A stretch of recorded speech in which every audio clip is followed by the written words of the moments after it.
Mutual Broadcasting System presents The Mysterious Traveler. Written, produced, and directed by Robert A. Arthur and David Coulton. And starring two of radio's foremost personalities, Lyle Sutro and Robert Darnley, in Behind the Locked Door.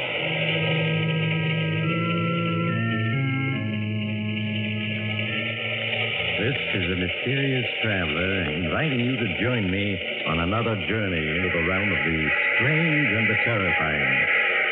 I hope you will enjoy the trip, and it will thrill you a little and chill you a little.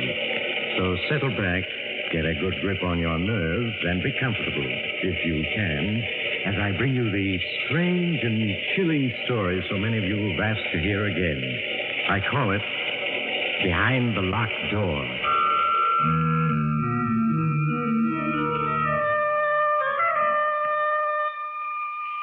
Our story begins in the beautiful mountain region of Lake Mead, Arizona. A convertible car is speeding along a deserted road which winds through the mountains. The car slows down, turns into a dirt road. A few minutes later, it comes to a stop before a small mountain lodge.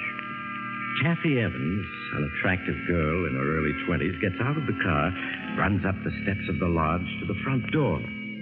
She knocks impatiently, looking about anxiously.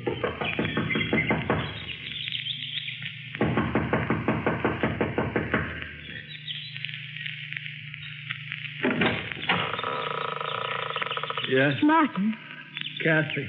I thought I'd find you here. Aren't you going to ask me? Go away, Kathy. Martin, what's wrong? Go away. Go away. Not until I find out what this is all about. Well, let me in. Are you alone? Hello? Yes. Darling, look at yourself. You haven't shaved in days. And... Martin, those deep gashes on your neck and face. How did you get them? It doesn't matter. Darling, you must have lost a great deal of blood. And you're feverish. Yes, I know. Is it true about Professor Stevens? Yes. Why did you leave town so suddenly last night? The authorities are looking for you. Do they know I'm here? No. How could they? It was intuition that brought me here. They mustn't find me. Martin, nothing makes sense. You returned from an expedition last night alone, unexpected. You stay in town 1 hour and then vanish. Not even phoning me. It's best that way, believe me, Kathy. You've got to tell me everything that's happened. I can't, Kathy, I can't. I'm your fiancé. I've got a right to know. Kathy, go away, please. I won't go away until you tell me what's happened. If I do, then will you go? Yes. I don't know where to begin. I suppose if you can say it had a beginning, it was that day a little over 2 weeks ago in Professor Stevens' office.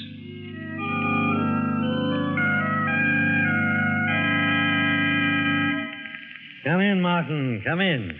Have a seat. Thank you, Professor. Martin, how would you like to go exploring with me for, say, 10 days, 2 weeks at the outside? Exploring where? The Vermilion Cliffs along the Colorado River. I found some wonderful Aztec pieces there last summer. One large cave I stumbled on proved to be a veritable treasure trove. Yes, I've seen those Aztec pieces in the University Museum. Now, the Vermilion Cliffs still remain largely unexplored. I'm sure that we could turn up many more objects of interest. It certainly sounds intriguing. The only reason I hesitate, Professor, is because of Kathy. Oh, I'm sure she'd give you a 2-week leave of absence. Yes, I suppose so. How many of us would go? Well, it would just be you, myself, and an Indian guide, and 3 burros. I find that the fewer there are on an expedition, the better. Mm-hmm. When would we leave? Well, what about the day after tomorrow? All right, Professor, I'm with you.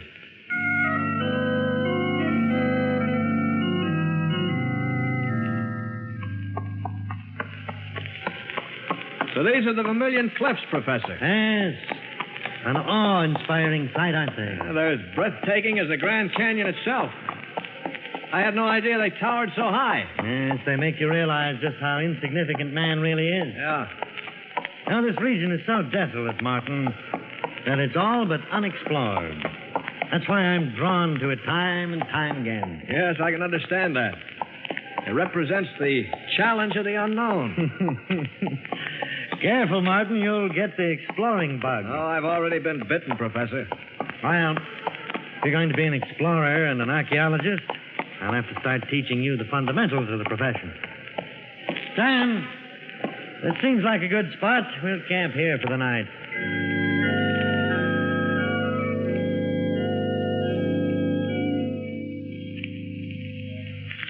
Phew.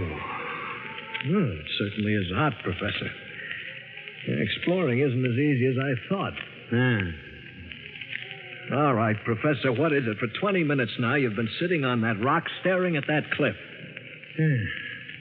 Note the boulders strewn over the face of that cliff. What about them? And that's a very peculiar landslide. If you carefully study the formation of it, What's peculiar about it? many of the rocks look as though they'd been placed there by human hand. But why and by whom? Well, one of the ancient Aztec forms of punishment was to seal a person in a cave by means of a landslide or just piling heavy rocks in front of the mouth of the cave. That landslide, there must be hundreds of tons of rock there. Yes. Well, fortunately, we're prepared for it. Is that why you brought the dynamite along? Yes. Probably all we'll find will be a skeleton. In that case, it'll have been a waste of dynamite. However, we'll chance it. Oh, Sam. What do you want? Get the case of dynamite, Sam. I'm going to blast that landslide. Professor, better leave it same way it be. Why? Evil spirit sleep in cave. Better not wake him up. You really believe that? Martin, I wouldn't laugh. Sam may be uneducated, but he senses things that you and I can't even begin to comprehend. Now, wait a minute. You mean you believe what he said about evil being asleep in that cave? I wouldn't say that I believe it. But nevertheless, I respect Sam's opinion. But Sam, I still want to blast that landslide. I get dynamite.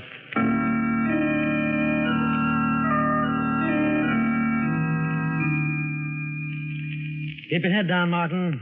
When I set that dynamite off, there are going to be a great many rocks flying around. Don't worry, Professor. I've got cover. Sam, you ready? Yes, Professor. All right. Here goes.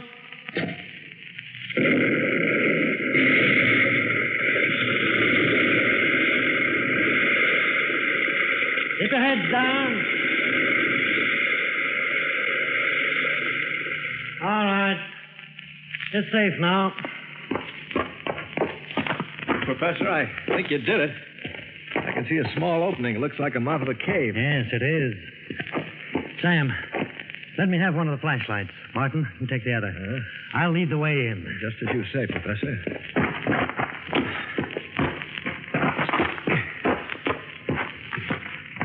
The air doesn't seem too bad in here.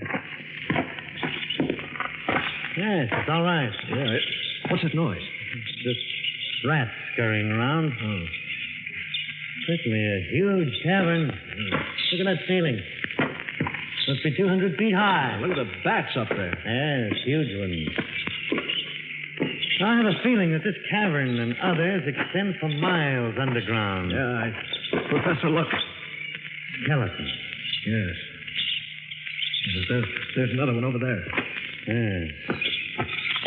Let's see what else there is. Wagon train. What? Good Lord. Sam's right. It's a wagon train. A wagon train? Yes. There are at least 30 or 40 wagons in this cavern. Look. Skeletons of horses. Yeah. Here's a skeleton with an arrow beside it. Let me see it. Oh. Appears to be a Navajo arrow. What do you think, Sam? Navajo. Professor, this wagon train, what's it all mean? Well, many years ago, this wagon train was attacked by Indians. Wagon train retreated into this cavern, hoping to save themselves that way. Then the Indians caused a landslide, sealing them in. Yeah. Poor devils. Notice that old gun lying there. Yeah. The flintlock. Seems to suggest that this wagon train must be at least 100 years old. Well, probably headed for the California gold rush of 1848. Yeah. Well, we'll come back tomorrow and search this wagon train thoroughly. I'm sure we'll find many things of great interest. The next morning, after an early breakfast, Sam and I followed Professor Stevens back into the cavern. We spent the morning investigating the trunks and boxes we found on the wagons. And among the moldy clothing and 101 household articles, we found faded letters and newspapers which showed the wagon train had crossed the Mississippi in the summer of 1849, headed west for California and gold. We finished rummaging among the effects of the wagons, and the professor suggested we explore the cavern. We followed him from one cavern to another, each varying in size. Now and then the professor would stop to mark our trail, for the caverns were honeycombed with countless passageways. How far do you think we've come, Professor? I should say we're about a mile from the wagon train. We'll go back a few more minutes. We go back now. This place is evil. Now, Sam, if there are ghosts here, they're only the ghosts of the people in the wagon train. They wouldn't harm us. I tell you, evil. Feel it all around. We'll go back. We'll go just a little further and turn back. Professor, wait a minute. What is it, Martin? I think I hear running water. Yes, you're right. Come along. We seem to be getting closer. Yes. Evil all around us. Can't be much further. Well, there it is. Yeah. It's a small river. Look how swiftly it's flowing. This probably flows for miles underground and it empties into the Colorado River. Say, Professor, here along the bank, there's a tremendous pile of fish bones. Yes, so there is. Look. There are even more on the other side of the river. What do these huge piles of fish bones mean? It's very strange. Well, how do you account for it? I'm afraid that at the moment I can't. Sam, you any ideas about it? Evil all around us. I feel him strong. Professor, he's trembling. Sam, there's nothing to be afraid of. Look, I'll shine my flashlight around, see? We're being watched. Watched? What are you talking about? Won't stay here. I go. Sam, come back. You haven't even got a flashlight. Sam! Come on, Martin. We've got to catch him.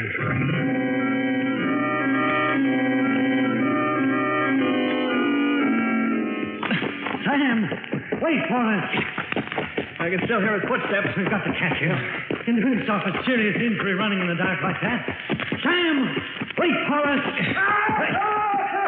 Professor, it's Sam screaming. This way.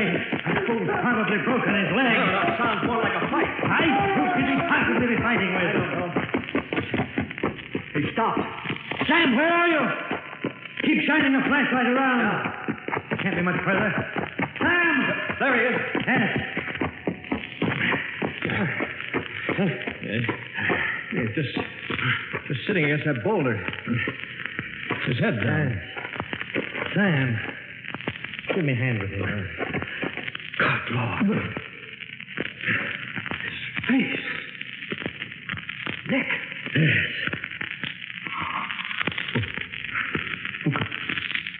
Who could have done this to him? I don't know. But there must be an explanation. There has to be. Martin, I have a theory. But it's so incredible that I can't bring myself to voice it. Tell me. What do you think I'm insane? Tell me. What if the people of the wagon train, or rather the descendants, are alive here in these huge caverns? That's impossible. Why? Picture what happened the day the 150 people or so were sealed into this mountain with the Indians. What would have been the first thing they'd have done? Tried to dig their way out. Exactly. They start digging and find there are 100-ton boulders blocking the entrance, and they have no dynamite. They're forced to give up. Yes? They spend days looking for another way out, fail to find one. The day comes when all their food's gone. Starvation sets in. All right. Then that would mean they would all die. Not necessarily. The strongest of them stumble along in the darkness and find the underground river. They catch an abundance of fish and are able to survive. The huge fish bone piles along the river. The river was an everlasting supply of food. They continue to live by the river in the dark. Some probably went insane, died. Others adjusted themselves to their new environment. Professor, you think those handful of survivors had descendants who are alive today inside this mountain? Yes, Martin. And it was one of them who clawed Sam to death. What can those descendants be like? Being born and living in darkness. I can only guess. I should imagine they'd be blind or near to it. But their other senses would be remarkably developed. Their physical appearance. I don't know. It's all like a nightmare. It's a nightmare you can't awaken from. What's to prevent them from attacking us? And our flashlights, for one thing. I'm sure light frightens them, just as fire frightens animals. Fortunately, I have a revolver. Well, we better move on. Wait a minute. What about Sam? There's nothing we can do for him now. Come along, Martin. We must find the trail I marked so that we can get out of here.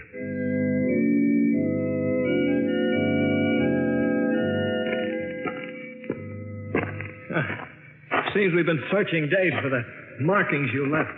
Yes. Actually, it's been 10 hours. Listen, what? The river. Yes. Come along. Once we reach the river, we'll be able to pick up the trail I marked. Well, we're getting closer. Yes. There it is. Here we are. Look, Martin, there's my marking on the passageway. We found the trail. Yes. Martin, 2 a.m. We'd better rest for a few hours. We're both too exhausted to go on right now. Just one of us stand guard, and the other sleeps. All right. I'll set up the first hour. Thank you, Martin. Keep the flashlight on. Don't worry. I will.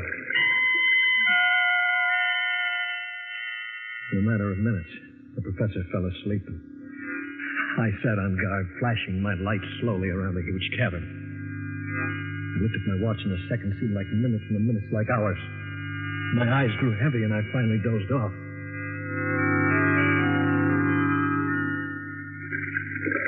Suddenly, I awakened in the darkness to hear the professor screaming. Martin, help me! Turn on the flashlight! Trying frantically, I fumbled in the darkness, but I couldn't find it. And suddenly, there was shot. By the flashes of the gun, I could see the professor struggling with a huge, dark figure. And suddenly, all was quiet, except for the professor's moan. As I crawled toward him, in the darkness, my hand struck the flashlight. I turned it on, and there was the professor.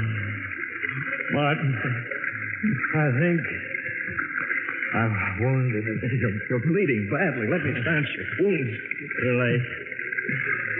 Leave at once. At once. But what about you? Professor? Professor! I felt his heart, but there was no beat. I staggered to my feet, shined my flashlight around until I found the professor's marking. I stumbled wearily along the marked passageway, trying not to remember my last glimpse of the professor's face. I hadn't gone more than 100 yards when suddenly my flashlight flickered and went out. As I stood alone in the darkness, rats scampering past, I fought to keep from screaming. The darkness seemed to become heavier and more oppressive with each passing moment, and I had the feeling something was silently approaching. I backed up against the passage wall and waited, my eyes straining in the darkness, and then suddenly I was leaped upon by a wild fury. I threw my arms up with razor-like claws right to my face and neck. Again and again, the guard savage was knocked aside, and I could feel the blood streaming down my face and neck. And then suddenly the deathly clawing ceased as my attacker turned to ward off something in the dark. As I sank to my knees, I was dimly aware of a fierce fight taking place, and then consciousness left me.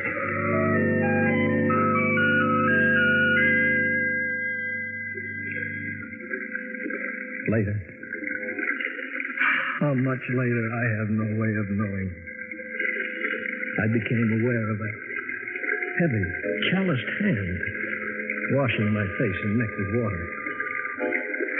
I winced in pain as the water flowed into the deep cuts, and then suddenly I remembered all.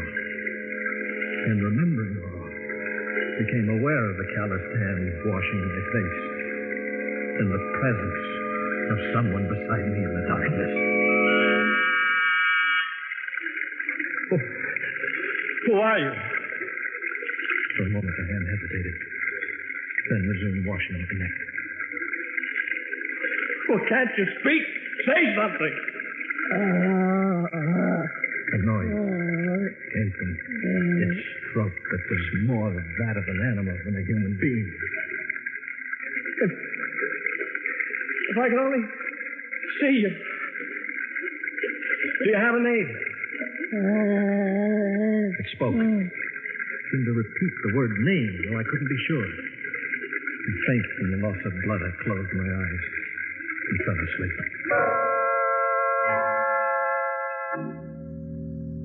When I awoke, my face and neck felt stiff and painful. It seemed to sense I was awake, for as I opened my eyes and stared into the darkness, it came to my side.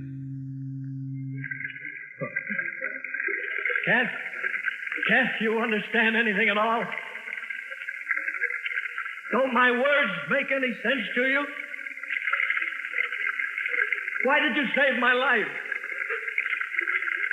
My hand brushed against its hand, and I could feel the sharp, claw-like fingers on it. I reached out in the darkness. As I touched its face, it bit my hand.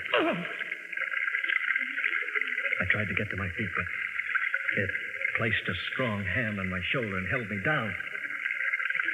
At that moment, I realized that not only was it my savior, but my jailer as well. I lost all track of time. Now and then, it would leave me. And I would cautiously get to my feet to steal off, but no sooner had I taken more than a few steps than it would be there at my side, forcing me to return to the bank of the river. I spent my every waking moment trying to think of a way to escape. And then, when my despair was greatest, an idea came to me. The professor had said that the underground river I lay beside emptied into the Colorado River. Though the odds were 100 to 1 against my surviving, I knew it was the only possible way of escape. Slowly, I crawled a few remaining feet to the edge of the river and, leaning over, started to wash my face. I could sense that it was watching me. I leaned forward a few inches more and fell into the river. As I came up for air in the swift-flowing water, I heard a splash beside me. A moment later, I felt its arms around me. The current swept us along with breathtaking speed, and as we clung to each other, I discovered that it couldn't swim. For what seemed hours, the river swept us along in the darkness, and I felt myself losing consciousness as I attempted to keep the two of us above water.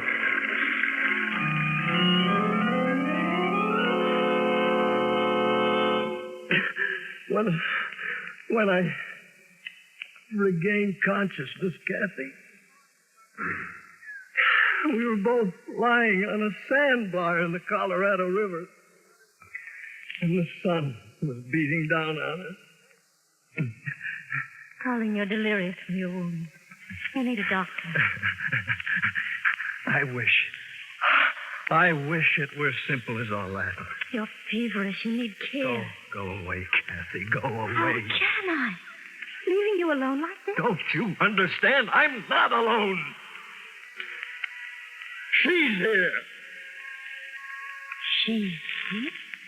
Yes. Didn't I tell you? Turned out to be a she. You're out of your mind. You don't know what you're saying. First saw her. That first time. Lying unconscious on that sandbar, my first instinct was to leave her there, but how could I? She had saved my life in the cavern and then jumped into the river when she thought I was drowning, even though she couldn't swim herself. Martin, I want you to get a grip on yourself. As I was dependent on her in the dark, she's dependent on me in the light. She's blind. She can't speak yet. She... Stop talking like that. You can't believe it's true, can you, Kathy? Neither could I at first. What are you staring at? Is there anyone in that bedroom? Well, I'll soon find out. Why is the door locked? She's in there. Martin, you're sick. You don't know what you're saying. I'll prove to you there's no one in that room. It's just your imagination. Give me the key to the door. Kathy, go Give away. it to me. Thank you. Perhaps when you see the room is empty, you'll be willing to return to town for medical treatment. There. I told you.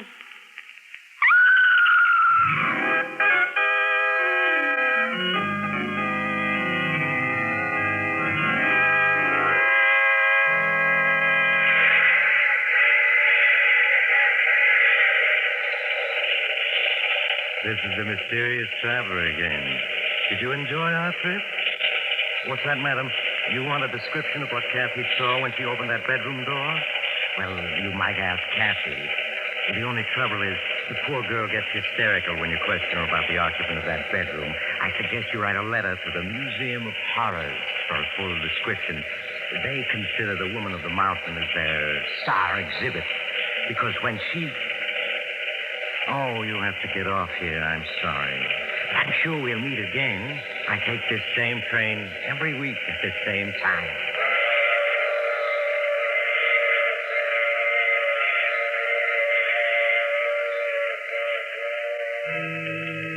You have just heard The Mysterious Traveler. You may now enjoy other exciting adventures of The Mysterious Traveler in the current issue of The Mysterious Traveler magazine. In our cast, Lyle Sudrow, Ann Shepard, and Robert Donnelly, with Maurice Topper in the title role. Phil Talkin speaking. This program came to you from New York. Mutual's ace commentator Cecil Brown, currently on a 3-month fact-finding tour of the world, heads for the Orient on the last lap of his history-making trip. In these last weeks, Mr. Brown will bring you on-the-scene reports from such tinderbox areas as India, Hong Kong, Hawaii, Japan, and Honolulu.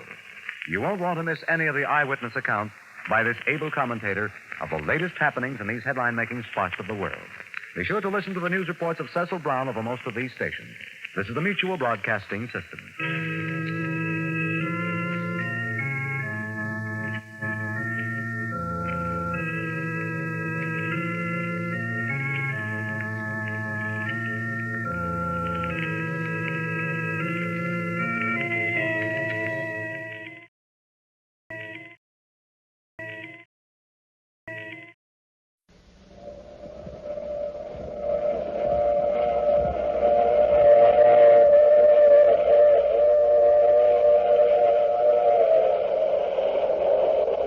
The Mutual Broadcasting System presents The Mysterious Traveler, written, produced, and directed by Robert A. Arthur and David Cogan, and starring Lawson Zerbe in The Most Famous Man in the World.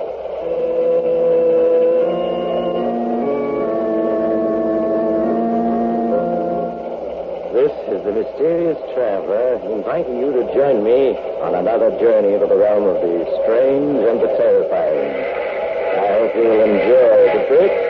So settle back, get a good grip on your nerves, and be comfortable, if you can, as we meet two people who haven't even been born yet. It's a story I call The Most Famous Man in the World.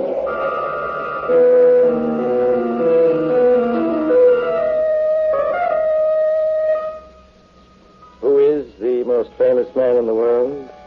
You don't know him yet, but you will, if things happen as predicted. His name is Frank Richards, and he has a very odd story. You may find it a little hard to believe at first, but so many things are hard to believe these days, aren't they? So please, keep an open mind while Frank gives you all the facts. And here he is. I wouldn't be telling you this if Mabel hadn't asked me to. Just before she went to the hospital, she said, Frank, you tell people exactly what's happened. Even if they don't believe you, you'll have done your duty. And I said, all right, I would. So I'm going to tell you about the Deans. They rented our front room, John and Susie Dean. They spell their names funny. John, Jon, and Susie, Susi. You see, we had an extra room in our apartment, and when we learned there was going to be an addition to the family, we decided we needed some extra money. So I went down to the paper and put in an advertisement, offering our front room for rent. Then I went to work. Well, I got home about 6, and I'd hardly settled down with my paper when the door buzzer rang. Frank, see who that is, will you, dear? I'm busy with supper. All right, sweetheart. Yes? Mr. Frank Richards, Yes, that's my name. I'm John Dean, and this is my wife, Susie. Oh, pleased to meet you. How do you do, Mr. Richards? We have come desirous of renting the room which you posted in today's newsprint. You mean the room I advertised in the paper? Of course, the room you advertised in the paper. It has not been allotted yet, has it? Well, you mean rented? Yes. Well, no. As a matter of fact, the paper the ad is in isn't even out yet. You mean not printed yet? That's right. It's the morning paper. Doesn't come out until about 9 p.m., and it's only 6:15 now. Oh, but you are wrong. It is out. We have a copy of it. Here, Mr. Richards, you see? The City Gazette for Wednesday, June 6, 1951, old style. 1951, old style. I mean, Anno Domini. And here is your posting. I mean your advertisement. Charming front room for rent, newly furnished, kitchen privileges. May I look at that paper? Of course. It's my ad, that's right. But this is the final edition of the paper. It shouldn't be out now. It's not supposed to be printed until about 4 o'clock tomorrow morning. John, we have made a mistake. Well, what is it, Frank? Someone come to see our front room, sweetheart. Mr. and Mrs. Dean, my wife. How do you do? How do you do? Oh, Frank, you mustn't keep him standing in that dark hallway. Won't you come in and see the room? Thank you. We will. It is very kind of you. Room is right this way. And... Oh. Yes? Oh, nothing. If you'll come this way. Of course. Come on, John, dear. Well, I knew what it was that had startled Mabel. The way the Deans were dressed. I hadn't been able to see clearly in the dark hall, but once they were inside, I saw that Mrs. Dean was wearing a tight little hat and a fur neck piece and a short-skirted dress, vintage of 1929, while Mr. Dean had on an old-fashioned frock coat, a boiled shirt, and a stand-up collar, high-button shoes, striped formal trousers, and was carrying a silk top hat.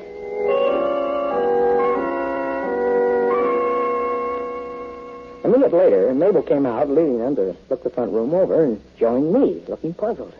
Frank, did you see how they're dressed? Well, they might have gotten those clothes out of a museum. Well, maybe they're going to a masquerade ball, but that's not the funniest thing about them. Oh? Mabel, that newspaper they have just can't be printed yet. It's about 10 hours ahead of time. I think we... Here they come. My wife and I have been talking about the room. And we want to take it. Why, that's fine. It is a lovely room. Has such a nice, clear view of the street. And we would like to stay here because we have read so much about you both. We feel that we know you. Read so much about us? Why, yes, you are famous. Goodness, I cannot imagine how many words... Susie. Yes. Oh, my goodness. I mean, we have heard so much about you from people who know you. Well, anyway, we do like the room and want to rent it. Well, I don't know. We were thinking of just one person. We will not be any trouble at all. In your posting, I mean your advertisement, you mentioned $10 a week. We will pay $12 and in advance. Here you are. 1 month's rent in advance. Well, I still think... Oh, I'm sure the Deans are perfectly all right, Frank. Go ahead, take the money. Well, if the wife says okay, Mr. Dean. Then, here you are. Thanks. Say, something the money? You're looking at it as if it were not good. Well, no, I guess it's good, all right. It's just that these are the old-style bills. The big kind haven't been in use for 20 years or more. That Victor at the museum. I beg pardon? Nothing. I can explain the bills. You see, my wife and I have been living abroad. Recently, we received a legacy from a distant relative. She was an eccentric.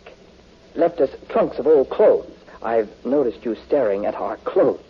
And old money, too. Oh, well, that explains it. Well, in that case, folks, just make yourselves at home. If you've got any luggage, why... We are having a couple of bags sent on later.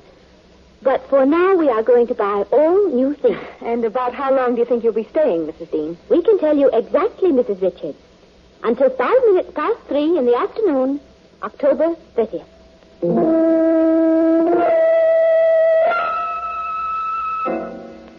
You see what I mean about the Deans being odd?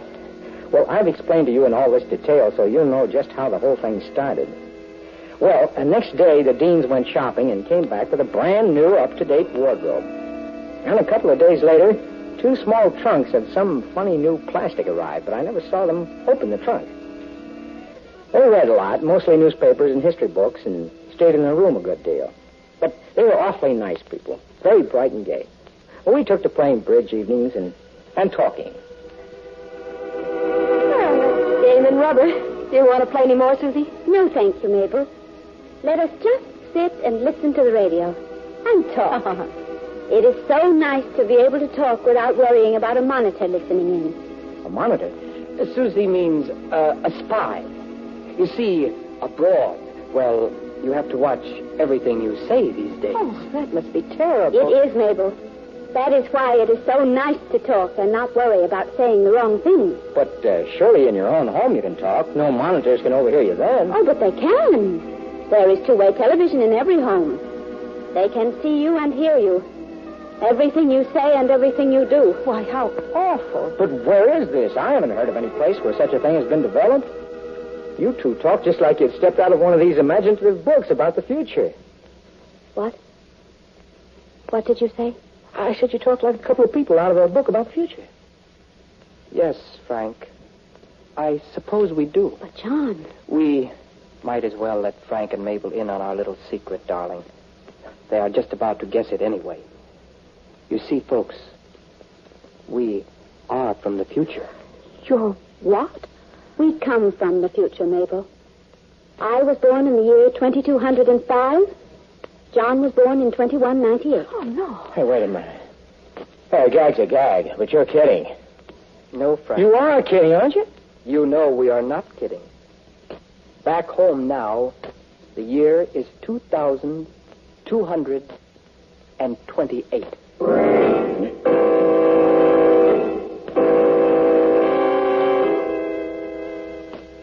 So there you have it.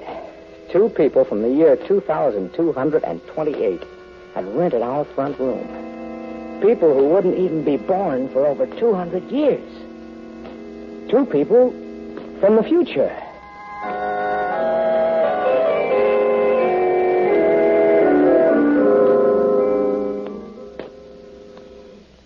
Well, Frank, Mabel, I see you are convinced now. Oh, yes, I guess we are. It's the only answer that explains everything. Especially that newspaper you had when you first came here, printed 10 hours ahead of time. It came from the files of the Historical Museum, Frank. So did our clothes and our money. We tried to get the right clothes and money for this year, but we did not have much data to go on. Our researchers were a few years out of date. You see, we do not know too much about the everyday details of the past, back in 2228. But goodness, I should think you could find out every detail about us in your library. Surely the old books and newspapers... Unfortunately, we don't have many old books and newspapers. Why the devil not? For one thing, the war. The war? Oh, you need not look scared. It will not happen in your lifetime. Not the one I am speaking about. But when it does come, well, there will not be many books or newspapers left. That sounds as if there won't be many people left either. Now we must not talk about the war. In fact, it may never happen if we are successful. If you're successful? Oh, look, you've told us this much. Now I think you've got to tell us a little more. How did you get here from 2228? We came through a time gap, a distortion in the time field. I cannot explain it. It was developed at the Science Institute, and except for a few trial trips, we are the first people ever to use it. All right. Well, that brings up my other question. Why? Well, why did you come? And especially here? Why were you so anxious to rent our front room that you showed up even before my advertisement was printed? Frank, we are photographers, and we have come here into the past to make a newsreel of a political parade. A parade? Yes, it will take place on October 30th. It will be in honor of a candidate for the Senate, a certain Farrington Farnsworth. Farnsworth? Oh, yes, we've heard some of the speeches on the radio, Frank. Oh, sure, I remember. He's a real red-hot down with everybody but us kind of politician. In 1964, he was elected president. I mean, he will be elected president. Him? President? Yes, Frank. And in 1972, this country will become a dictatorship. Goodness, it is hard to remember the difference between past and future when you are traveling in time. A dictatorship? This country? Oh, you're joking. No. We are very much in earnest, Mabel. Farrington Farnsworth will become our first dictator. His son will become Farrington Farnsworth the second, dictator of the Western Hemisphere. At this moment, back in 2228, Farrington Farnsworth the eighth is dictator of the world.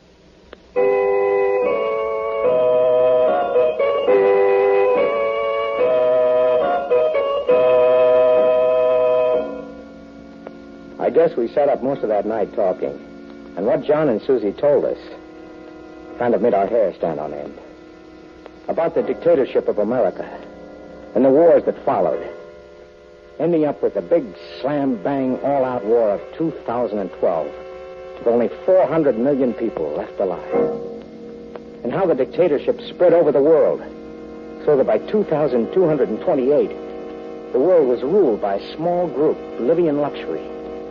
Most of them distant descendants of dictator Farnsworth the First.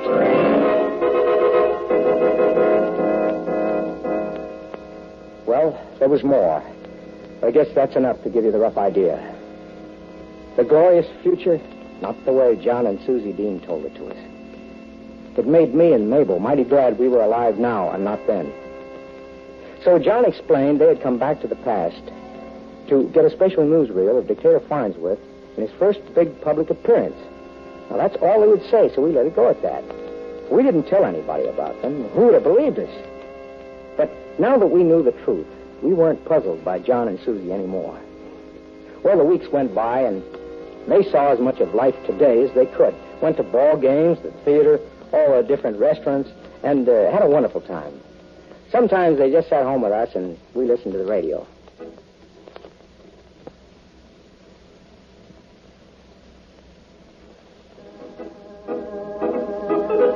Oh, this is so much fun. So much fun. I wish it did not have to come to an end. Yes, we have stayed about as long as we can. Tomorrow is the big parade, you know. Oh, yes, the parade for Farrington Farnsworth. We will do our job, and then we will go back into our time. And we'll just go on with the old routine, I suppose, as if we'd never seen you. Well, not exactly the old routine, Frank. No, life will be considerably different for you in the days to come, Frank. You and Mabel.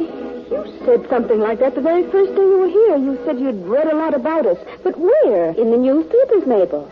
While John and I were studying up on this time period. In the newspapers?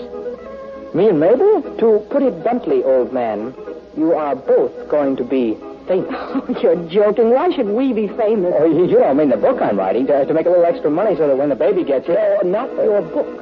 Though it will be published. Well, at least that's nice to know. Well, go on, John. Tell us some more about what lies ahead of us. Look, I need to make some more money. Can't you give me a tip on the stock market? After all, you did read the newspapers. Back then in the future, you said you read all the newspapers for 100 years. So you must know whether stocks are going up or down. Well, yes, we do. But we cannot tell you. Really, we cannot. And besides, you will not need any such information. But why not? Because you are going to be famous, both of you.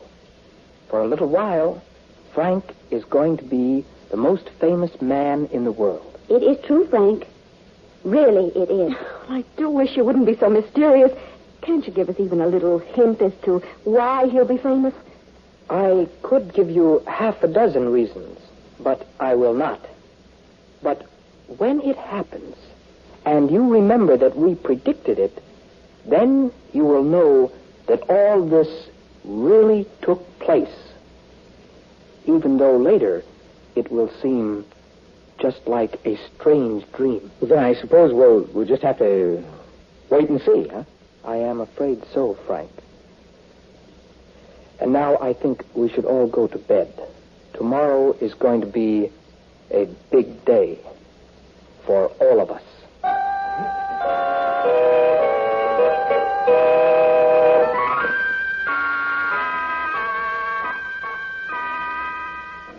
So, we all went to bed.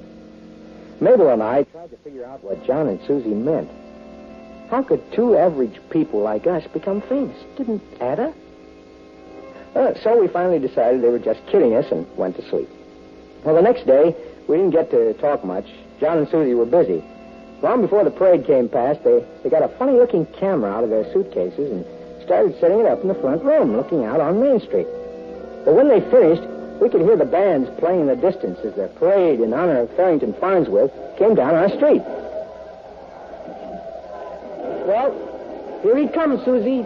Your great, many times great-grandfather will be coming past any minute. Yes, I know.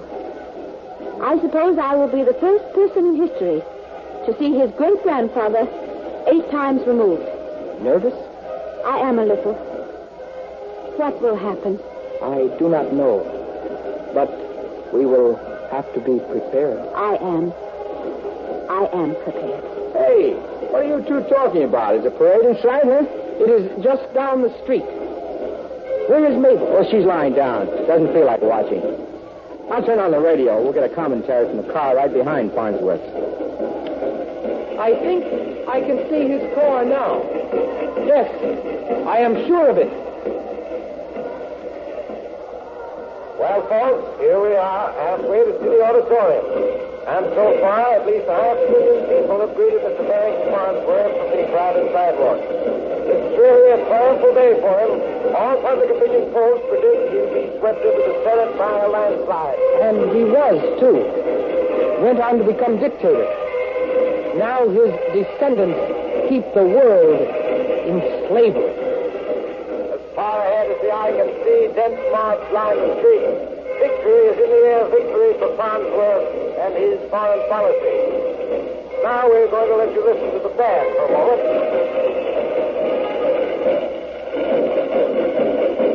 There he is, John, waving to the crowd. I see him. I have the camera focused. Yes. Turn it on. Yes, John. Yes. Hey, what kind of camera is that? It's beaming a blue light down on Farrington Farnsworth. Please, Frank, stand back. Cut power, Susie. Yes, John. Now the blue light is gone. So what are you two up to? You didn't take any picture of that. Hey, something's happening down there. Yes, Frank. Farnsworth is slumping down in his seat. Something's happened. Mr. Farnsworth has just collapsed. The parade has stopped. The crowd seems stunned. Like he may have fainted. His physician is hurrying to his side. They're trying to rouse him. I'll let you know as soon as I can find out just what's wrong. Good Lord. John, did that blue light have anything to do with Farnsworth's collapse just now? Yes, Frank. It caused his collapse. Now, close the window, Susie. Yes, John. Now the radio. Cut it off. We will not need it. Well, John, Sorry, Frank. Hey, look here. What's going on? What are you two up to? We have just killed Farrington Farnsworth. Just kidding? Yes. Now, we haven't much time. Susie, better pack fast. Of course. We will talk while we pack, Frank. Farnsworth has had a heart attack. In a minute, he will be dead. That blue light caused the heart attack. It is a weapon very popular in 2228. The secret police use it a lot. Good Lord. It's a favorite weapon of Farrington Farnsworth the Eighth.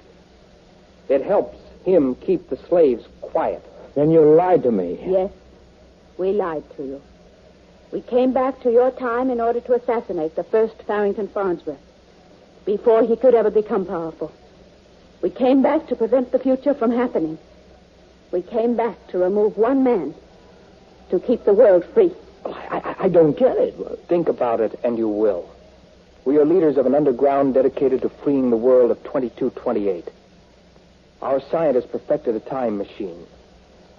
We cannot fight the Farnsworth dictatorship in our own time, so we came back to eliminate it in advance. Then in the future, all those things you told me won't ever happen. We hope not. It is what we are trying to prevent. But Susie, you said you were a direct descendant of Farrington Farnsworth. Now, if he dies without any children, where will that leave you? I am afraid it will not leave me any place, Frank. I just will not ever have existed, that is all. And, John, darling. Yes, Susie. Hold me close. I feel so strange and far away. I think Farnsworth must be dying. I will hold you, Susie. Oh, Susie. Susie, if it could only have been different. John, John. Susie. She's gone. She vanished. She just went out. Like a light going out. Yes. Like a light going out. Susie has never been born, Frank. Never existed. Farnsworth is dead. Dead. I understand, but to vanish like It has that... to be. It is the price of freedom for the world. The whole future is different. I will go back to a world I may not even know. Now stand back, Frank. I am signaling for them to turn on the time transmitter and pull me back to 2228. Back in my own time, they hear that. They will be activating the apparatus. I'll be gone in a moment, Frank. But what will I tell people? Do not tell them anything. They may lock you up in a sanitarium if you do. Remember, the doctors will say Farnsworth died of a heart attack. There will be no proof he has been murdered. Now, goodbye, Frank. Oh, you're getting all misty, transparent. I can see through you. John! Goodbye, Frank. Goodbye. Be happy with Mabel. Remember, I predicted you would be famous. Forget about us. Forget about us. He's gone. And the trunks. Everything they brought with them is gone. Everything is just gone.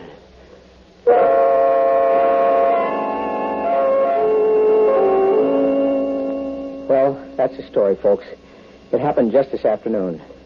John and Susie Dean from the year 2228 assassinated a man who would have become dictator. And I can't prove it. In fact, I wouldn't even have told you this, but Mabel, she felt we had to tell. Just before she went to the hospital, she made me a promise. The shock of what happened, well, it hurried things up, and we sent for the doctor right away after John vanished. We hurried her off. I'm waiting now for word that everything's all right, and I decided I'd tell you the story while I waited. You see, here... Oh, excuse me, the telephone. It may be the hospital. Hello? Hello? Yes. Yeah, speaking. What's that? A boy? Oh, it's fine. How's my wife? Good. Tell her I'll be right over. What? You said it was a boy. Yeah, but I don't understand. Oh. Oh, no. Oh, no, it can't be. But they said everything's all right. And it's a boy, but not just one boy. 6. 6 boys. Well, so that's what John meant. That's what he meant when he said he could give me half a dozen reasons why we were going to be famous.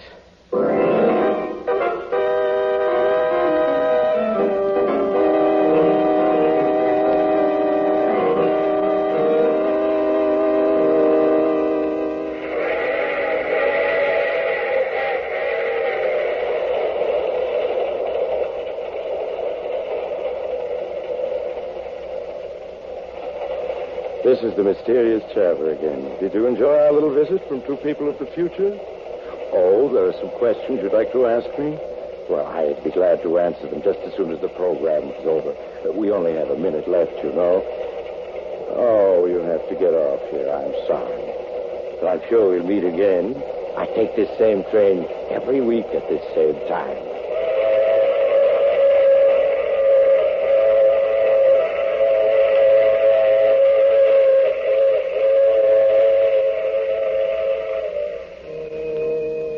You have just heard The Mysterious Traveler.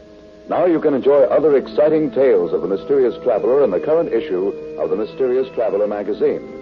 In our cast were Lawson Zerbe, Bryna Rayburn, Cliff Carpenter, and Miss Leslie Woods. Maurice Tarplin played the title role. Original music by Fred Mendelssohn. All characters in this story were fictional. Any resemblance to names of actual persons was purely coincidental. Phil Tonkin speaking. This program came to you from New York. The shadow knows. Yes, the shadow knows the weed of crime bears bitter fruit.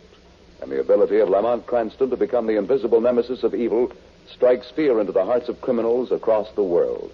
The Shadow's fight against the enemies of society is brought to you in eerie tales of suspense every Sunday. For adventure into the realm of the unknown, where an oriental secret transforms a man about town into an unseen presence, listen when Mutual presents The Shadow every Sunday over most of these same stations. This is the Mutual Broadcasting System.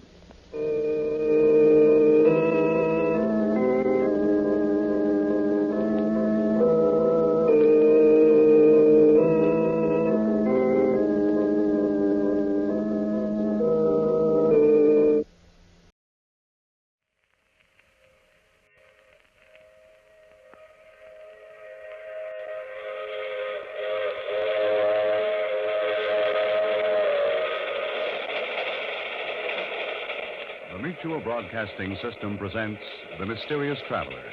Written, produced, and directed by Robert A. Arthur and David Coben.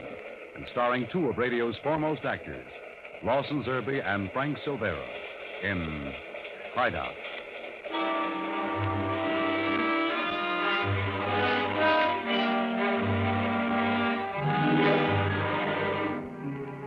This is the Mysterious Traveler, inviting you to join me on another journey into the realm of the strange and the terrifying. I hope you will enjoy the trip, and it will thrill you a little and chill you a little. So settle back, get a good grip on your nerves, and be comfortable, if you can, as we follow the course of a strange friendship to a startling end. It's the story I call Hideout.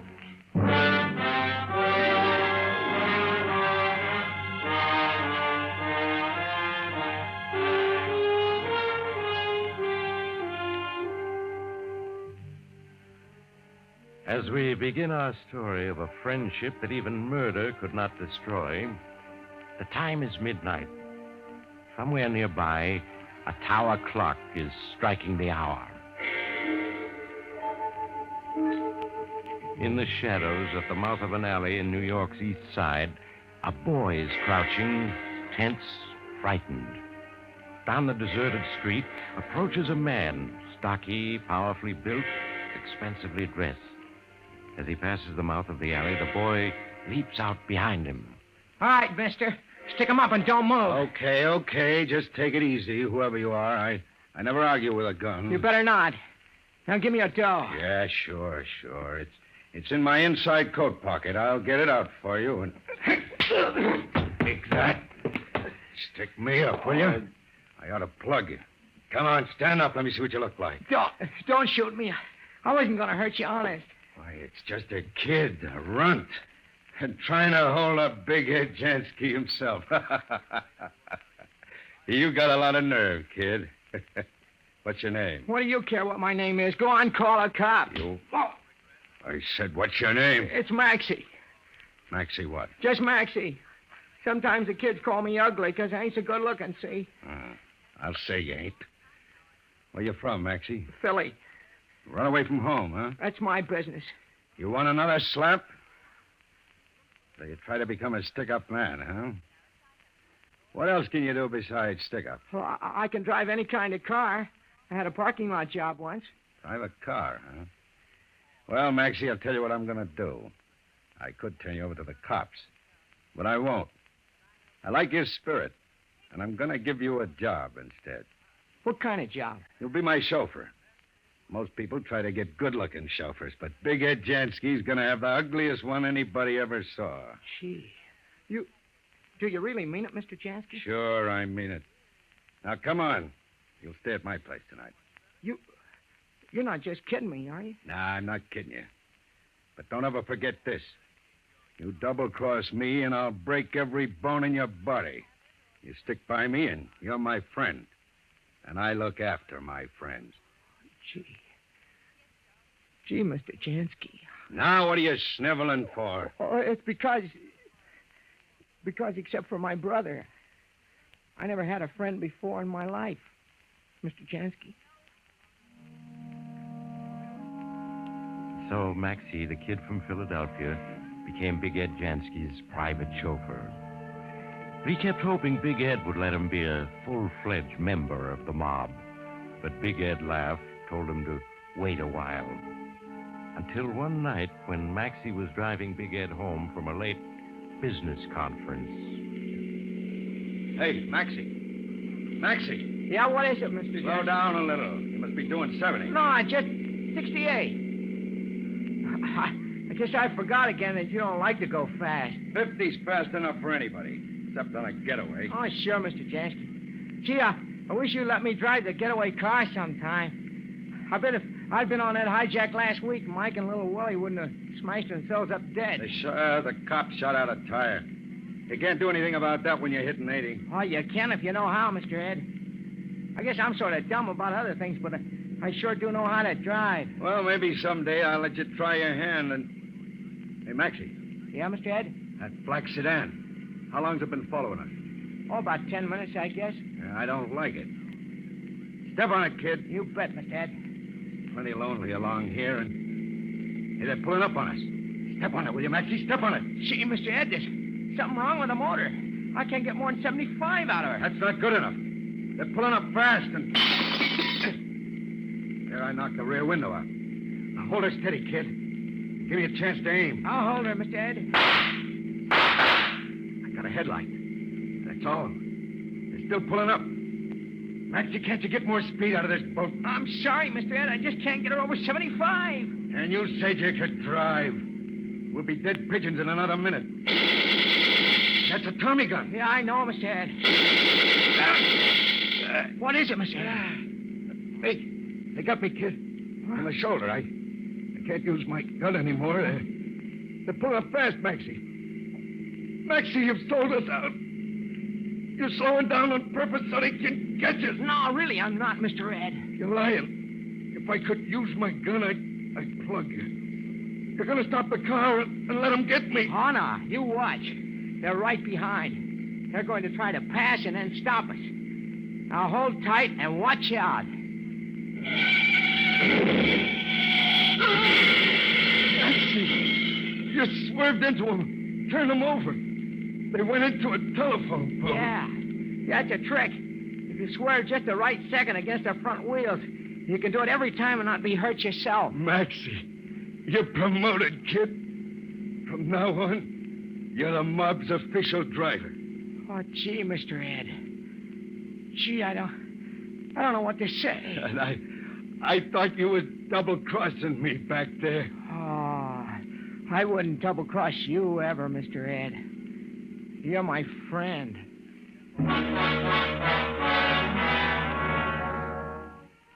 And so, the odd friendship between the big shot gang leader and the strange little man whose only talent was his uncanny ability at the wheel of a car went on year after year. The prohibition ended. Big Ed Jansky moved on to the protection racket.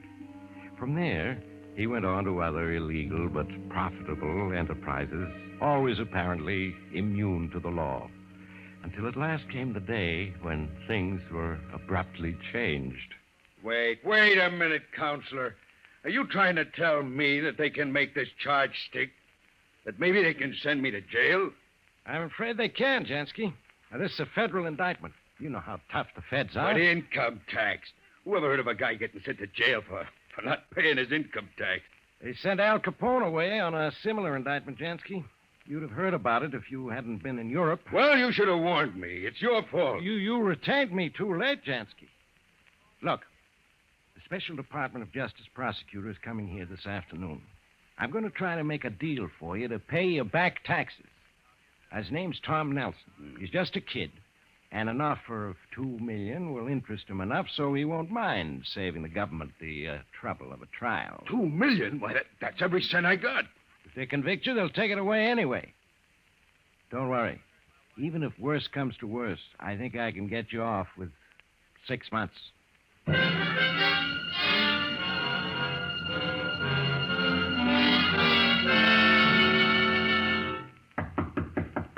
in. Oh, it's you, Maxie. Are you sent for me, Mr. Ed? Yeah. Sit down, kid.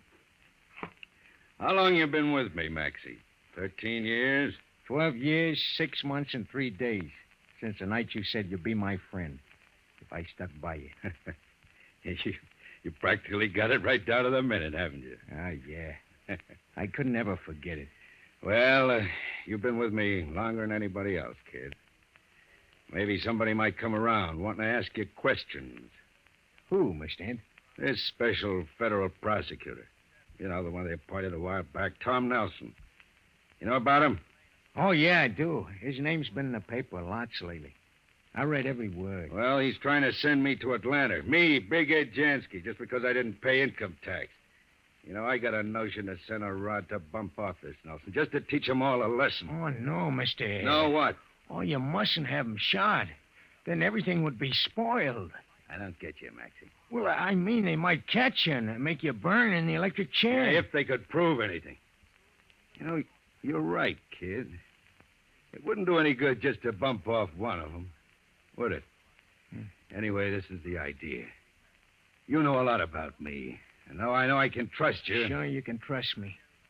We're friends. Yeah, but you're not very bright, kid. And this Nelson is. And he might learn things from you without your knowing it. So I want you to stay out of sight until after the trial. Anything you say, Mr. Ed. You remember that farm I bought up in Vermont? Oh, yeah, I remember. Well, you take the little car and drive up there tonight. There's plenty of canned stuff in the cellar. You stay hid there until I send for you. I'll be in the clear again in a month or two. Even if they tag me, it'll only be for 6 months. I'll do just what you say, Mr. Ed. You can trust me for anything.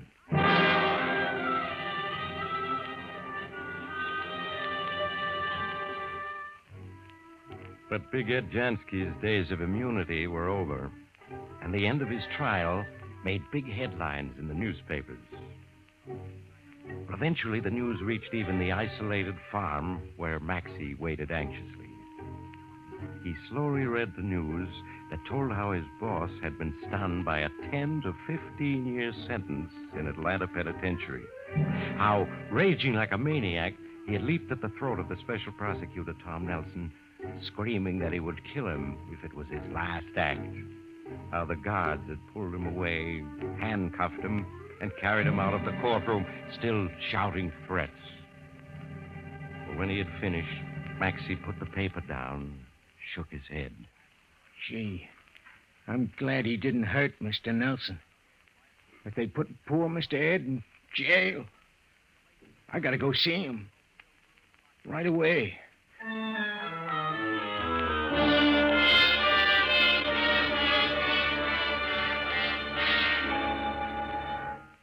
Gee, Mr. Ed, they say you'll be here 10 years, maybe. What'll I do all that time? That's a lot of years. Yeah, for Pete's sakes, don't start sniffling, Maxie. Yeah, it's a lot of years. And it's that Nelson who's done it to me. He could have gone easy. He was trying to make a name for himself at my expense. Just wait till I get out. He'll have a name, all right. It'll be Mud. What'll you do? I'll plug him, that's what. I told him so in court, and I meant it. Oh, no, Mr. Ed, please. If you kill him, they'll make you sit on the electric chair. When I say a thing, I mean it. Now tell me, what are you doing now that the gang's all scattered? Well, I got a job, Mr. Ed. I had to get one when I got back to the city and my money was all gone. A job? Who'd give you a job? Well, it's a night watchman job. Nobody else wanted it. You remember that big apartment house on Riverside Drive? The great big one that never got finished because the builders went broke? Yeah, I know the one. The Outlook House. 40 floors high and never finished inside. Well, it's so lonely and gloomy and so full of rats. Nobody wants to be night watchman, so they gave me the job. Hey, that gives me an idea. Yeah, Mr. Ed? About 8 years from now, figuring time off for good behavior, I'm getting out of here. And when I do, I'll need a friend. Oh, I'll always be your friend. Yeah, I know. So listen. I don't want you to come here again. I don't want you to write. I don't want anybody to know that you know me. You don't? No. Because after I leave Stir and do what I've said I'm gonna do, I'll need a hideout. So you hang on to that night watchman job, see, Maxie? Sure, Mr. Ed. And when the night comes that I knock on the door, you have a hiding place all ready for me, understand? Uh-huh. Have a hideout where the cops will never find Big Ed Jansky.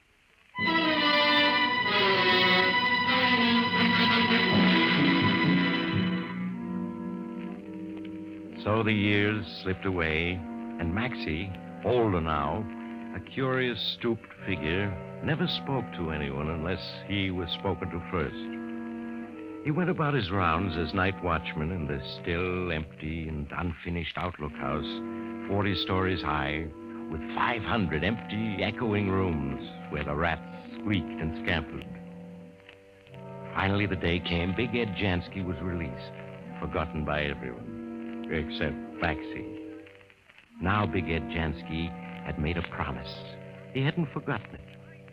So the evening of his return to the city, he was waiting in a darkened room for the door to open and admit the man he had sworn to kill.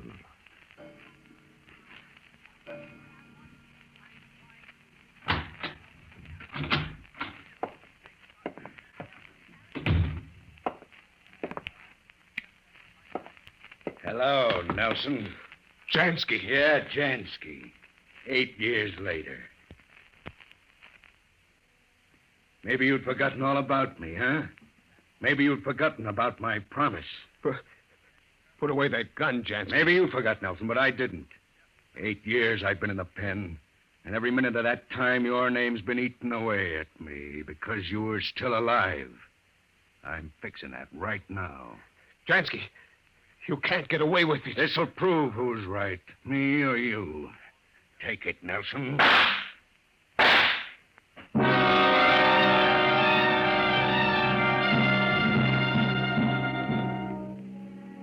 Again, the name of Big Ed Jansky was in the papers in big black headlines.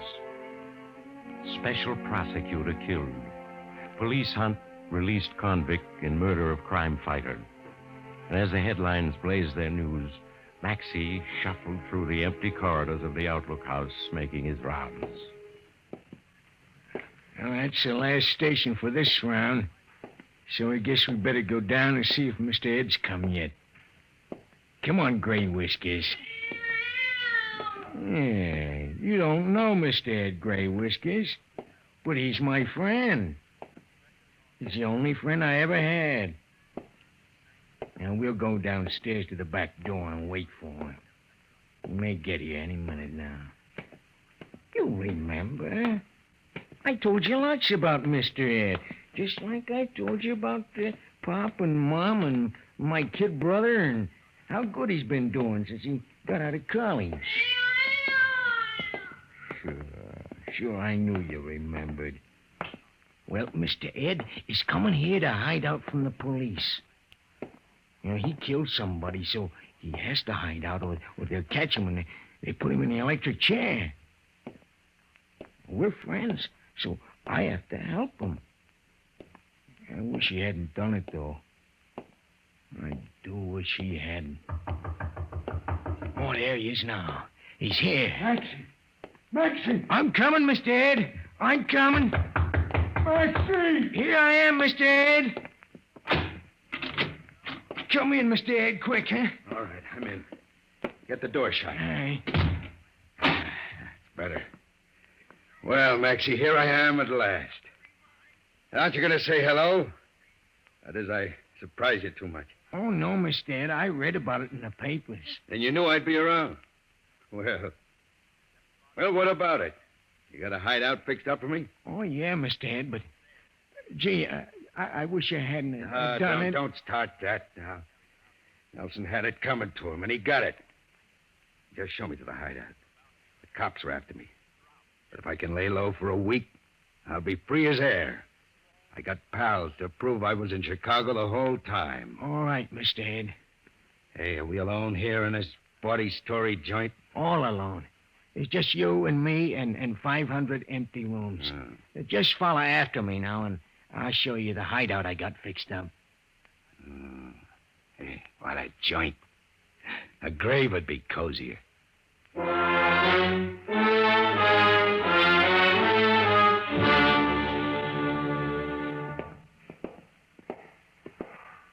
Here we are now. Here?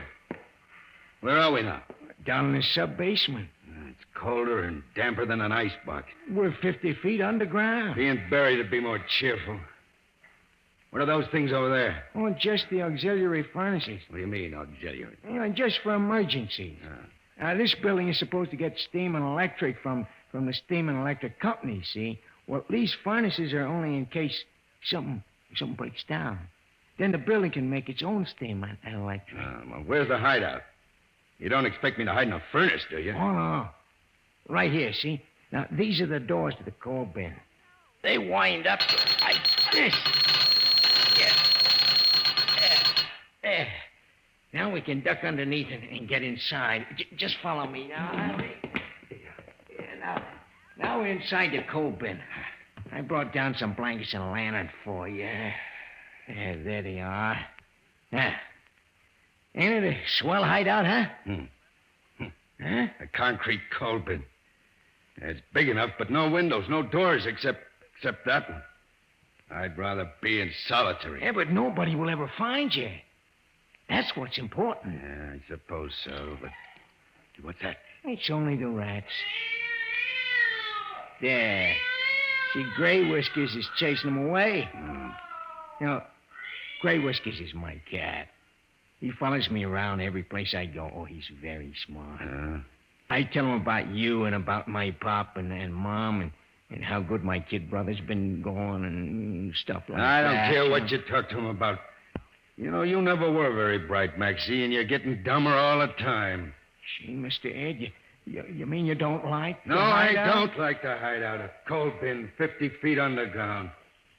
I'll stay here, but only until after the heat goes off, and no longer. I understand, Mr. Ed. See, that's why I keep wishing you hadn't killed Tom Nelson. Then this wouldn't be necessary. It's done, and nothing's going to undo it. Well, I got to be getting back to my rounds now. If I'm late punching in, it'll show on the clock, and they'll wonder why. They might get to snooping around. Yeah, that's right. For rounds or no rounds, I want some stuff. I want grub and magazines and some rye and cigarettes. You hustle them down here first chance you get, see? Yeah, sure. I have a dandy idea for that. Hey, you see that hole up there in the ceiling? Yeah, right over us. What about it? Well, it goes up to a manhole in the courtyard out back of the building. What of it? Why, instead of coming down to bring you food and stuff, I'll just lift that manhole and let the stuff down on a string. It'll save lots of time. And if anybody should come snooping around, I won't ever have to come near the basement. I get it. Hey, You know, you're not quite as stupid as I thought. Yeah, I figured you'd see how smart it is. Now, I'll go outside and crank the door down, and nobody will ever know you're here. Hey, you leave that door like it is. It's going to stay open, see? Yeah, but if the cops come around looking for you, they'll know right away you're here if the door's open. Oh, the devil. All right, close the door. So long, Mr. Ed. And don't forget the grub. No, I won't.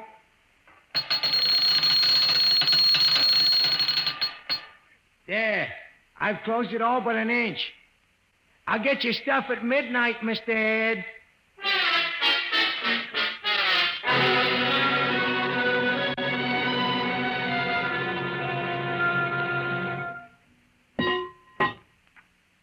Mr. Ed! Oh, Mr. Ed! That's you, Maxie. I got your stuff, Mr. Ed. It's about time. I'm letting it down on a string. Okay, let it come. Here it is, Mr. Ed. Can you reach it yet? No, not yet. Keep it coming. Well, I let out all the string. Can you reach it now? Yeah, I got it. Okay, Maxie.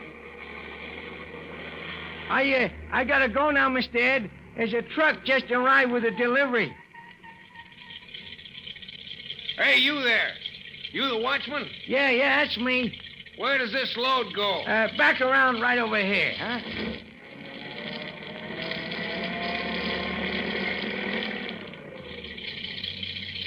That got it? Yeah, that's fine. Yeah, we gotta make this snappy. There's another load of coal coming right after me, and they'll keep coming until daylight. We gotta finish delivery before the daytime traffic starts. Yeah, I understand. I got the manhole open for you. Oh, good. All right, now we'll put the coal chute in place. There. That's got it. Now to crank up the body and let old man Gravity do his stuff.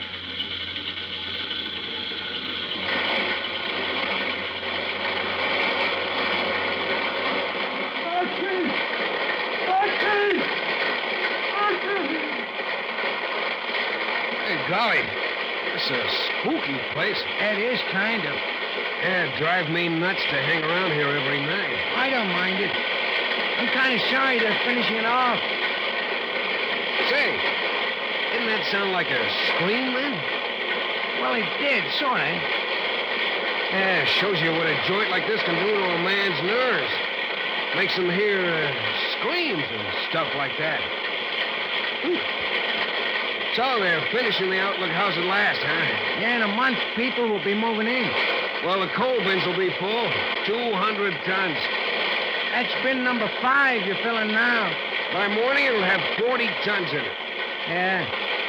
And maybe the coal won't ever be used. How's that? Well, it's just for the auxiliary furnaces. They won't ever use it unless the steam and electric from the regular companies goes on. So they won't even open the bins until the heat goes off, huh? And that might be nervous. Well, that's one load. Got to make room for the next one. I'll be back, though. And hope I don't hear any more screams. I don't guess you will. I bet you one thing, though. Why? This building's been empty so long, I'll bet you when people start living in it, they'll find it's picked up a ghost.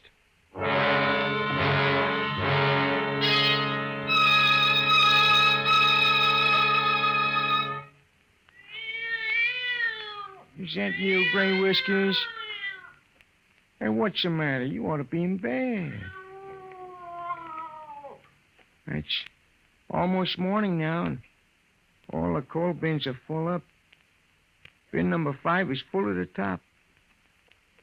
And Mr. Ed is down underneath 40 tons of coal, where the police won't ever find him. He was my friend. The only friend I ever had. I had to help him hide out when the cops were after him, didn't I? But I wish it could have been different. If only Mr. Ed hadn't shot Tom Nelson. Because what I couldn't tell him, what I didn't ever want anybody to know, was that Tom Nelson was my kid brother.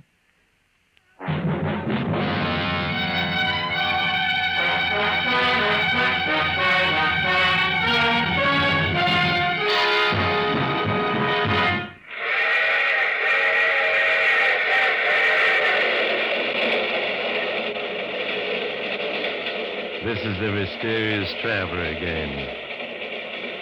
Well, that's a real friend for you, that Maxie.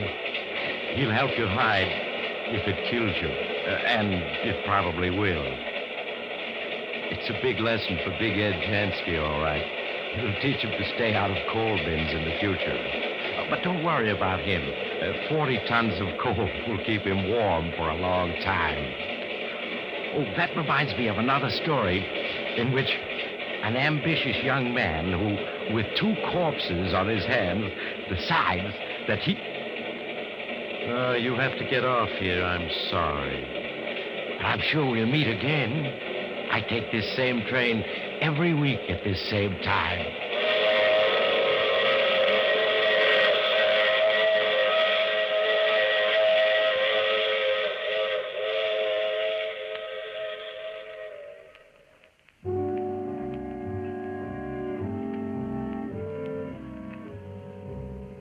You have just heard The Mysterious Traveler. Now you can enjoy other tense and exciting tales of the Mysterious Traveler in the January issue of the Mysterious Traveler magazine, now available. In our cast were Lawson Zerbe, Frank Silvera, and Sidney Paul, with Maurice Tarplin starred in the title role. Music under the direction of Sylvan Levin, composed by Richard DuPage. The Mysterious Traveler is written, produced, and directed by Robert A. Arthur and David Kogan. All characters in our story were fictitious. Any resemblance to names of actual persons was purely coincidental. Phil Tonkin speaking. This program came to you from New York.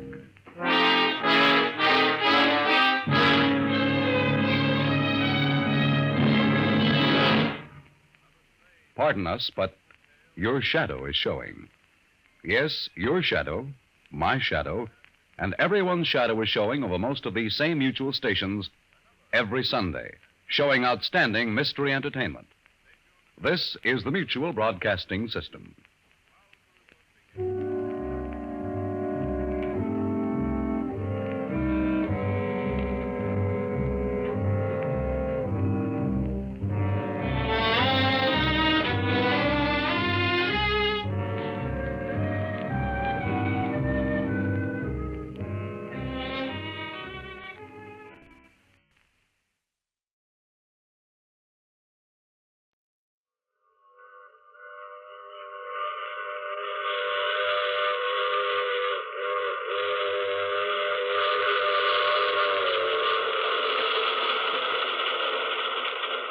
The Mutual Broadcasting System presents The Mysterious Traveler, written, produced, and directed by Robert A. Arthur and David Kogan, and starring 2 of radio's foremost personalities, Leon Janney and Ann Shepard, in Christmas Story.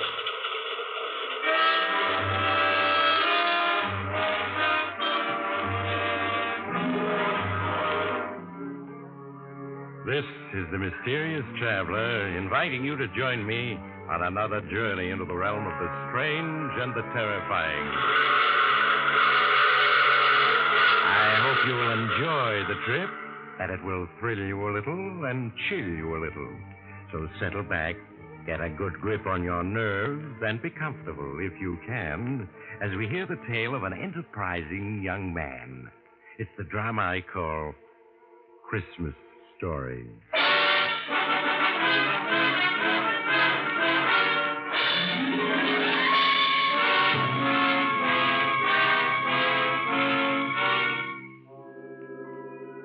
The name is Steve Farrell, and I've just gotten through playing Santa Claus.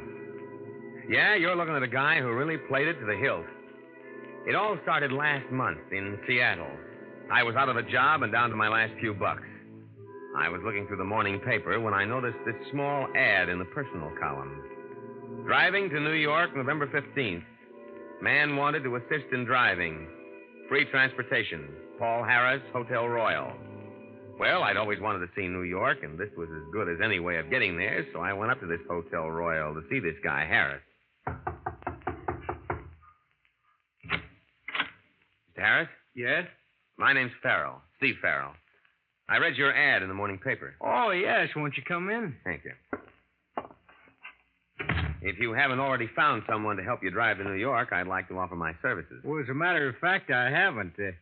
Can you leave for New York a day after tomorrow? Sure, anytime. Well, good. Then why not come around at 9 in the morning and we'll get off to an early start? Okay, Mr. Harris, 9 it is.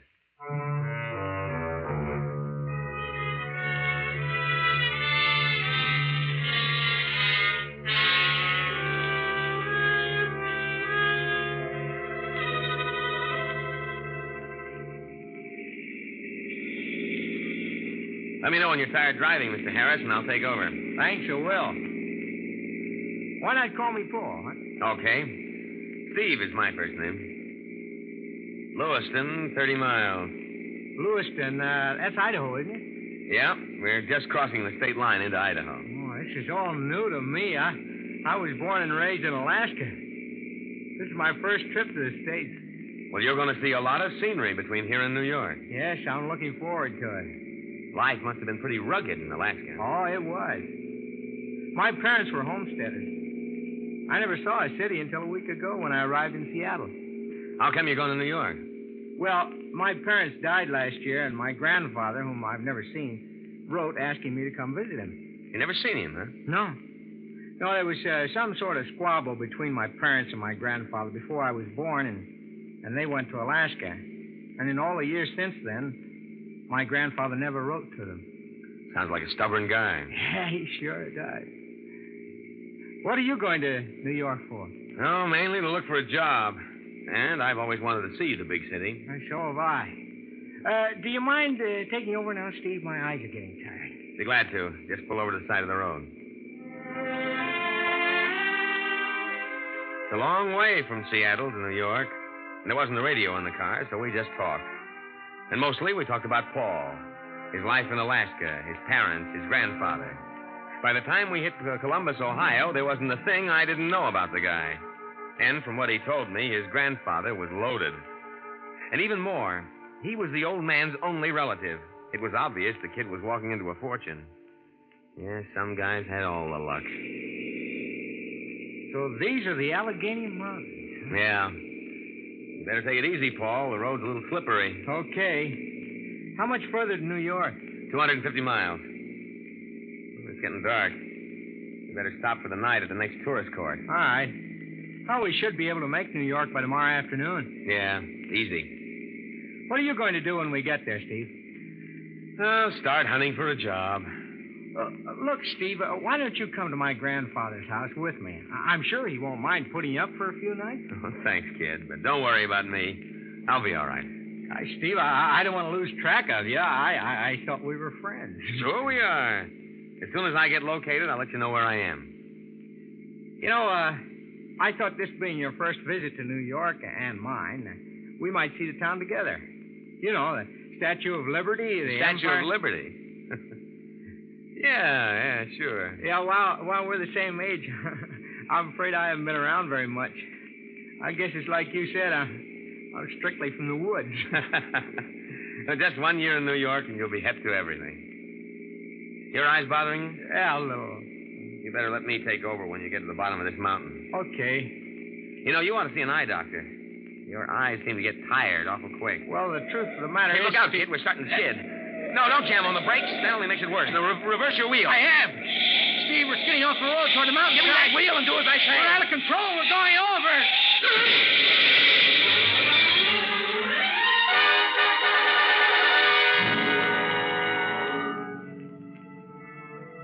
When I regained consciousness, I was lying a few feet from the car. We'd rolled 300 feet down the side of the mountain, and the car was completely wrecked. I crawled to my feet and felt for broken bones. Other than a bad gash on my head and a mass of bruises, I was okay. I limped the few feet to the overturned car and looked in. Paul was still behind the wheel. Even before I reached for his pulse, I had a feeling he was dead. Paul's luck had run out. He'd never see all that dough that was waiting for him in New York. Yeah, it was then that it came to me. I hadn't wished the guy dead, but now that he was, and nobody in the States knew Paul or what he looked like, and on the other hand, I knew everything about him, well, it was a gamble, all right, but there was a fortune in the kitty. I went to work switching our clothes and all identification. Just as I finished, a state police patrol car came along the mountain road and spotted the wreck. They took me to headquarters where I made a complete statement. A couple of hours later, I grabbed a train for New York.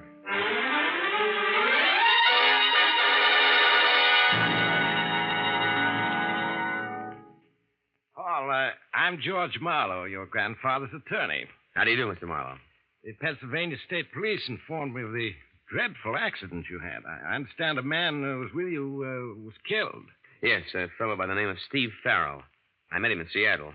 He assisted me with the driving. Too bad, but thank heavens it wasn't you. It would have been your grandfather's death blow. How is he? Weak, very weak, but eagerly waiting to see you. All right, come along. Yes, sir. How's that gash on your head? Oh, not too bad. It was treated by a doctor at the state police headquarters. Look, you can only spend a few minutes with your grandfather, and excitement must be avoided by all means. I understand. And here we are.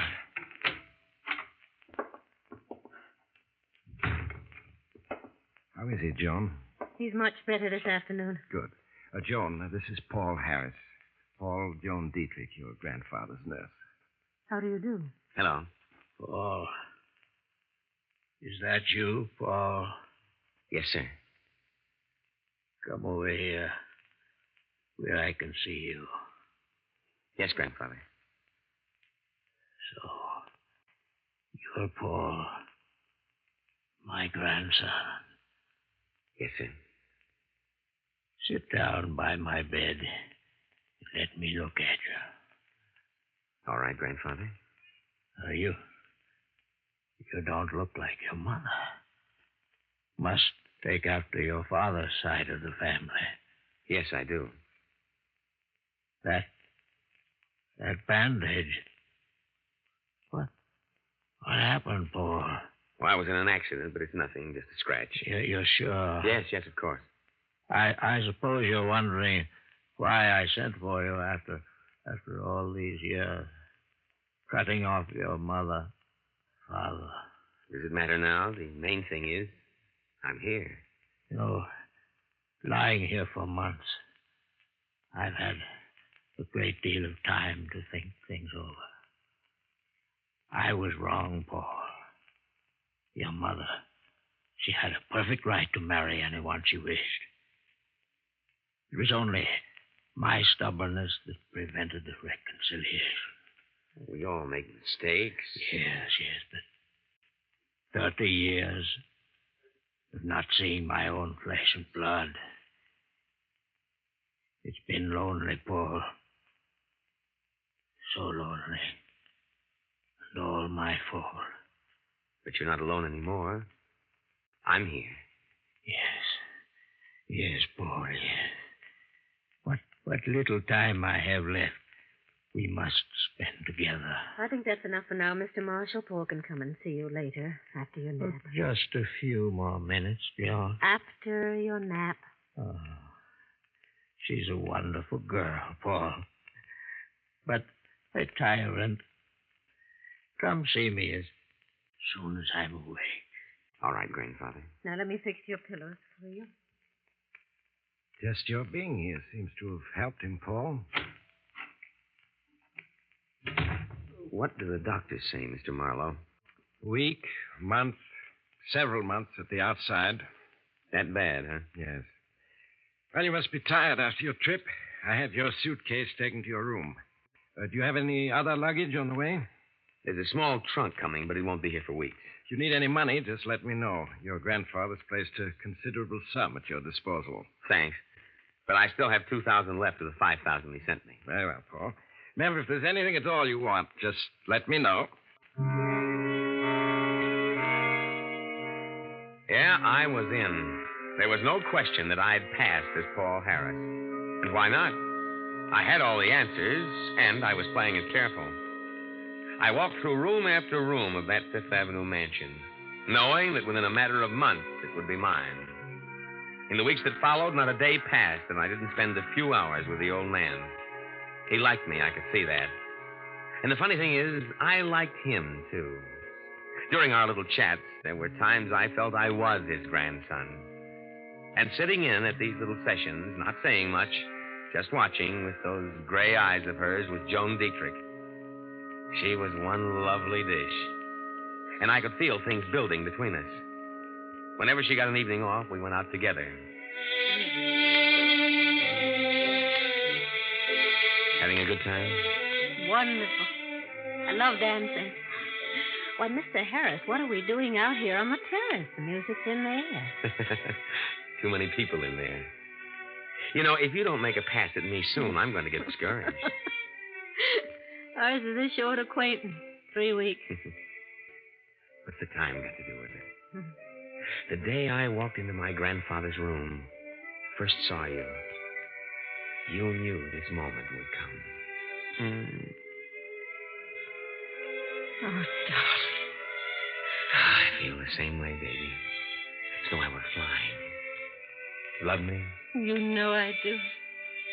And why the tears? Oh, I do love you. And I want to believe in you, but I'm so confused. So confused. About what? Go on. I want to hear. Are you really Paul Harris? What makes you ask that? In your talks with Mr. Marshall, several things you said seemed strange. Such as? Well, your grandfather spoke of a restaurant in San Francisco, and you said you knew it. Yet if you are Paul Harris, how could you not? Paul Harris has never been to San Francisco. I might have taken in San Francisco on the way to New York, you know. What else bothers you? You mentioned the television show you'd seen 6 months ago. There is no television in Alaska. If you're Paul Harris, how could you have seen it? People up in Alaska see kinescopes of television shows, baby. They're shown like movies. Oh, darling, just tell me I'm wrong. That's all I want to hear. I wish I could tell you I'm Paul Harris. But I'm not. You're not? No. The name is Farrell. Steve Farrell. Steve Farrell? Wasn't that the fellow that was killed in that... It was Paul Harris who was killed. You changed identity. Yes. Oh, how could you? How could you? I was tired of being broke, of going from one lousy job to another. I saw a chance to grab a fortune and took it. What are you going to do? I should go to the police. I can't. Mr. Marshall thinks you're his grandson. He's extremely fond of you. If the truth were to come out, it would kill him. Is that the only reason you can't go to the police? Oh, Steve, what are we going to do? Nothing. Nothing. That's right. I'm going on being Paul Harris until the old man dies. Then I'm taking the estate. You can't, Steve. You can't. Why not? While the old man's alive, I'm making him happy. If I get his estate when he dies, who loses by it? It isn't as though he has other relatives. Why shouldn't I get it? No, it's wrong, Steve. It's wrong. It's wrong only if you're caught, baby. Only if you're caught.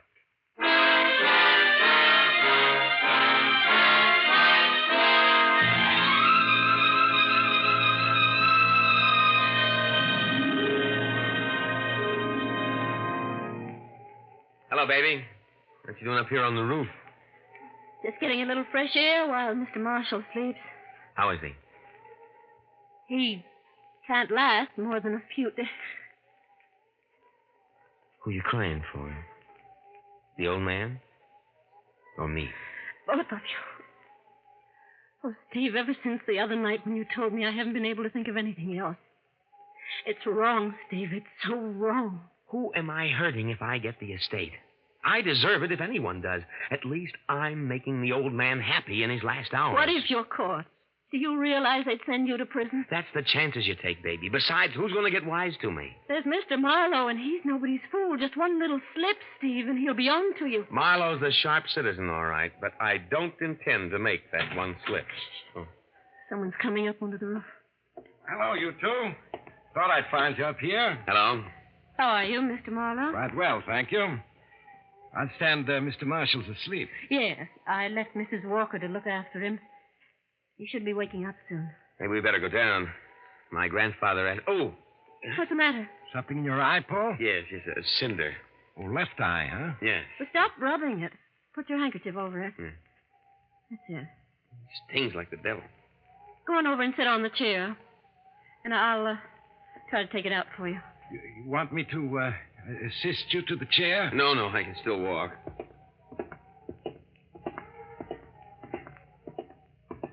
Now sit down and tilt your head back. That's it. Take the handkerchief away. Oh, I see it. Hold still.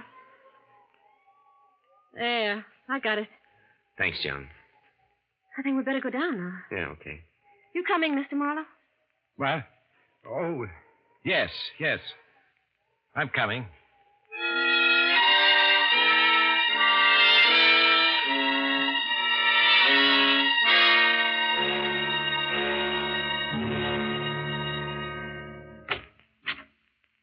Mrs. Walker said that Mr. Marshall was asleep and she looked in on him a few minutes ago. Seems he's still sleeping. Perhaps we'd better leave and wait until he wakens. No. I'm going to wake him. It's time for his medicine. Mr. Marshall? Mr. Marshall? Time for your medicine. Mr. Marshall? What is it, Joan? There's no pulse. Are you sure? Yes. He's dead. Well, at least the end came peacefully. He died in his sleep. Joan took the old man's death hard, and I felt pretty upset myself, even with all that dough waiting. As for Marlowe, he was his usual efficient self, looking after all the details of the funeral.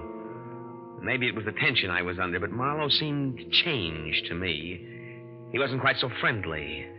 And sometimes I turned to find him watching me, giving me the cold eye. I couldn't be sure whether it was my imagination or not. After we got back from the funeral, I was in my room when there was a knock on the door. Come in. Oh, hello, Joan. Come in. Mr. Marlowe's downstairs in the library. Wants to see you. Close the door. Anything wrong? Plenty. Whose trunk is that you're going through? Paul's. It arrived this morning while we were at the funeral. Steve, what's wrong? I've just been going through some of Paul's personal papers. I knew, of course, that he was 4F in the draft, but I never knew why. What are you trying to tell me? Paul was 4F in the draft because he was blind in the right eye. Blind in the right eye? Yes. That's why I've been getting the cold shoulder from Marlowe these past 3 days, ever since the afternoon we were on the roof. I don't understand. Somehow Marlowe knew that Paul was blind in the right eye, and when I got that cinder in my left eye, I covered it with my handkerchief. You told me to walk across the roof to the chair, sit down. Oh, yes, I remember. At that point, Marlowe offered to lead me to the chair. Knowing you were blind in the right eye and had your left eye covered with a handkerchief. Yes. When I walked over to the chair without hesitation, that must have started him thinking. Oh, Steve. Now, don't get panicky, baby. Marlowe can't be sure he's right. At the moment, he's just suspicious. But if he really investigates, I've got to kill the suspicion in his mind. Stop him from doing any checking. But how? I don't know yet. Now, come on, he's waiting for us in the library.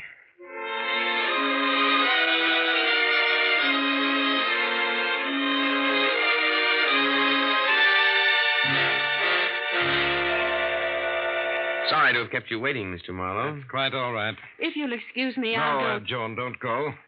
No reason why you shouldn't hear what I have to say. Tomorrow, Christmas Day, I'll officially read Mr. Marshall's will.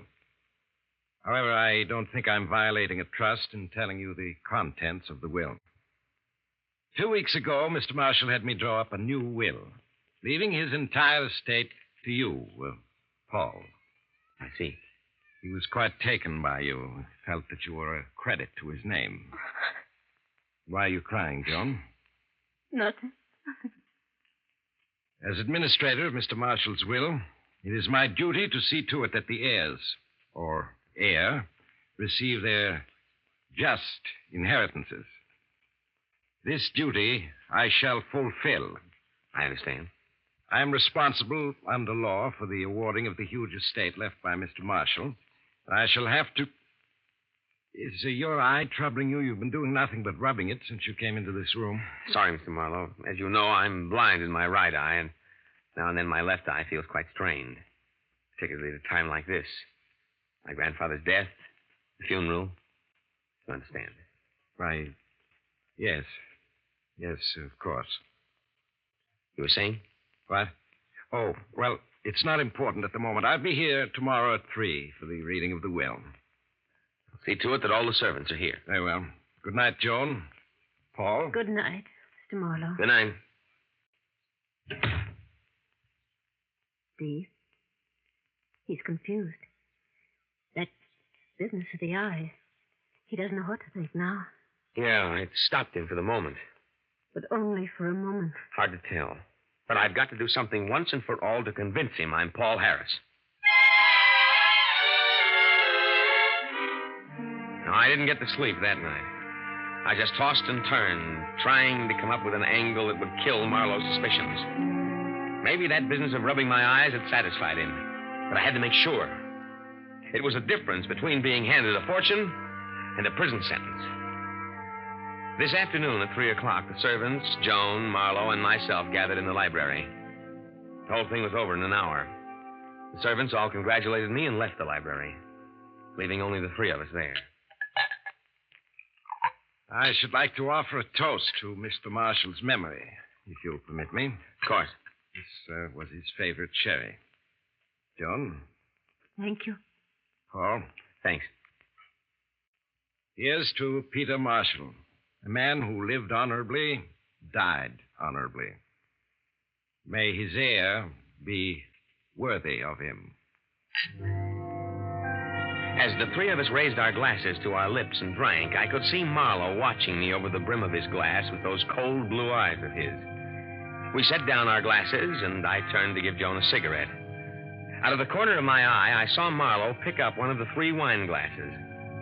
Suddenly, I realized it was my glass he picked up. He held it casually, almost as if he didn't know he was holding it. In that moment, I was going nuts, trying to guess whether he was satisfied that I was Paul Harris or he was still suspicious and going after me. My fingerprints were on that glass, and the Army had a copy of those prints in Washington. This was it. Either I play mice and go for the fortune or throw in my hand. Suddenly, I felt Joan's hand in mine. Say, Mr. Marlowe. Yes? You say this will, leaving me my grandfather's estate, is a new one. Yes, I drew it up only 2 weeks ago. What was the old will like? Well, under the old will, your grandfather's estate went to charity. I thought as much. Mr. Marlowe, Joan and I have been talking things over. I don't want the estate. I want it all to go to charity, as originally intended. Gee, me, I seem to have dropped my glass. You realize, of course, what you would be giving up. I never really had it, Mr. Marlowe, so I hardly think I'll miss it. Joan and I'll get along, won't we, baby? Oh, yes. Well, Paul, is that your considered decision? It is. It's a gesture worthy of Peter Marshall's grandson. Yes, and that little gesture did it. Any guy who gives up a $2 million estate can hardly be called an imposter, can he? No, sir. It's Christmas, and I've just played Santa Claus to the tune of $2 million. The thing I keep wondering about is what would have happened if I hadn't given up the estate? Would Marlowe have gone after me? Or was he satisfied that I was Paul Harris? Yes, sir. That little puzzle is going to give me plenty of thought for a long time to come.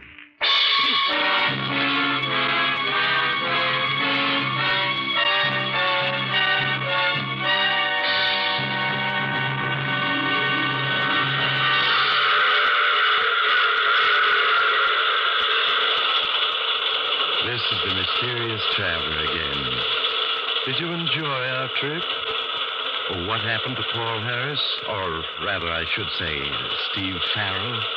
He and Joan were married, and the poor fellow's now working at an honest living. Yes, sometimes he thinks of the $2 million estate he gave up. But then with taxes what they are, what could he have kept in any case? Only a fortune. Which reminds me of a story in which another enterprising young man allowed himself to be killed for the sake of acquiring... Oh, you'll have to get off here. I'm sorry.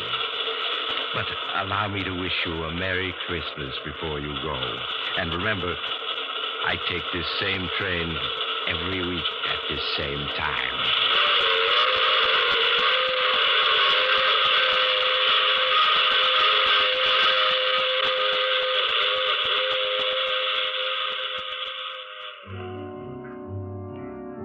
You have just heard The Mysterious Traveler.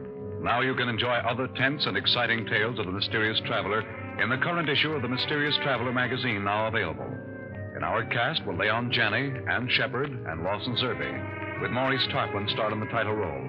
Music under the direction of Emerson Buckley, composed by Richard DuPage. The Mysterious Traveler is written, produced, and directed by Robert A. Arthur and David Cogan. On this Christmas night, 1951, we send special greetings to Mutual's affiliate in San Antonio, Texas, radio station KMAC. Today, KMAC celebrates its 25th anniversary.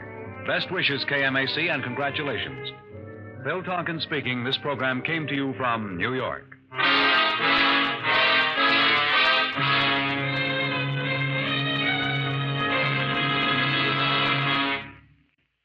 Here, the 27th consecutive renewal of the East-West game and the annual Blue-Gray game. It's another Mutual listening must.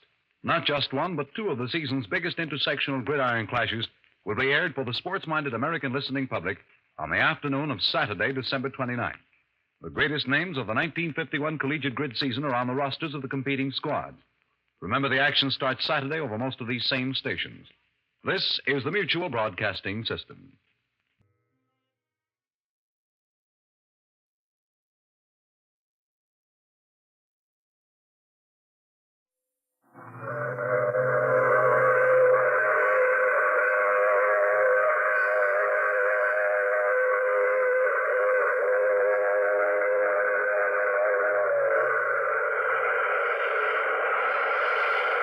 Mutual Broadcasting System presents The Mysterious Traveler, written, produced, and directed by Robert A. Arthur and David Cogan, starring one of radio's foremost actors, Chuck Webster, in It's Only Money.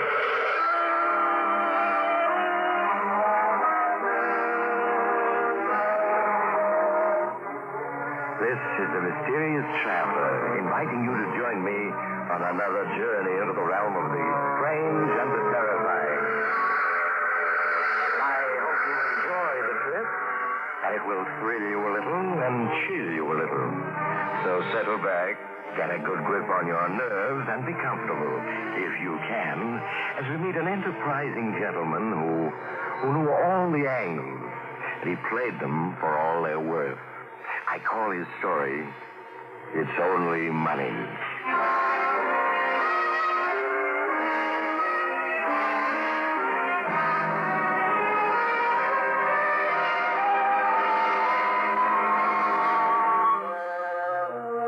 My friend Charlie Ruffing is a highly educated man. He has a degree from the School of Experience, and he's done postgraduate work at Larceny College to win an advanced degree as expert chiseler and all-around confident man. If there's a way of making easy money he hasn't tried, it's not worth trying. That's right, but I'm reforming. Beginning now, I'm never going to touch another dishonest dollar.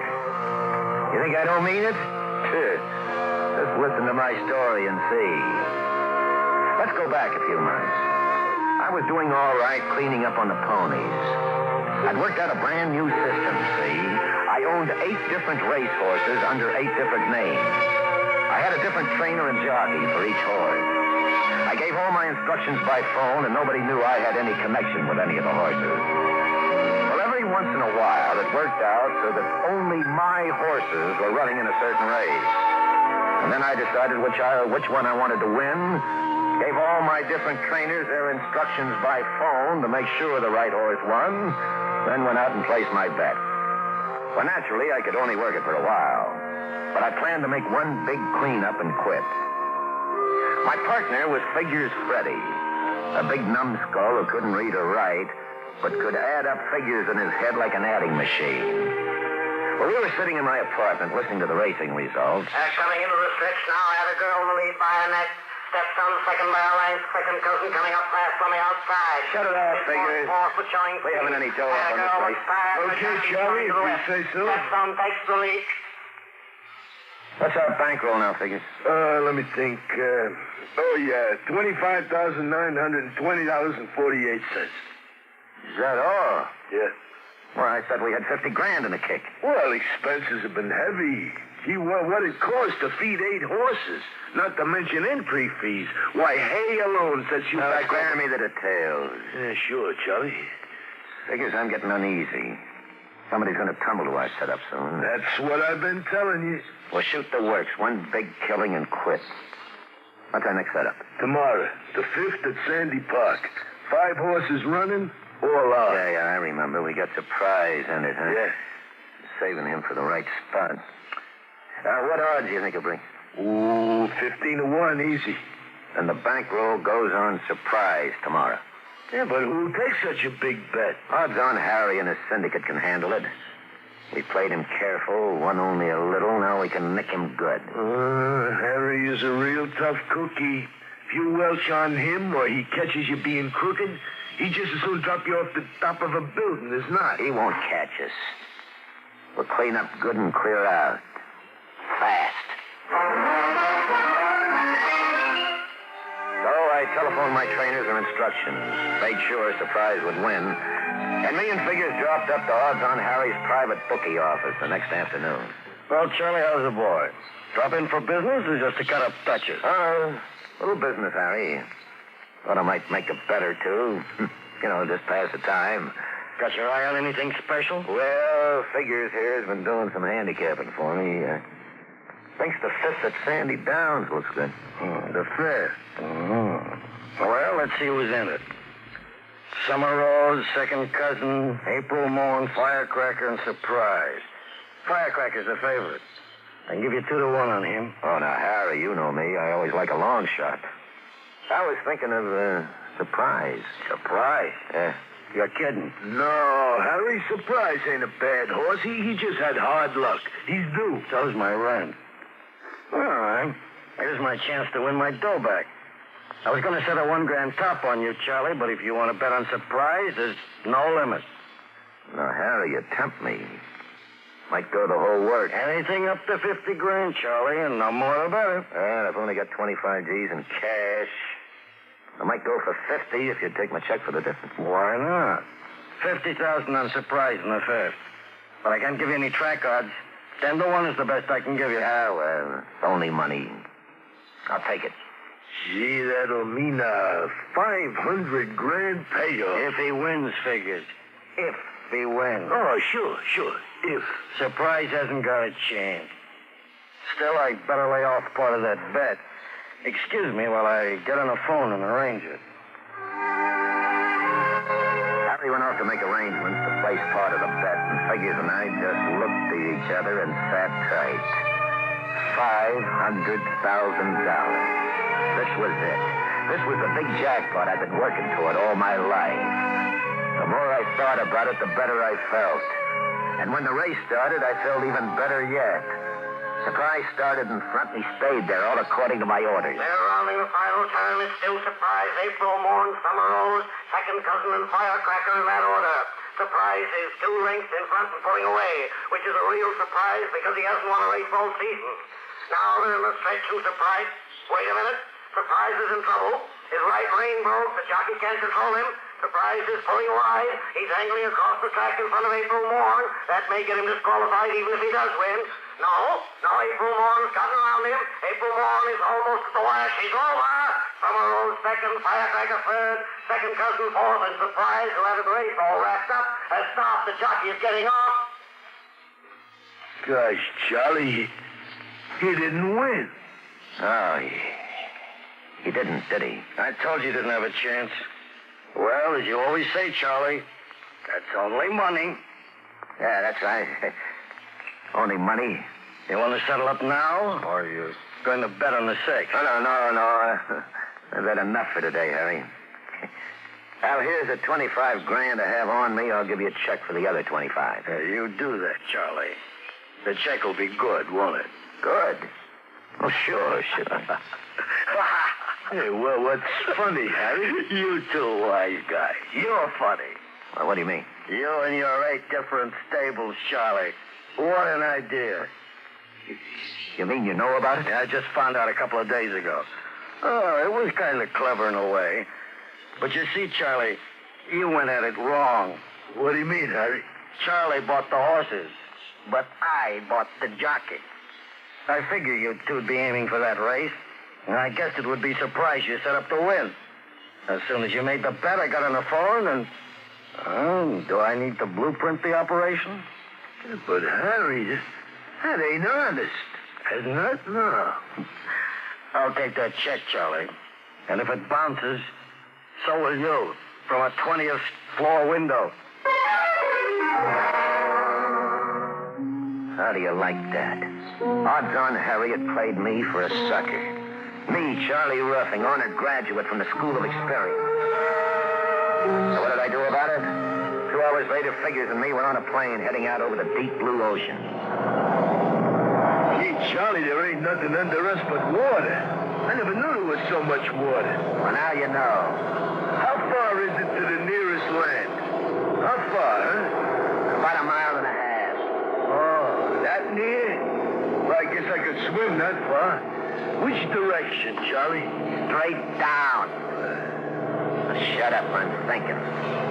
Yeah, but Charlie... Oh, yeah, what is it? Well, why are we flying to Europe? Well, we've been moving so fast, I ain't be able to figure it out yet. I thought it was obvious. We gave Odds on Harry a bad check for 25 grand, didn't we? Yeah, I guess we did. And what'll he do when it bounces? Well, he'll come looking for us. And he won't be feeling friendly. No. So with my last dough, we buy tickets for Paris, France. Always heard it's cheap to live there. And it's a long ways away from Odds on Harry. Once we get there, well, we'll just have to figure a new racket. So we reach Paris and get rooms in a flea bag of a hotel. And I think and think and think. And I haven't an idea.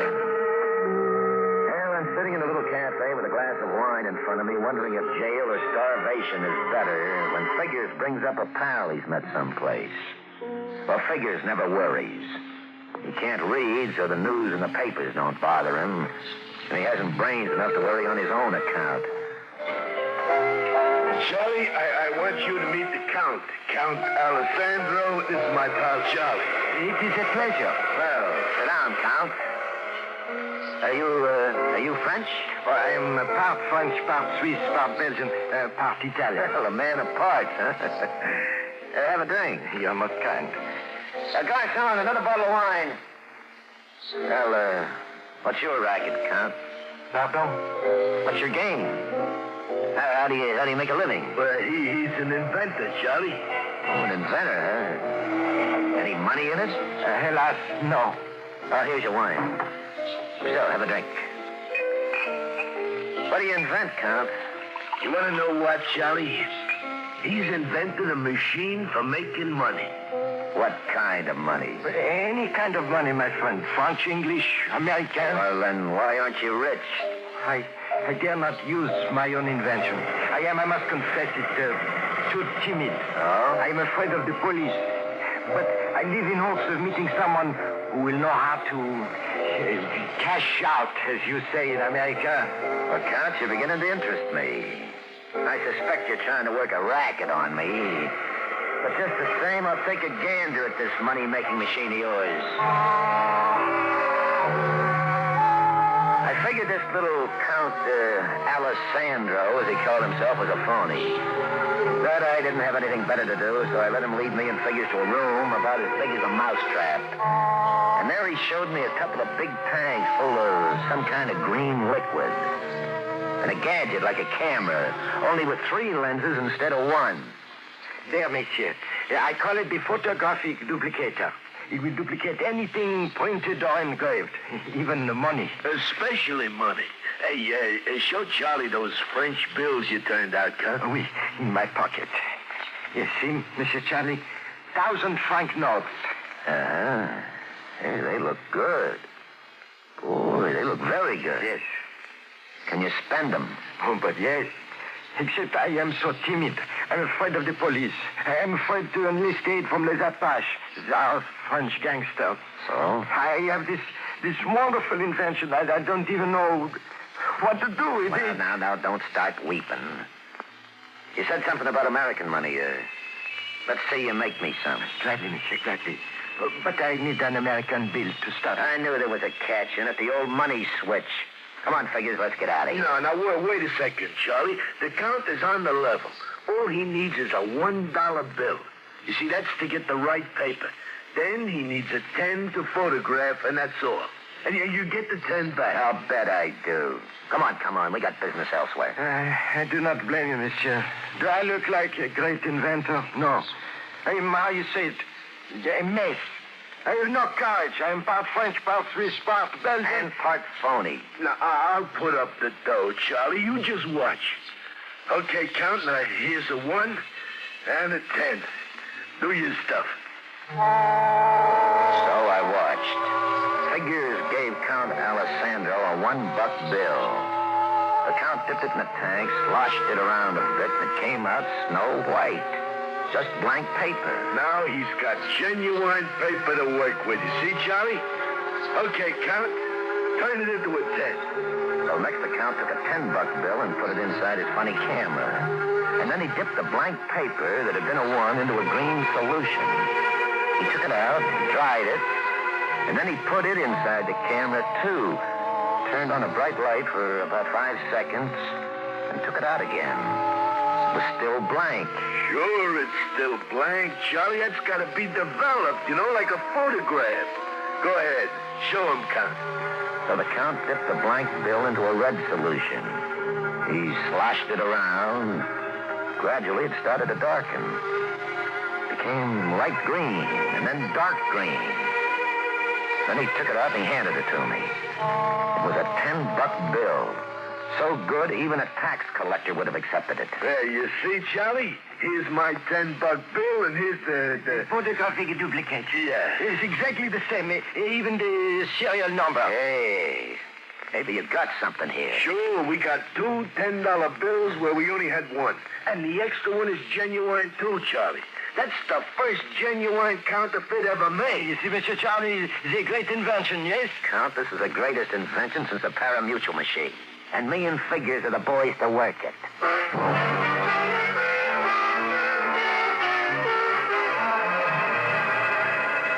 Charlie, I've been figuring. Yeah? Anything bigger than 100 is hard to pass. Anything smaller takes too long to add up the big dough. That's right. So we should concentrate on hundreds. Now, $1 million is a nice round figure. I'll say. So round, so firm, so fully packed. Yeah, well, it takes 10,000 hundreds to make $1 million. Now, to get the right paper for 10,000 bills, we got to start with 10,000 singles. Mm-hmm. The Count bleaches them white. Huh? He photographs hundreds on the paper, and we got $1 million in genuine counterfeit dough. Oh, keep talking. I love to hear big figures like that. Yeah, but where are we going to get the 10,000 singles? Well, why not start smaller? Say a couple of grand at a time. Oh, now, Charlie, I ain't so bright. I don't know how to read, but I do know something. And one is the Count is a scared pigeon. He's the nervous kind, you see? Mm. And we got to pull one big deal, and we got to pull it fast. Yeah, you're right. Okay, we'll get busy tomorrow. When there's a deal to be pulled, I work fast. The next day, I took my last $200 to American Express and got singles for them. And then me and Figures called on Count Alessandro again. My pal Charlie is ready to work with you, Count. How fast can you turn out the dough? But, monsieur, I am not positive I wish to continue this affair. During the night, I began thinking about if we are caught, prison is not a nice place. No, we won't be caught. All you have to do is bleach $1 bills and turn them into hundreds. Yes, but... I have 200 singles here. First, we'll turn them all into tens, like we did last night. That'll give us $2,000. We'll exchange that for singles, 2,000 of them, and we're off to the races. All right, come on, start the machinery, Count. Let's get going. We'll dedicate the Charlie Roughing Private Mint.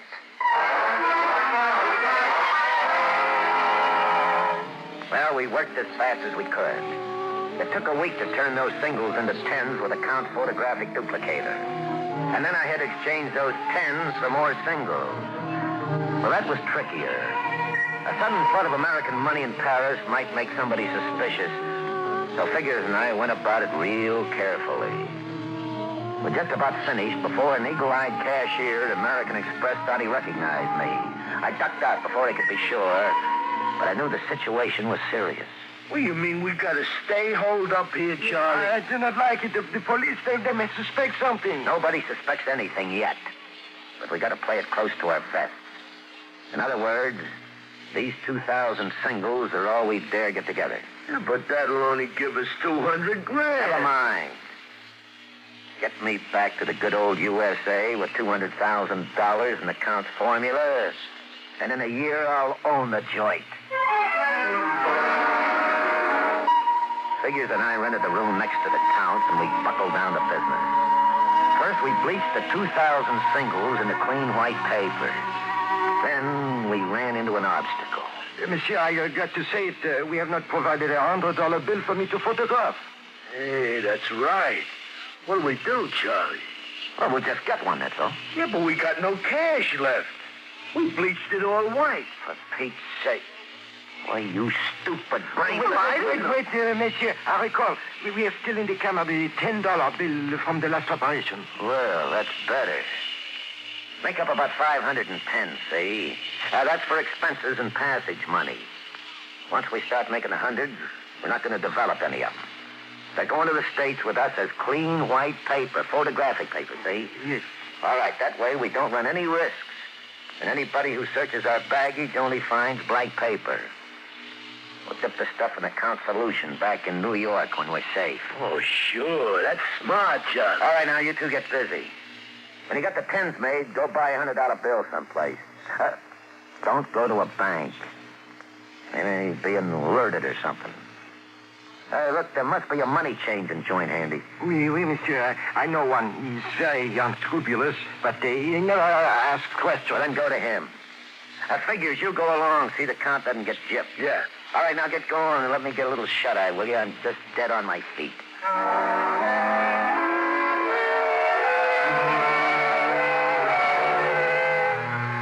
The next morning when I woke up, Charlie Ruffing's private mint was going full blast.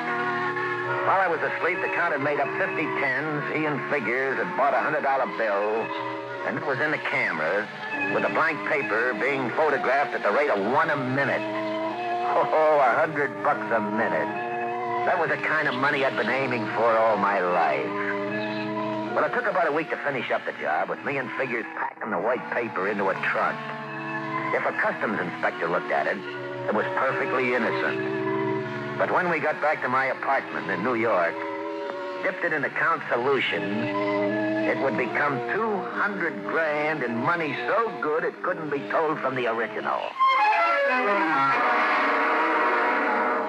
Figures wanted to develop a few of the hundreds for spending money, but I wouldn't let him touch one of them. I wasn't risking any last-minute slip-up, a raid by the cops or something.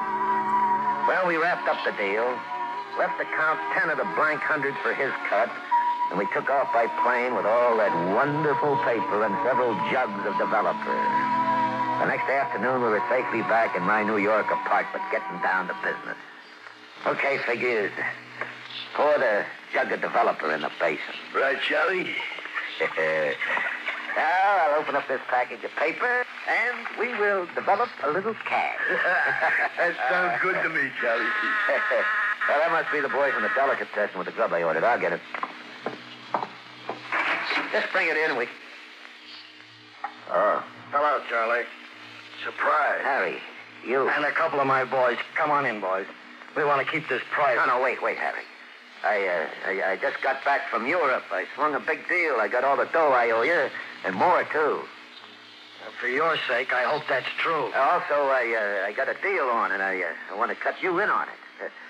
But I'd like to talk about it in private. Can't the boys wait outside while we talk? All right, Charlie. For a couple of minutes. Hey, wait here, boy, but come fast if I call. Now, just what is this deal you mentioned, Charlie? I'll give you 2 minutes to outline it. I can outline it in 1 minute. How would you like a half interest in the United States Mint? Harry got interested fast. I told him I'd fly back to Europe and bring Count Alessandro and his apparatus here. Harry and his syndicate would arrange for the distribution. Yeah, we could easily push $10 million a year of our special genuine counterfeit. Yeah, that appealed to him. That sounds good, Charlie. If true. Harry, we can demonstrate right on the spot. We've got the paper, we've got the developer. Figures. Yeah, Charlie. Develop $100 bill for Harry. Sure, Charlie. Well, our first 100, Harry. We'll frame it for a souvenir, huh? How's it coming, Figures? It's turning green. Hey, you see Charlie there, Harry? Hey. I'll be a horse's uncle. Hey, I can see the figures in the corner. 100. Another couple of seconds, and it'll be ready, and then I'll drive. So you see, Harry, what a big thing this is? Yeah, we can develop an international syndicate. England, France, Switzerland, Sweden even. Yeah. Why, we'll load everything in sight before we finish. Okay, it's all done. Here it is, Harry. Hey, that sure does look pretty, doesn't it? Oh, beautiful. Yeah. Looks just like... Why, you two-timing chiselers. Huh? You double-crossing crooks. What kind of a gag is that? Something's wrong. Plug him. Yes, you two. I'll make you so soft. Yeah. Catch him. Yeah, I got him. Lower him gently. Yeah. That's it. Now, let me see that $100 bill. Yeah. Oh, for the love of mud. What, Charlie? Trouble. Let's go fast down the fire escape.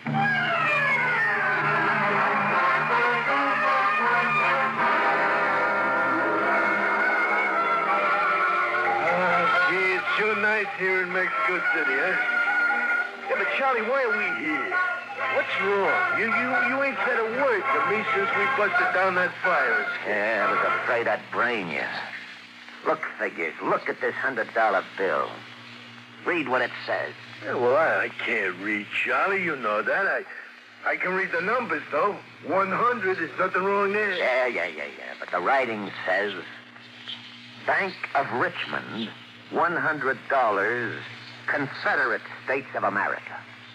Yeah, I thought it's the United. It is the United States, but the Confederate States existed only during the war between the states. Oh. Crooked money changer in Paris pawned it off on you in a cart. Because neither of you could read English, it's an old Confederate bill. We just counterfeited $200,000 in worthless Confederate money. So here I am, stuck in Mexico City. But I got a big deal on, see? I just bought an old map showing where $2 million in Aztec treasures hidden. And if you want to go in with me and you got $10,000 for expenses, it's a deal. We'll clean up yet. And you don't have to worry about me cheating you out of your share. I'm taking a resolution for 1952. Charlie Ruffing isn't taking any more dishonest money. Confederate money, that is.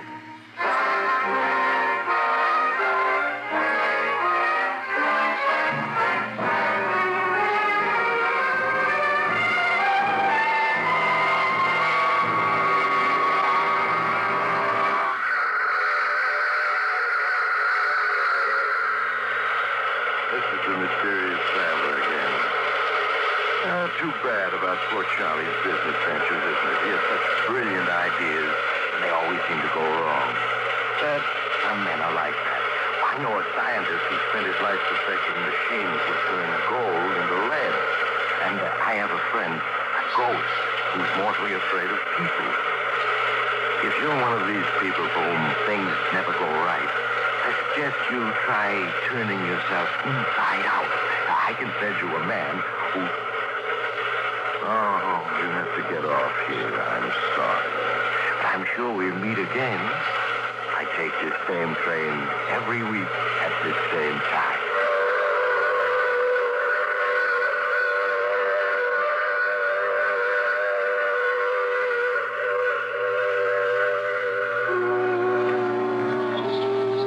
You have just heard The Mysterious Traveler. Now you can follow other tense and suspenseful adventures of The Mysterious Traveler in the current issue of The Mysterious Traveler magazine, now available. In our cast were Chuck Webster, William Zuckert, and Albert Oppenheimer, with Maurice Tarpon starred in the title role. Original music under the direction of Emerson Buckley, composed by Richard DuPage. Bill Tonkin speaking. This program came to you from New York.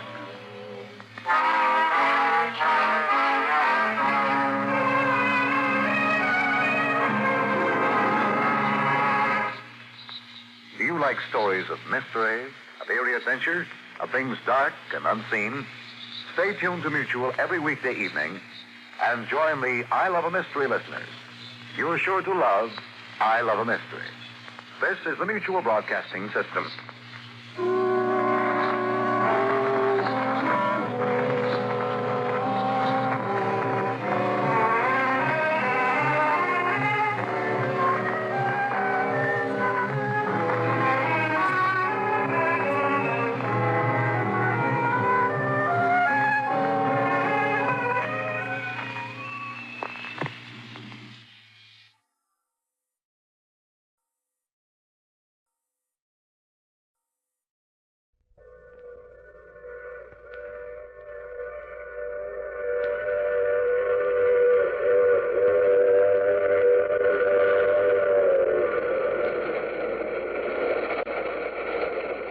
The Mutual Broadcasting System presents The Mysterious Traveler, written, produced, and directed by Robert A. Arthur and David Cogan, and starring one of radio's foremost actors, Chuck Webster, in The Man Who Knew Everything.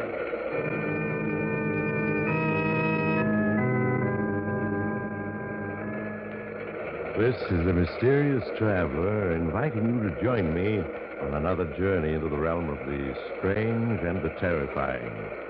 I hope you will enjoy the trip, that it will thrill you a little and chill you a little.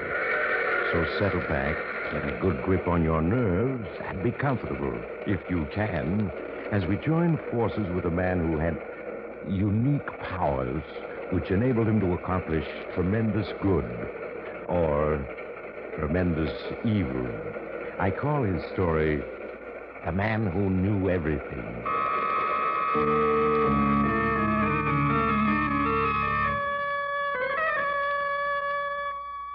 My story begins in a small, very expensive nightclub, the Crystal Club. The room is crowded with men and women in evening dress, there to see and hear the star attraction, Randor the Mystic, mind reader extraordinary. In a small office with the door locked, Nick Thompson, owner of the club, and his press agent, Jerry Fenton, are in conference. I don't like it, Jerry. I tell you I don't like it. The grand jury is all set to bring in an indictment against me. The heat's on, and my contacts with City Hall are no good anymore. Well, it seems to me, Nick, about 5 years ago, there was another grand jury camping on your trail. But all of a sudden, they lost interest, right? Yes, that's right.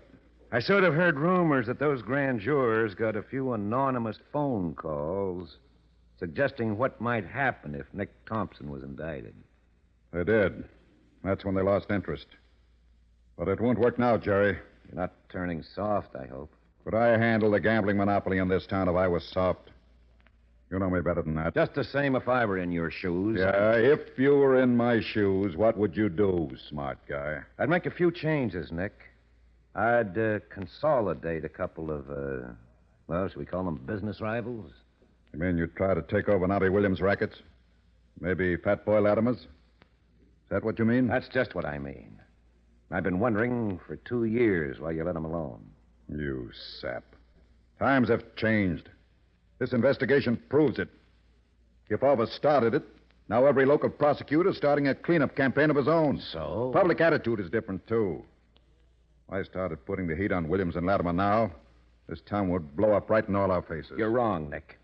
Get strong enough and nobody can touch you, not even the public. Listen, if you controlled Rocky's mob and the Fat Boys organization, you'd be so powerful the governor himself wouldn't dare interfere with you.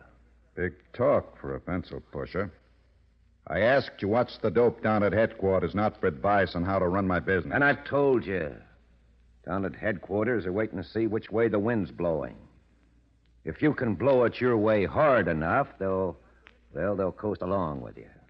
But if you sit around chewing your nails until the grand jury finds a true bill against you, all of a sudden you won't have any friends. Talk. Give me a concrete suggestion. That's what I want. Must be some way to get at those grand jurors. Everybody has something in his life that he doesn't want known. Those jurors are a hand-picked blue ribbon bunch. To pick up anything against them, you'd have to read their minds. Read their minds? Very interesting idea, Nick. Maybe Randor, the mystic, could do it. If you put it to him, right? That Oriental faker. He's got a good act, but it's just an act. Oh, you're wrong. I tried him out last night. He read my mind, Nick. Told me exactly what I was thinking, including a few thoughts that strictly weren't for publication. Sucker. It's just a trick. Okay, if you want to believe that. Well, if you're through weeping on my shoulder about the grand jury, let's step out and watch Randor put on his act. No need to. I can switch on my loudspeaker in here and hear everything going on outside. Very convenient. It comes in handy. And so, Yeah, there he is. Gentlemen, I shall demonstrate the mystic powers which I bring from the sacred Orient. I shall not ask you to write questions on a piece of paper. Just think them. That is all. Think them, and I shall answer them. What hooey. But they eat it up. I tell you, it's not hooey. I perceive a thought. A certain gentleman is wondering if his wife knows where he was last night. No, sir, she does not. But please, such trivial thoughts, I must not waste my powers on them. Here is something else. It's just a test, but it may convince you. The lady in the red dress wishes me to tell her what her automobile license number was in 1945. It was YX4590. Am I correct? She is nodding. Yeah, how do you explain that except by mind reading? She's a stooge, of course. Let's shut it off.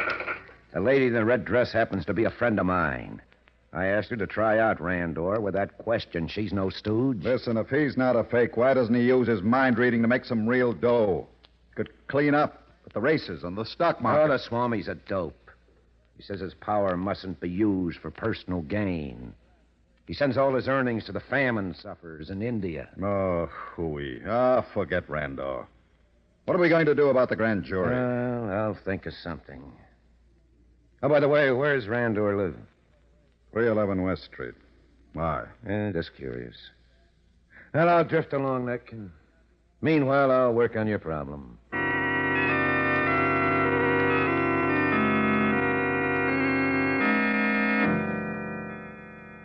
From the nightclub, Jerry Fenton went directly to 311 West Street. There, he located Randor the Mystic's small apartment and let himself in with a pick lock. Once inside, he turned on a light and began searching the place. A thick manuscript in a desk drawer attracted his attention, and he settled himself to read it. Well, he was still reading an hour later when, unexpectedly, the door opened. Who is here? Who is in my lodging? Hello, Randor. Home early, aren't you? Fenton, the press agent. For what purpose have you broken into my room? Well, I've been meaning to have a little talk with you. I thought I'd drop in early and wait. You are lying. You have my manuscript in your hands, the fruit of my life's experiences. Yes. Interesting reading. Saves me a lot of trouble. Give it to me and go. I don't think so, Randor. You see, in Chapter 5 here, you've outlined exactly how you manage your mind-reading trick. Very interesting. Now I savvy those cough drops you're always chewing. They're doped with a drug which sharpens your mind so that you can really catch what someone else is thinking. That is true. It is a secret known only to qualified practitioners of the art of yogi. It is not for the multitude. One person's no multitude, meaning myself. No. You must not tamper with such powers. Your knowledge is not great enough. It's great enough to get me the right stuff from a drugstore to make a mind reader out of me, too. That's all I need, Randall. No, I read your thoughts. They are evil. You wish power, wealth for yourself. You intend to use criminal methods to get them. So what? Do you know a better way? I cannot permit it. You can't stop it, old man.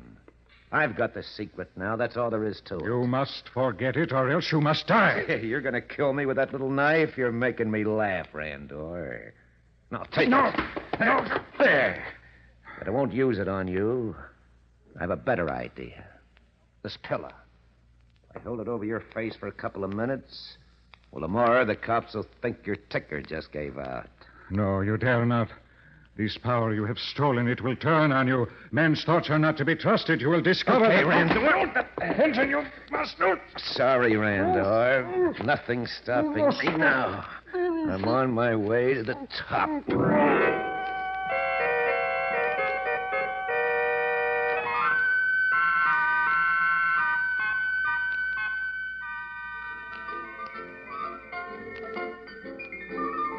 Oh, hiya, Jerry. Oh, hello, Rocky. Nick in his office. Yeah. He wants to see you. He's been wondering where you've been the last week. Yeah, I've been busy. He's kind of sore. Yeah, that's too bad. I'll go in and cheer him up. Hello, Nick. Fenton. Where the devil have you been? Last place you'd look for me. Been down to the courthouse. The courthouse? Listening to the grand jury hearings. Why weren't you where I could get a hold of you? Randall, the mystic, conked out last week. Heart attack in his apartment. Yeah, so I read in the papers. I had to get another attraction fast. And I needed you to work up the publicity. But I've been working on a more important problem. The grand jury's decided to indict you. How do you know that? I mean, are you positive? Yes, I'm positive. That's the problem I've been working on. What do you mean? I can fix that grand jury if I want to. You can? How? That's my secret. Now, the question is, what's it worth to you? $5,000 cash on the line. $5,000. Is that all 10 years in prison is worth to you? Look, Jerry. You're working for me, understand? If you can fix the grand jury for me, I'm willing to give you a bonus. But you can't hold me up. I want an equal partnership in all your operations. This club, your gambling concessions, everything. A half interest? You must be nuts. Well, if you go to jail, you lose everything.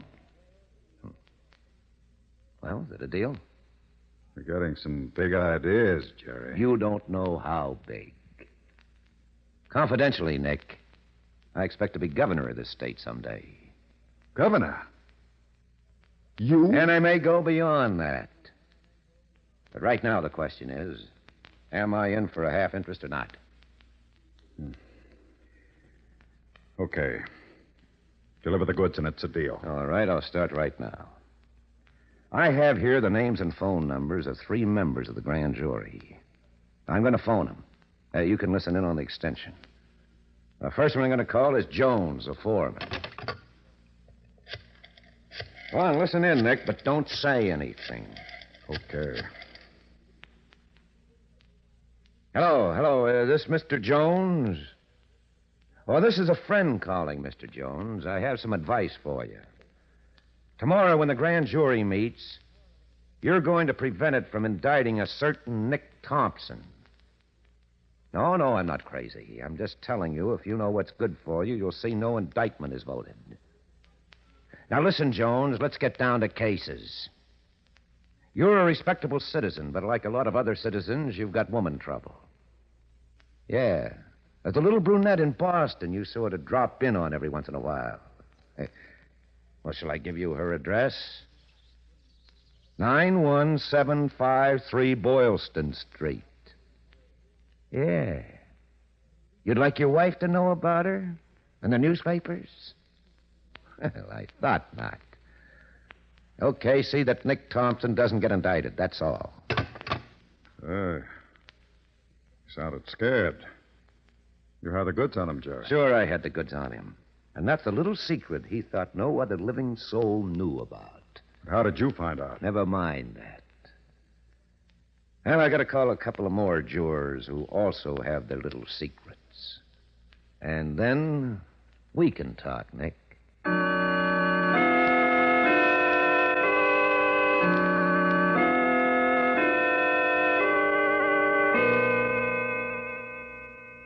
That's my final word, Wentworth. You help quash that indictment or I spill what I know. Now, goodbye. Well, Nick, you feel better now? Gotta hand it to you, Jerry. You've got those 3 citizens buffaloed. Now, spill it. How'd you find out? I hung around the courtroom, reading their minds. Reading their minds?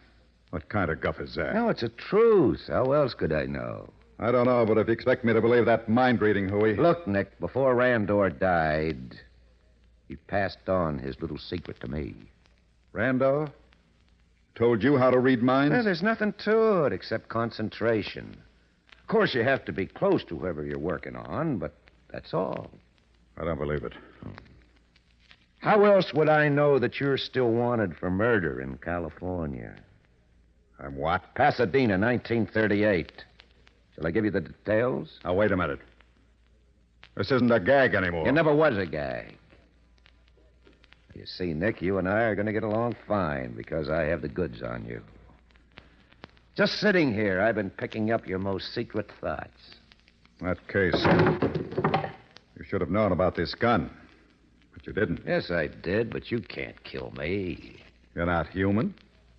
A bullet won't stop you like it will somebody else. Sure it will, but that gun is busted. Been busted for weeks. You just neglected to have it fixed. Well, I'll be...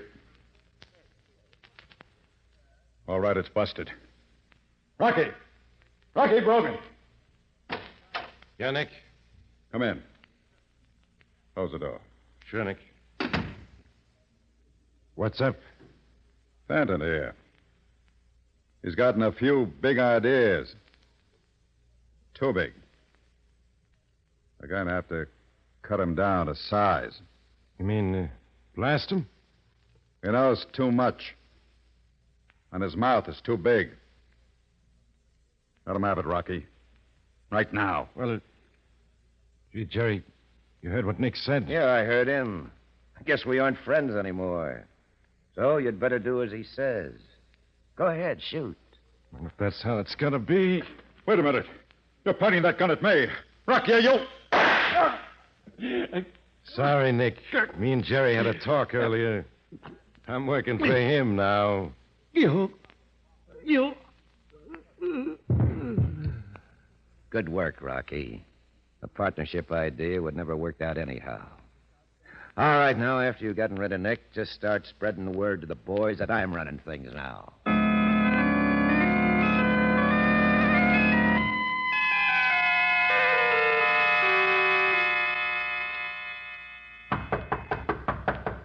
Come in.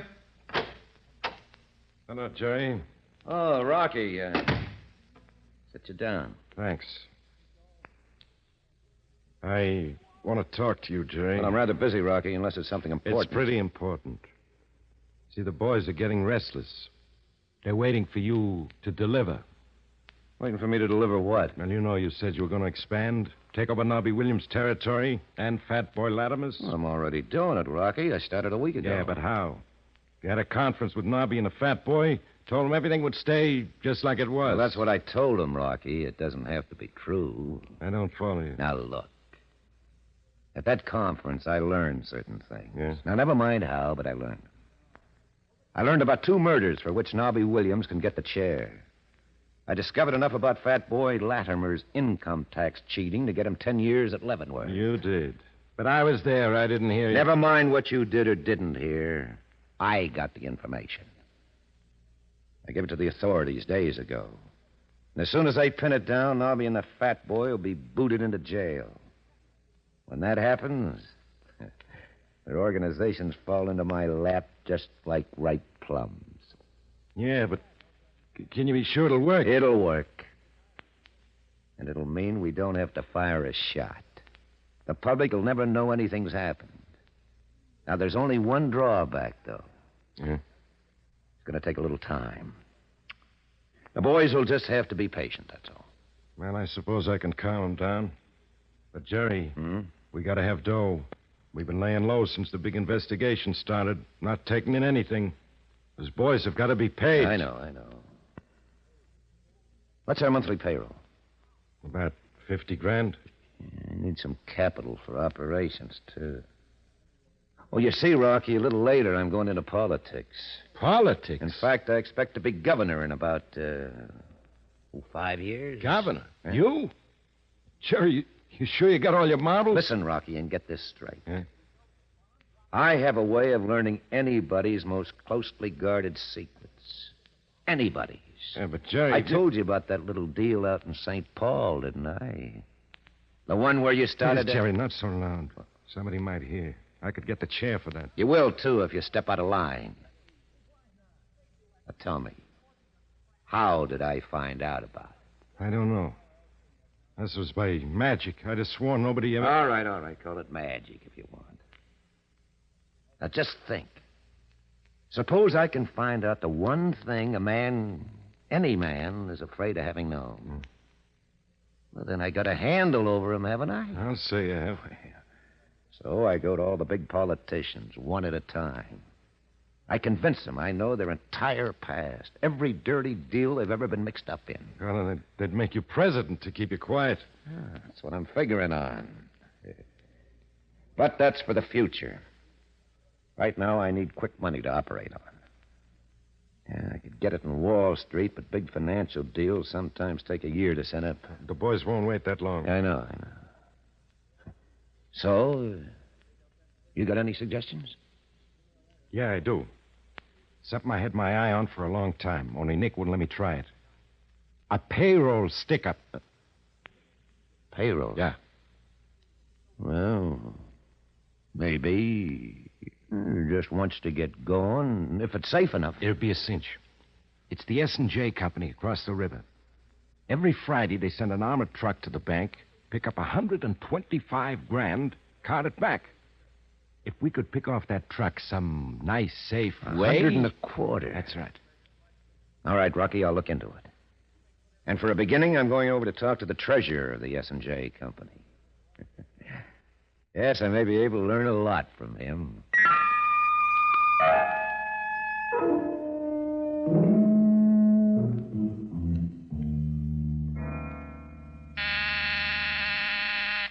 Yeah, Jerry? Come in, will you, Rocky? Right away, Jerry. Close the door, Rocky. I got some dope for you. You mean about that payroll job? That's it. Yeah, it's all set. Now, this is Friday. By 10 p.m., we'll have that payroll. Have you got it figured to take the armored car? We don't need to. Don't need to, but... For your information, the money is not carried in the armored car. That's a bluff. A bluff? The payroll's actually delivered in an old truck marked Tropical Linen Supply Company. You're kidding. An hour after the armored car leaves, the laundry truck drives up at the rear of the bank. The driver, he's a little man wearing horn-rimmed glasses, carries in a bundle of clean towels, comes out with a bag of dirty ones. The payroll's hidden among the dirty towels. How'd you find all that out? Oh, I talked to the S&J treasurer. The rest is my secret. Okay, Jerry. Okay. So tonight, follow the laundry truck. Pick it up. Take it to our own garage. Get the payroll, then get rid of the truck and driver. After that, report back to me. Well, if you can work like this all the time, Jerry. Yeah? Why stop at becoming president?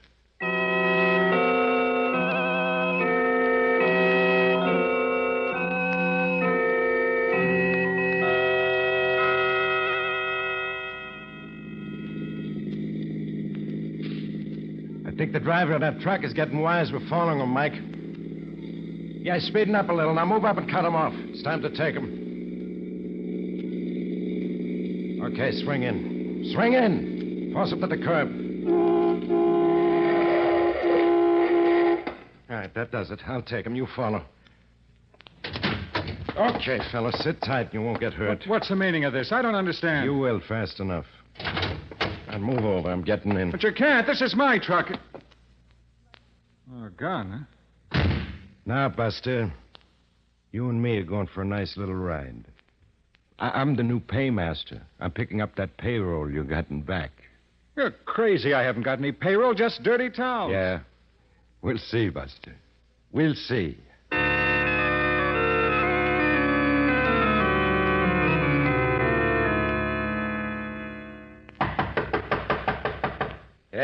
Yes, who is it? It's Rocky Brogan.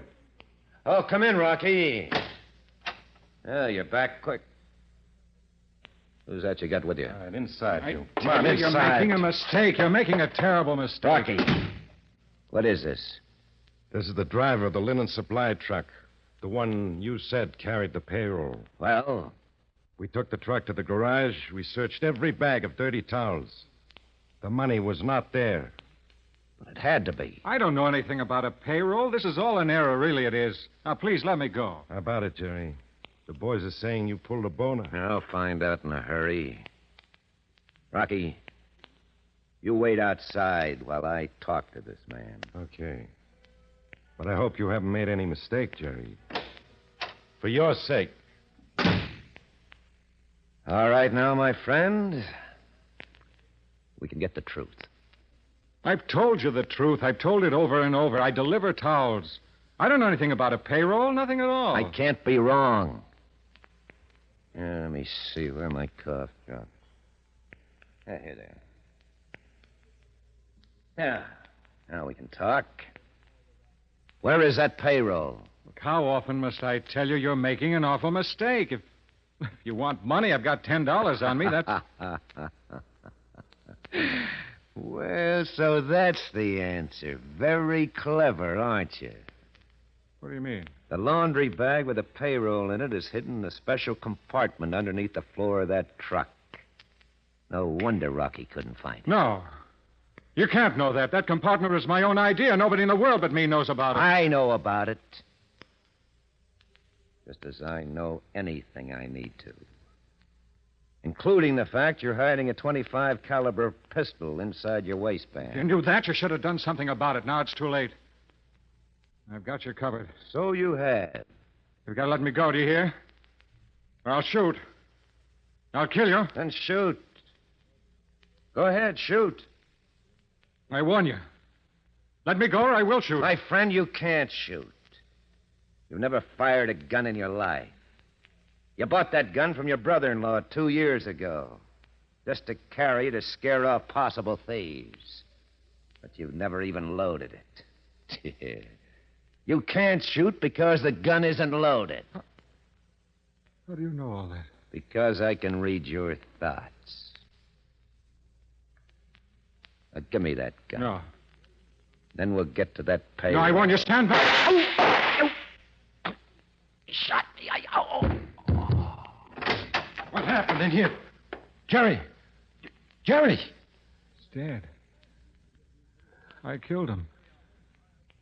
The gun was loaded after all, and I thought it was empty. All the time I thought it was empty.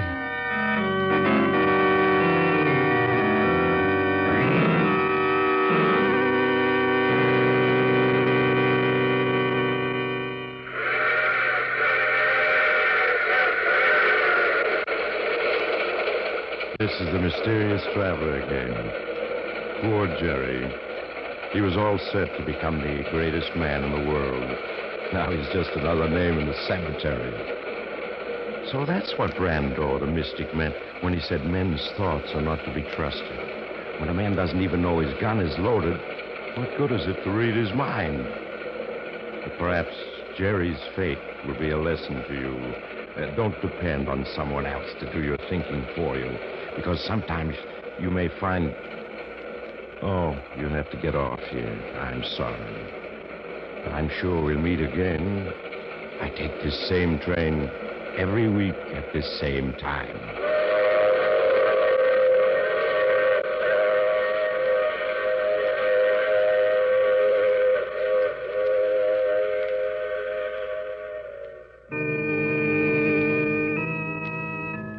You have just heard The Mysterious Traveler.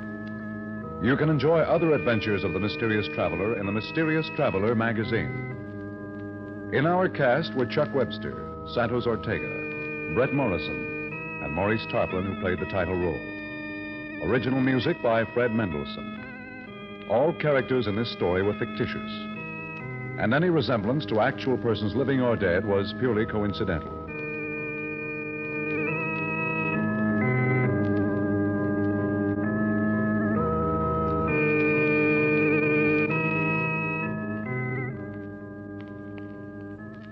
Tonight, the Mysterious Traveler salutes radio station WJZM in Clarksville, Tennessee. WJZM today marks its 10th anniversary of service to the Queen City of the Cumberland. Phil Tonkin speaking. This program came to you from New York. For news as it happens, from where it happens, listen to the Mutual Newsreel every weekday evening over most of these same Mutual stations. Mutual Newsreel listeners hear the actual voices of the people who make the news, recorded on the spot for transmission to you with all the breathtaking drama of news in the making. So for a program of news with dynamic impact, news you hear happen from where it happens, listen to the Mutual Newsreel every weekday evening over most of these same stations. This is the Mutual Broadcasting System.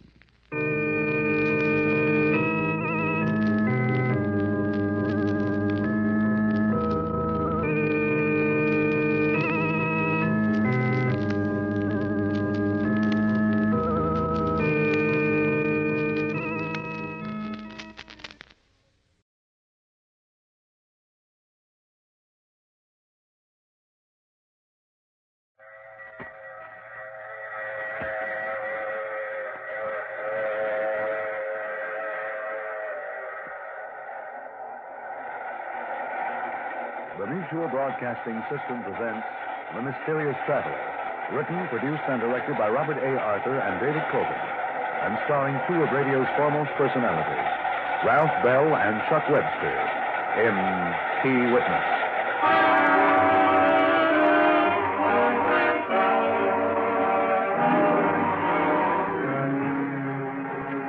This is the Mysterious Traveler, inviting you to join me on another journey into the realm of the strange and the terrifying.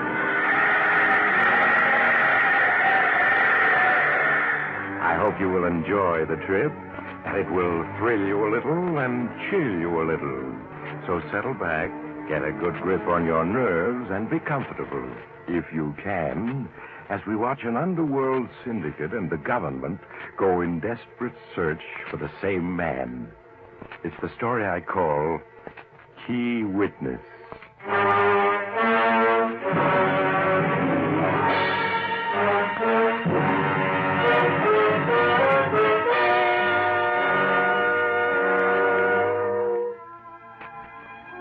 The scene, the penthouse office of Mike Bruno, the nationally known and feared crime syndicate boss.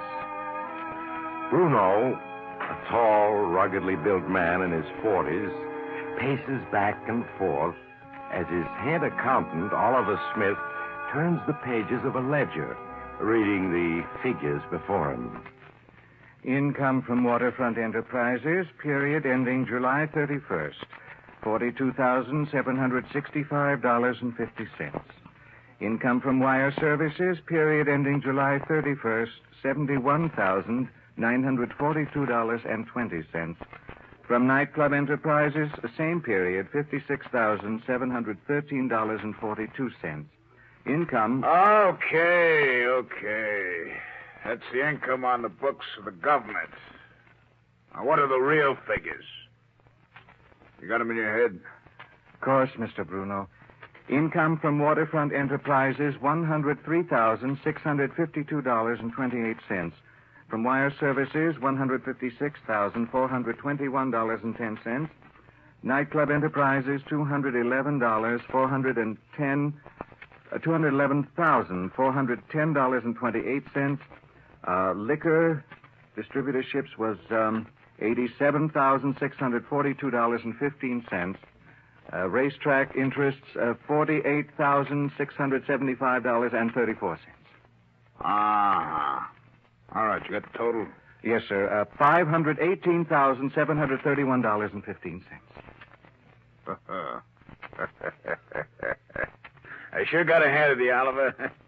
You and that photographic memory of yours. It's a lucky day when we got together.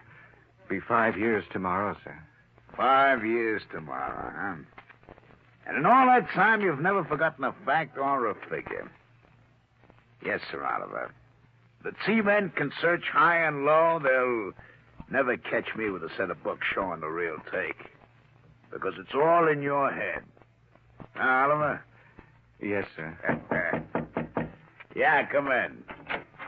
Ah, hello, Frank. Come on in, come on. Boss, I got to talk to you, alone. Oh, yeah, all right. Oliver, I'll call you when I need you. Yes, sir. I'll be in my office. You look worried. What's the matter? Let's have it. I just got word from the big boy. Treasury men are going after you.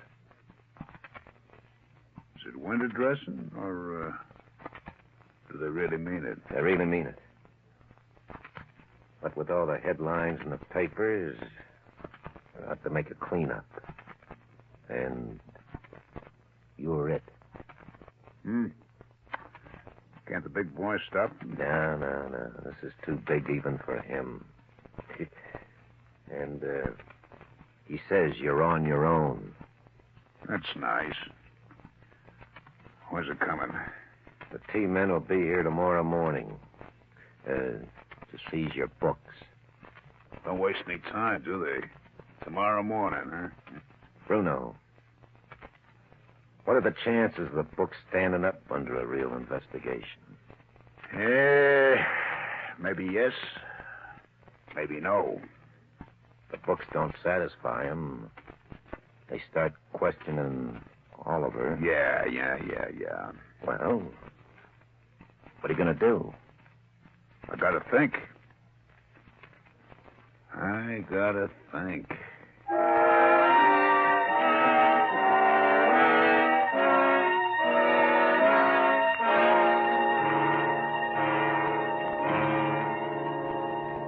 You wanted to see me, Mr. Bruno? Yes, Oliver. Have a seat. Yes, sir.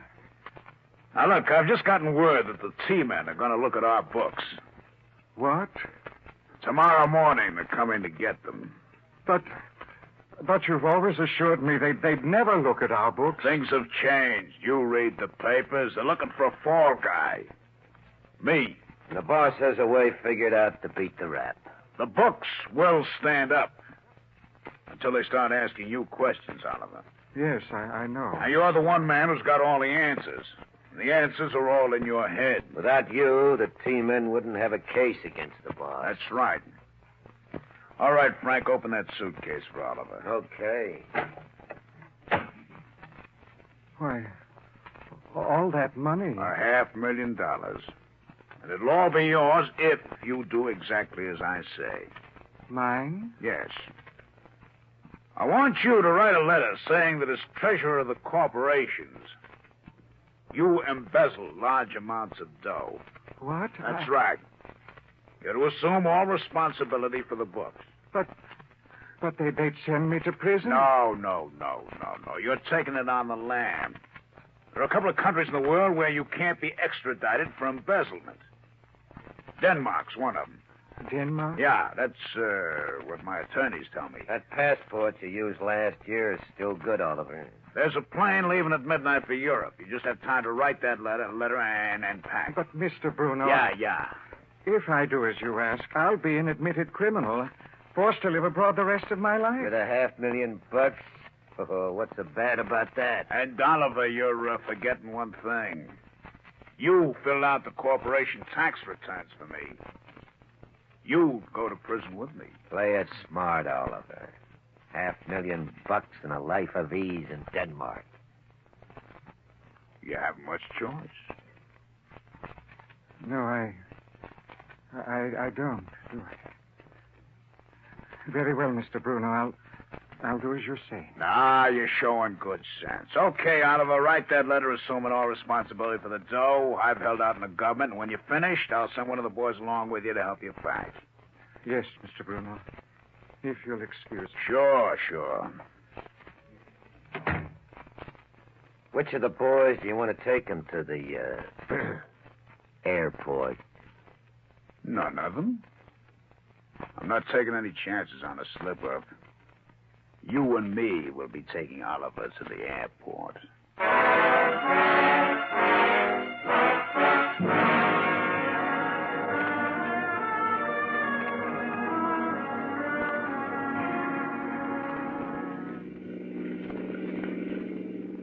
Mr. Bruno. Yeah? Haven't you taken the wrong road? This isn't the way to the airport. Relax, Oliver. We got plenty of time to make the airport. Sure, your plane didn't leave for another hour. But we're going in the opposite direction of the airport. Why, at this rate... All right, shut up. That's $500,000. Denmark. You never meant it, did you? You catch on fast. Now that you have that letter I wrote you, you're going to kill me. No one lives forever. Easy does it, Oliver. Where are you taking me? We stop at the top of the hill, boss. Right. Mr. Bruno, you can't kill me. Not after 5 years of loyal service. Haven't I always done everything you asked without question? Take care of him, Frank. No, don't do... He'll be out for at least 10 minutes. That'll give us more than enough time. Yeah. Which block the other car? A clump of trees up ahead, out of sight. Good. It's lucky traffic's light on this road. That's why I picked it. Okay, let's finish the job. Put him behind the wheel. I got him. Easy. There we are. All right, I'll release the brake. Start pushing. I'll steer it. Just a few more feet to the edge. You say it's 200 feet to the bottom? Yeah. Nothing but rock down there. Okay, she's starting to roll. There she goes.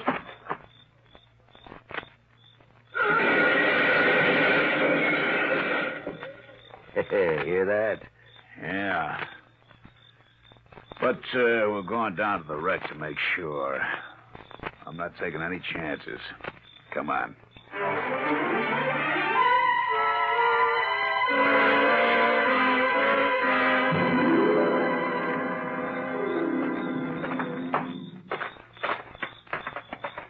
Look at that car, completely wrecked. We didn't have to bother coming down here. Maybe not. Is he still behind the wheel? I can't tell you. Wait till... No, he isn't behind the wheel. He's not in back either. Let's look around. He was probably thrown clear of the car. I don't see him. He's got to be around. Hey. What's that you're picking up? His wallet. Some keys. His wallet? That wreck didn't finish him off. He must have gotten away. A 200-foot drop. He couldn't have. No, where is he? I tell you, he came out of it alive. He's on the loose. Well, he couldn't have gotten far. Come on, let's look for him. In the dark. We never find him. Let's get back up the road. Next tavern's half a mile down the road. I've got to get to a phone.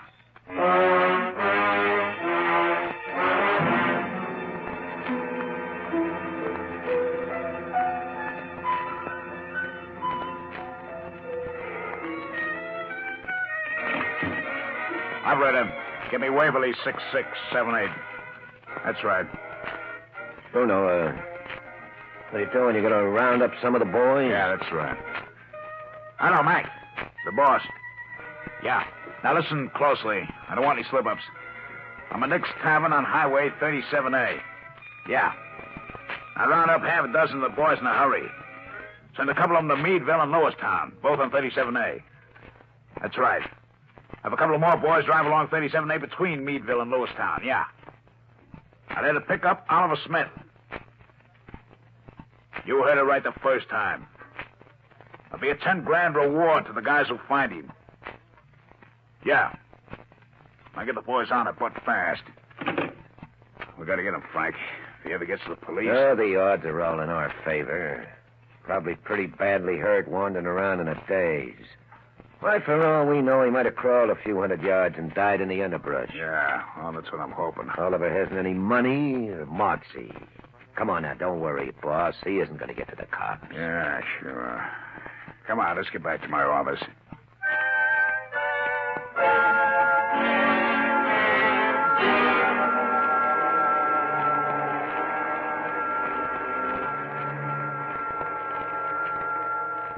time you got, Frank? The time? A few minutes after 9.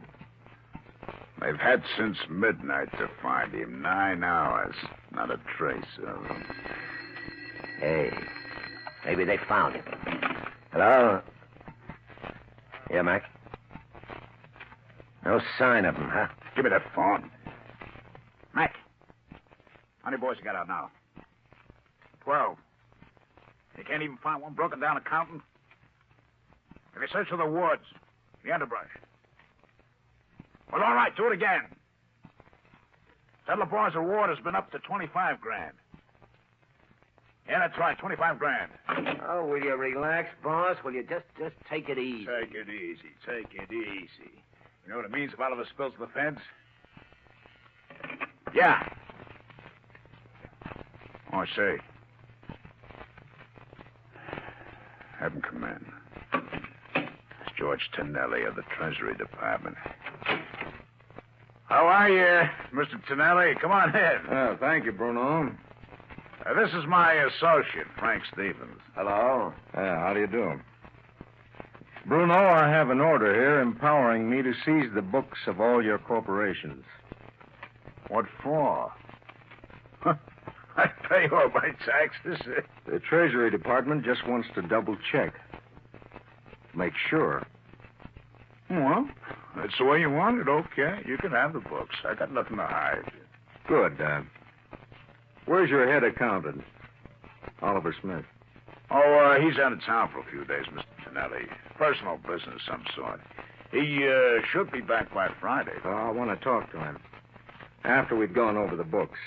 Oh, yeah, sure, I understand. Mm-hmm. Miss Daniels, will you see to it that Mr. Tonelli's given all the books of our various corporations? That's right. All right, Mr. Tonelli. They'll be given to you on your way out. Oh, thanks, Bruno. Oh, by the way, I heard a police flash over my radio while I was driving here. Seems a car registered in your name was found wrecked off Highway 37A. One of my cars? Yes. Didn't you know about it? No. Huh. Well, after all, I got 6 cars. One of my employees must have taken it without my permission. Or it may have been stolen. Was anyone found in it? Well, I'm sure we haven't met before. No, but I recognized you from your picture. Sit down. Thank you. Yes, like I always say, for more cops like you, we'd have nothing to worry about. I've been following your career for years. How did you like the Crane case? I don't think I remember that one. Oh, you must. Their plant was held up back in 1946. As I recall, the bandits got away with $90,000. That was a lot of money in those days. It still is. At any rate, a Freddie King was apprehended. Freddie King, huh? Yes. Would you like to know what happened to him? I can hardly wait. He pleaded guilty and was sentenced from 5 to 10. Now, he might have done better had he been willing to divulge who his Confederates were or the whereabouts of the loot. Well, what did happen to him? Well, that's where you come in. I suspect you wound up with the proceeds of that robbery. Me? You and Ben Benton. Then when Freddie got out, you gave him his share. In lead. Lead? Oh, didn't you hear? He's dead. Not good on. Freddie. Why, you're all broken up, aren't you? Sure. He was a wonderful boy. Of course, I only know him casually. Well, at that, I'm doing better with you than I did with Benton. He denied even knowing Freddie. Benton said he don't know Freddie? He's a liar. But not you. No, you... Hello. Boss, this is Frenchie. Yeah, Frenchie, anything new? You still offering 25 G's for Oliver Smith? You find him? What about the 25 G's? You'll get it. Now, do you know where Oliver is? Yeah, I found his hideout. I'm calling from a drugstore in Meadville. Corner of Main and Vine. Corner of Main and Vine. Sit tight, Frenchie. We'll be there in an hour.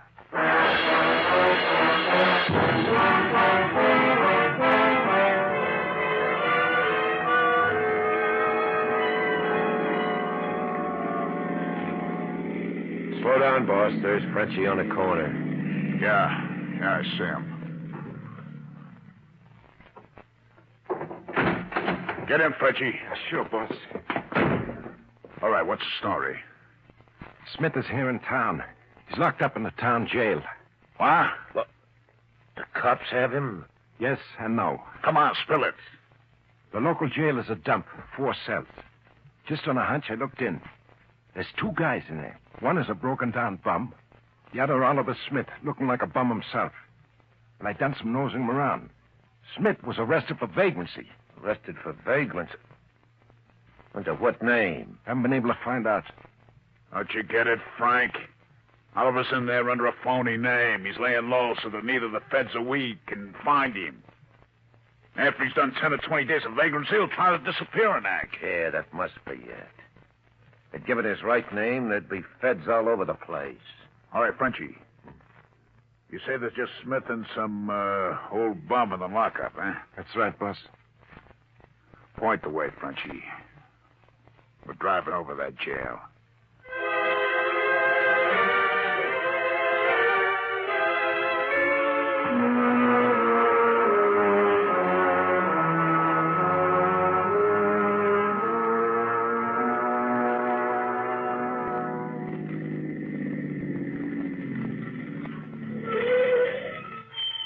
That's it over there? That 2x4? Yeah, that's it. Where's the sheriff at this time? He lives in that white frame house next to the jail. I saw him go in his house an hour ago. Well, he's probably through for the day, and just the 2 prisoners there. Yeah. Frank, you got a key that would open those cell doors? Oh, sure. Those old locks aren't any trouble. Good. Frenchie. Yeah. You got a knife? Yeah? That's good. I want you to take care of Oliver. Right now. Look, boss, it's a dangerous setup. What with the sheriff just a few yards away from the jail, and that bum there's a witness? You can wrap the whole thing up in a minute flat. Yeah, why can't Frank do it? This is more in his Because line. Smith knows Frank. He'd start yelling the moment he saw him. He doesn't know you. Yeah, maybe not, but... If you want that 25 grand, you'll do it. In fact, you'll do it because I'm telling you to. Okay. Here's the key, Frenchie. You won't have any trouble with those locks. Just give it to him. Fast and clean.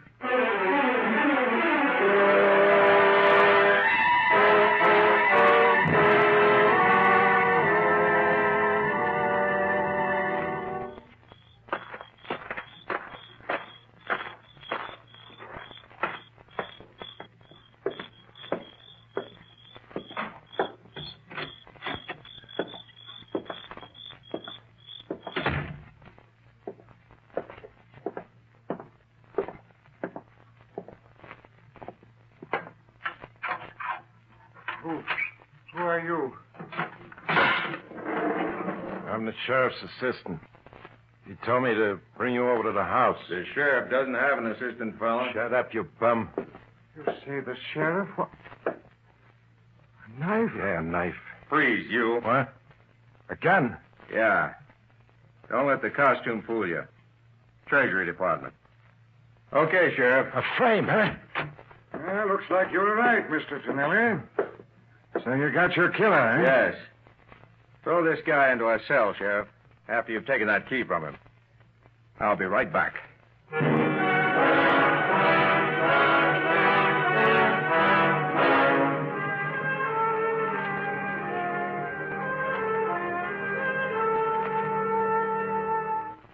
Yeah, he's been gone almost 5 minutes, boss. What could be taking him so long? I don't know. Look, do you think the sheriff might have picked Frenchie up?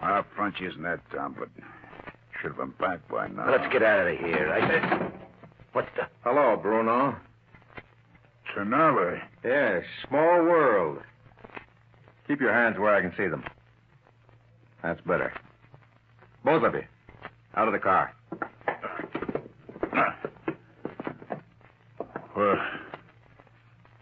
Where are you taking us? I want you to meet an old friend. Come on.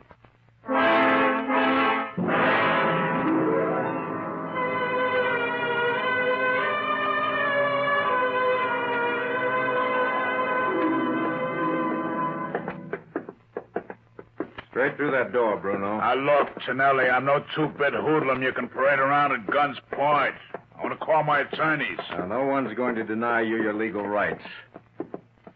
Here's the gunman you sent in to kill Oliver Smith. Right, Frenchie? I don't know what you're talking about. Smith's an old friend of mine. I just dropped in to see him. Sure. With a 6-inch knife. Take a look, Bruno. There's Smith in his cell. See him? Yeah. I see him. And he sees me. It's no use trying to throw a scare into him, Bruno. Smith has already made a statement. He's now in protective custody. Mr. Tonelli figured you'd come looking for Smith. Yes, and my hunch was right. Can we use your office, Sheriff? Yeah, sure thing. This way. Take a seat, Bruno. You too, Stevens. Close the door, Sheriff. Right. Bruno, I've got your fall guy, Oliver Smith, who's made a complete statement. On that alone, I could send you up for 20 years. Yeah? I got pretty good attorneys. Yes, but not good enough to overcome Smith's testimony. In addition, I could get you on an attempted murder charge. I have a hunch your friend Frenchie will sing. Now, look, I want to call my attorneys. However, I'm willing to make a deal with you. Deal? Yeah. If the government has to go to trial with you, it'll cost $500,000 to convict you. And a great deal of time. However, if you pleaded guilty, saved the government time and money, I think the court would go easy on you. How easy? Well, you'd have to pay the tax penalties, of course, and do 10 years. 7 with good behavior. I don't know. If you're smart, you'll plead guilty. You know that with Oliver Smith's statement and testimony on the stand, the government couldn't lose. I've got to think it over. There's no time. It's either yes or no. Now make up your mind.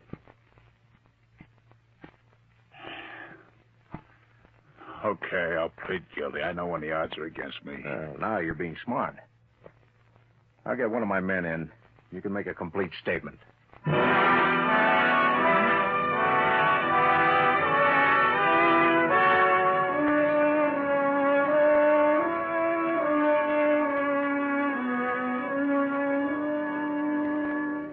All right, Bruno. You've read your statement over. Sign here. Now, look, if I sign, you guarantee the limit will be 10 years. You have my word.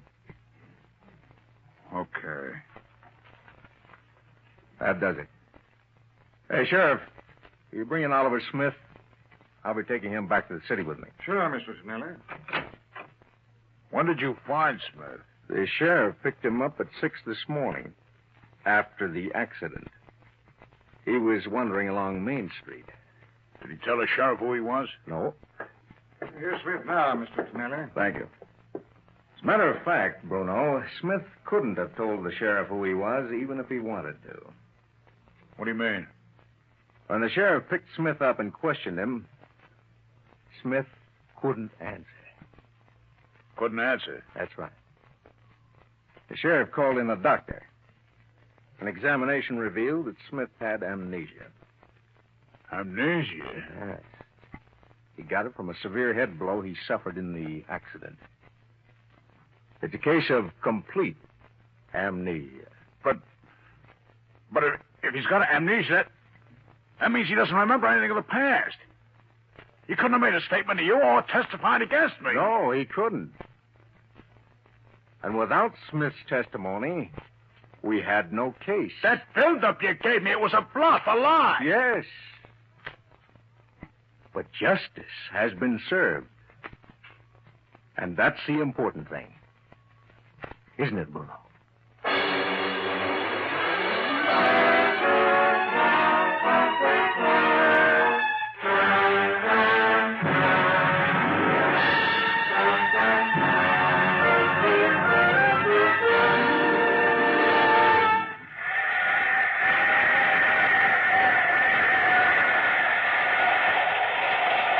This is the mysterious traveler again. Did you enjoy our trip? Poor Mike Bruno. It seems some days nothing you do turns out well. How was he to know that Oliver Smith was a victim of amnesia? Some people simply die easily. Well, poor Mike is now doing 10 years at a federal prison. As for Oliver Smith, well, to date, he hasn't any part of his memory back, and he never may. Which reminds me of another story. It concerns a young and enterprising undertaker who developed the unique idea of soliciting customers before they were dead. As a matter of fact, he... Oh, you have to get off here. I'm sorry. I'm sure we'll meet again. I take this same train every week at this same time.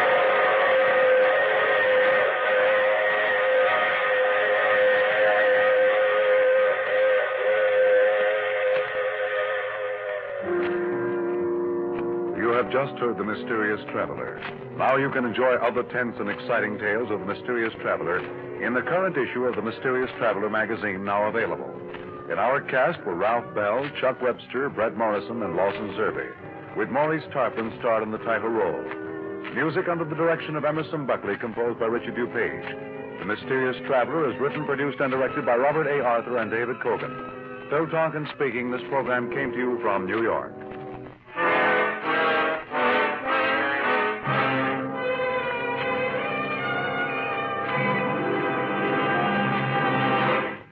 Do you like stories of mystery, of eerie adventure, of things dark and unseen? Stay tuned to Mutual every weekday evening and join the I Love a Mystery listeners. You're sure to love I Love a Mystery. This is the Mutual Broadcasting System.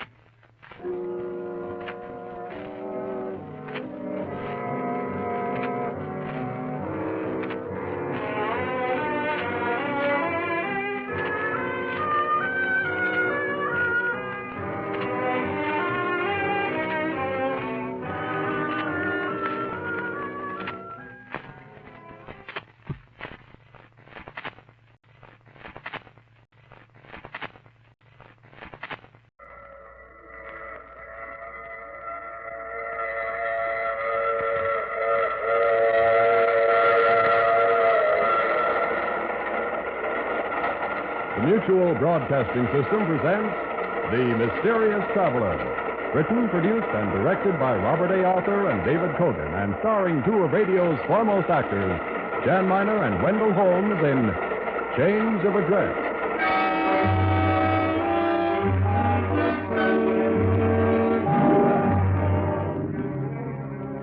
This is the Mysterious Traveler, inviting you to join me on another journey into the realm of the strange and the terrifying.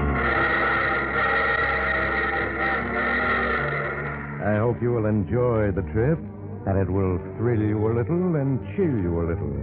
So settle back, get a good grip on your nerves, and be comfortable, if you can, as we meet a gentleman who's just found exactly the house he's been looking for. I call his story Change of Address.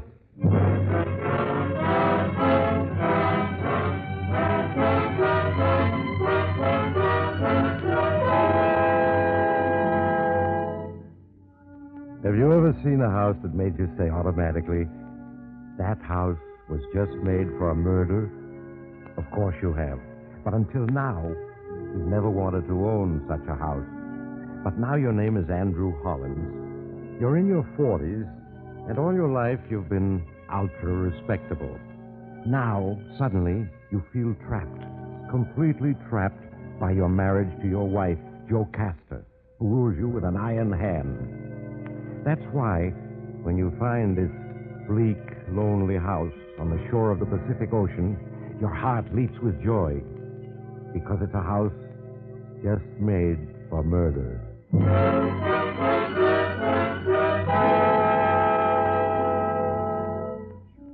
But your story really starts many weeks before that, and many thousand miles away, in another house, your ugly, uncomfortable home in Philadelphia. Andrew, Yes, Jocasta? that's your fourth. cocktail? It's only the third, and they're very mild. 2 cocktails before dinner, enough for a man of your age. We must think of your health. I'm only 46. I really don't believe I have one foot in the grave yet. 47. And there's no use taking chances. I'm sure Dr. Stevens would back me up. Dr. Stevens be hanged. If another cocktail is taking a chance, I'll take it. All my life I've lived safely and soberly. I feel as if I'd spent 47 years in a prison cell. Been about as exciting. There. Andrew. You're in a very strange mood. Worried about you. Perhaps you need a tonic. Oh, yes, I do, Jocasta. I do need a tonic. An exciting one. Or a vacation. Perhaps a little change of scene. We must consult Dr. Stevens. By all means, let's consult Dr. Stevens. He's had a pill ready for every emergency in the last quarter of a century. Let's see what he prescribes now. You must go see him tomorrow, Andrew. I will call and make the appointment. Now, please, go dress for dinner. You go up to your room, Andrew. What's the use of rebelling? You're caught in a rut, like so many men are caught, and there's no getting out of it. You stand staring at yourself in the mirror. 47, but well-preserved, good-looking still capable of playing a man's part in the world, if you had the chance. Then your thoughts are interrupted by a sound from the next room, Jocasta's room. You know Jocasta's downstairs telephoning.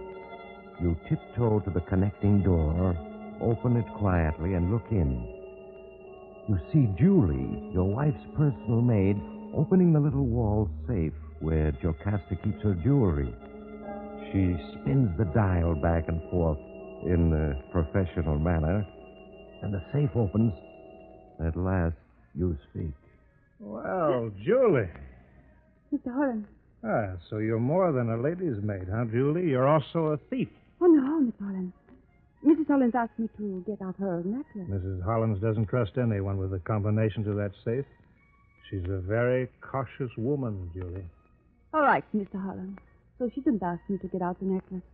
So I just saw the safe open, and I was closing it. There. It's shut. And you can't prove anything. You're not so smart. You should have waited till I stole something if you want to arrest me. Well, I didn't think of that. I was just wondering why you were doing it. I'm not in the mood for writing confession stories. I'll go get my things and leave. I'm quitting this job, and you can tell Mrs. Hollins anything you want.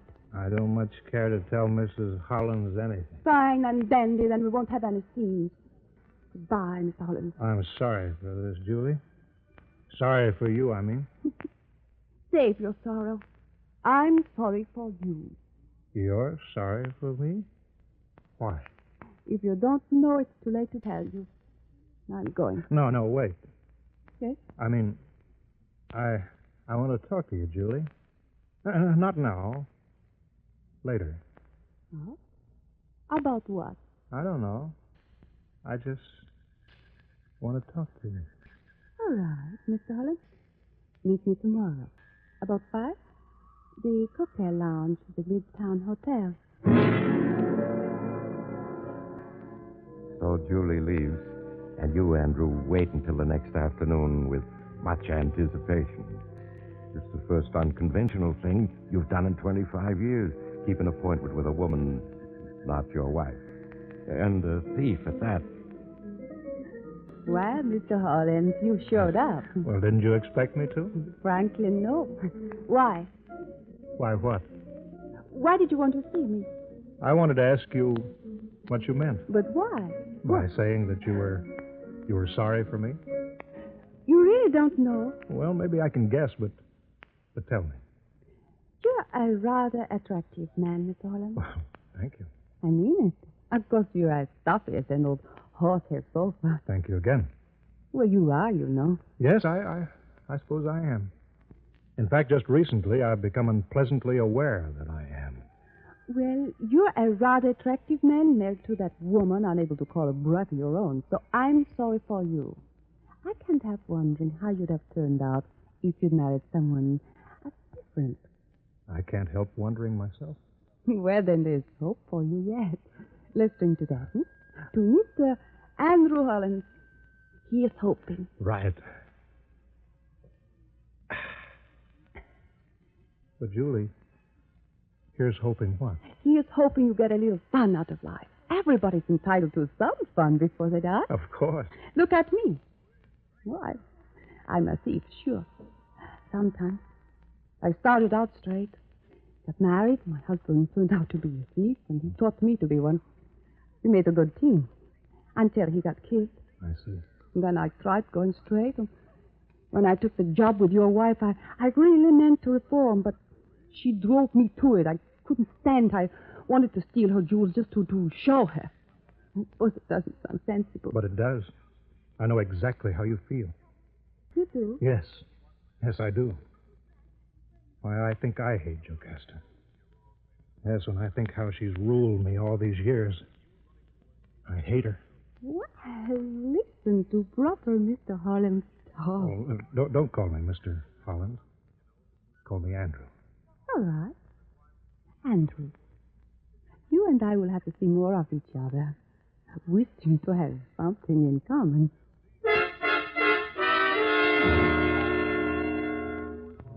And you do see more of each other, Andrew. Julie is a very good-looking woman. You're attracted to her. Very strongly attracted to her. You meet several times, and Jocasta suspects nothing. Andrew. Andrew. Huh? Oh, yes, Jocasta. You're very absent-minded these days. Really? I hadn't noticed. I'm worried about you. The tonic Dr. Stevens prescribed doesn't seem to be doing much good. Doesn't it, my dear? I'm going to consult him about you. At your age, we must take no chances. Of course not. No chances. We must never take any chances, Jocasta. Not about anything. I don't understand what you mean. It's not sensible to take chances. Of course not. Everybody knows that. Well, you're talking queerly, too. Yes, I'm certainly going to consult Dr. Stevens. You hear her go to the phone to call the doctor, Andrew, and you're elated because you've been making a plan, and the plan is working. When you see Julie later that day, you tell her what you're planning. Well, Andrew, you're looking like a new man. Well, I'm feeling like a new man, Julie, my dear. I've been working on something. Yes? I've been persuading our family doctor that I badly need a vacation. He's promised to convince Jocasta, but today he'll tell her. Jocasta faithfully follows every suggestion he makes. She'll urge me to take a vacation, a long one, and you see?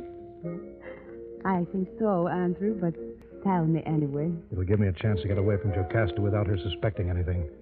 I'll start out in the car and just disappear. I'll change my name. You and I will meet in California. And we'll start a new life together. You and I, Julie. A life with some fun in it. Bravo, Andrew. But, my dear, can't you just leave her? Isn't that simple? No, I can't. You don't know Jocasta. She's a pillar of righteousness, a tower of convention. She'd hound us.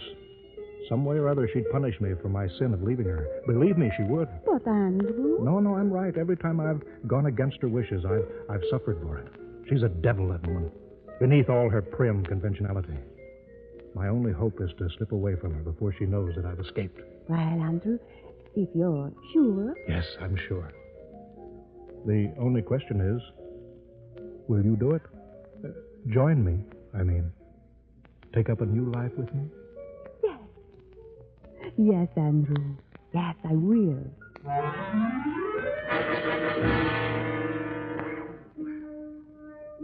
So it's all arranged, Andrew. You're going to make a clean break with your old life. With Jocasta, everything. When you stop to think, it seems a little fantastic.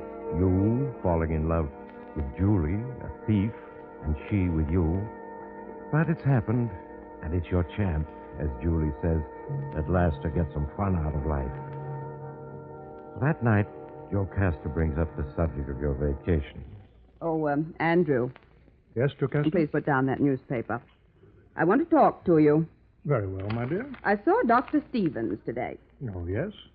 What did he say? Well, he said that in his opinion, you were on the verge of a nervous breakdown. Oh, nonsense. Run down, perhaps, but that's all. I respect Dr. Stevens' opinion. You must take no chances. Now, he recommends that you take a vacation. Indeed? What kind? With something completely different from your life here in Philadelphia. He suggested a long motor tour, perhaps a few months in California. Absurd, Jocasta, absurd. I wouldn't dream of any such thing. Dr. Stevens says it's necessary, so it is all settled. We will leave in a week. We will leave? Of course, Andrew. I'm going with you to look after you. You are in no condition these days to be left alone.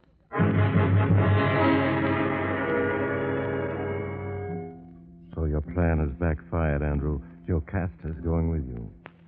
That completely ruins everything, doesn't it? You can't talk her out of it. Your hatred for her becomes a consuming fury as you tell Julie what has happened. I tell you, Julie, that woman is a devil, a fiend. She's going with me to look after me, she says. I could strangle her. Andrew, listen to me. Just walk out on her. Make a clean break. She won't be able to do a thing. She will, I tell you. You don't know her. She's capable of anything.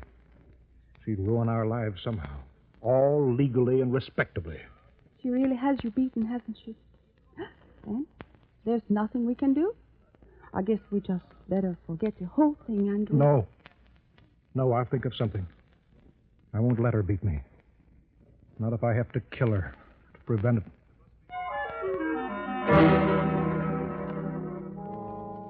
There, Andrew, you said it. It's out. Subconsciously, you've wanted Jocasta dead for years. Now you realize it. And realize that to be free of her, you'll have to take matters into your own hands. The idea doesn't shock you in the least. The only question is, how?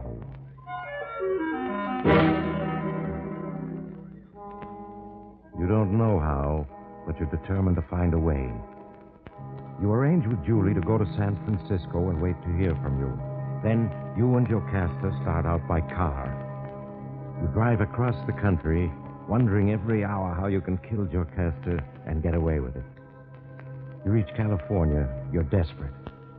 Your hatred for Jocasta is almost too much to conceal. Then you find it. Mr. Smalley, the real estate agent from the tiny seacoast town of Port Oro, shows it to you. The house. The house that was made for murder. There it is, folks. There it is. The house I was telling you about. Villa Vista. Isolated, an ocean view, a beach of your own. Quiet, seclusion, sea air. Just the thing the doctor ordered. Well, it doesn't look too bad at that, does it, Jocasta? Are you out of your mind, Andrew? That house is the last place in the world I would live in. Oh, come now, Jocasta. It needs painting, fixing up. Otherwise, it wouldn't be available these days, would it, Mr. Smalley? Certainly not, Mr. Hollins. There's a housing shortage these days. And inside, Mrs. Hollins, it's very snug and modern. Really it is. Besides, my dear, look at the ocean, the beach. The ocean is cold and gray. I always thought the Pacific was blue.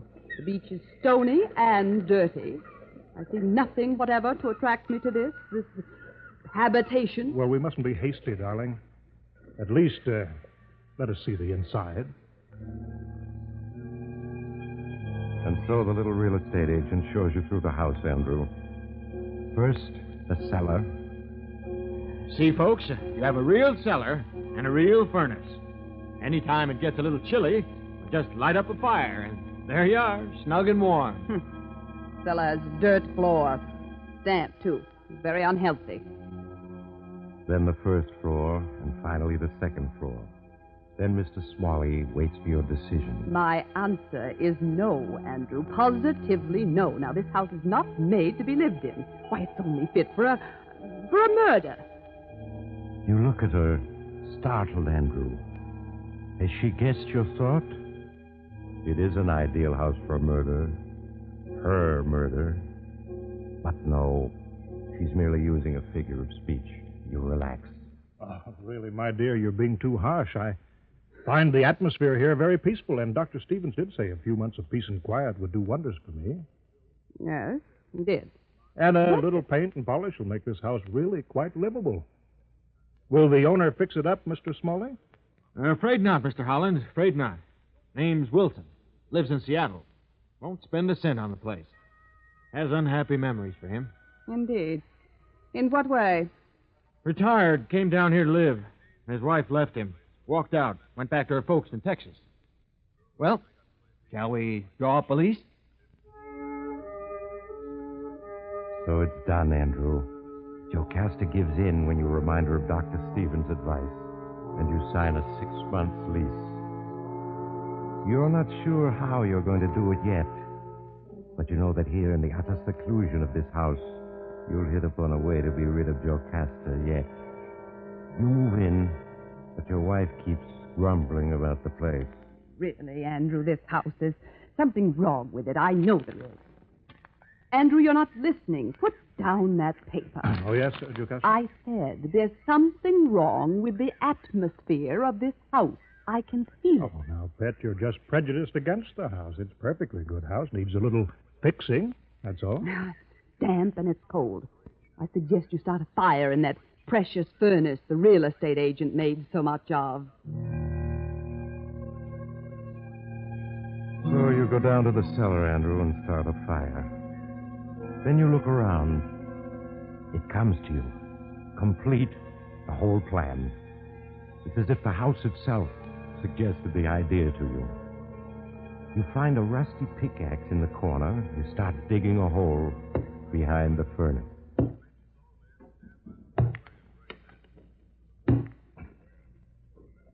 Andrew?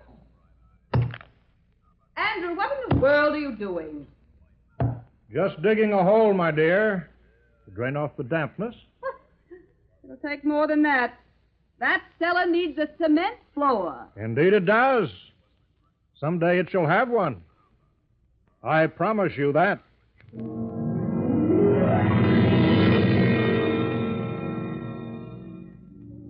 Yes, Andrew, your plan is complete at last. But before you can carry it out, you really need to own the house to be safe. So you finish digging your hole, quite a large hole.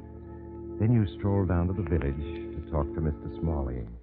Tell me, Mr. Smalley, the house, Villa Vista, is it for sale? Oh, thinking of buying, Mr. Hollins? Like it as well as all that, huh? Well, indeed I do. My nerves are much better. I've decided to reside in California permanently. Oh, glad to hear it. But Mrs. Hollins, I guess she doesn't agree with you. Said she hates the house and is going back to Philadelphia as soon as she can. Well, that may be, but I shall stay. So is the house for sale? Well, I don't know. I'll have to phone Mr. Wilson in Seattle. He's never wanted to sell before. Hates the place. But won't sell. Wife left him there, you know. Yes, you mentioned that. Well, suppose I try and see. I'll let you know. Thank you. Funny thing, your wife was in today. She was? Wanted to know the present address of Mrs. Wilson, the owner's wife, one who up and left him. Indeed? I wonder why. Said she wanted to write Mrs. Wilson about something. Wouldn't say what. Should have heard her light into me when I said I didn't know the address. I can imagine. Well, thank you, and be sure to contact Mr. Wilson right away. Now you're all set, Andrew. You can just buy the house. You'll be free of Jocasta forever.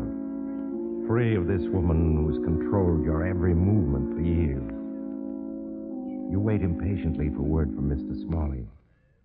Andrew, what in the world is wrong with you? Why, you've been nervous as a cat lately. Oh, nonsense, my dear. I'm fine. You are not, and it's this house. It's made your nerves worse, and we're leaving it very soon. I'm afraid we can't. We have a 6-month lease. And I say we will leave. I've started the machinery in motion. What do you mean, machinery? I've made a discovery, Andrew. A significant discovery. What discovery? I shan't tell you. You just pooh-pooh it. The way all you men are. Nevertheless, we will shortly be leaving this house, both of us. But I don't wish to leave. I like it here. No, that may be. I say we will leave. I will see to it. As soon as I... Oh, telephone. I'll answer it. Hello. This is Mr. Smalley. Is Mr. Hollins there? Yes, he's here. For you. That real estate agent.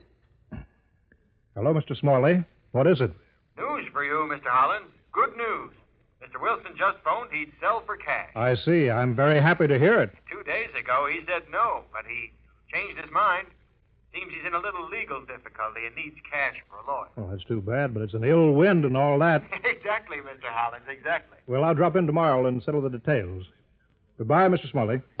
What was all that about? There's nothing important. Jocasta, I have something to say to you. And I have something to say to you. Now, this house has been very bad for you, so inside of 48 hours, I am sure we will be leaving it. Both of us. I just want you to get used to the idea. On the contrary, we're staying here, both of us, for a long time to come. In fact, I venture to say that you'll be here permanently. Nonsense, Andrew. 48 hours, at the most. You're wrong, Jocasta. Andrew, what in the world are...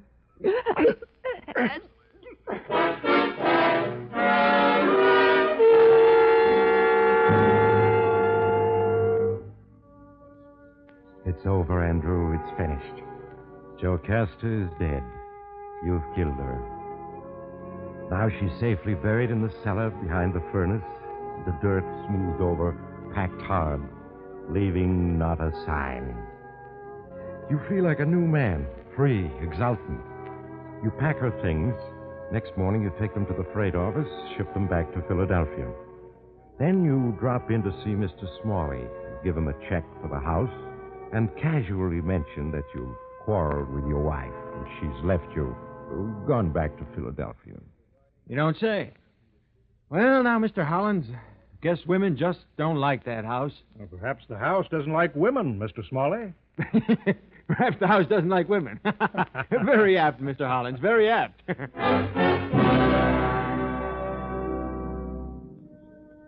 You go back to the house, Andrew.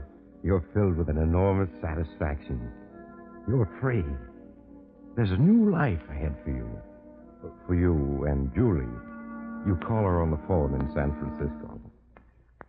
Andrew, it's so good to hear from you. I've waited so long. Yes, I know, darling, but it's all right now.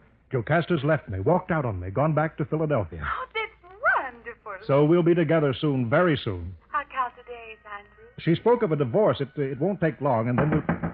Oh, excuse me. Someone's at the door. Hold on a minute, Julie, will you?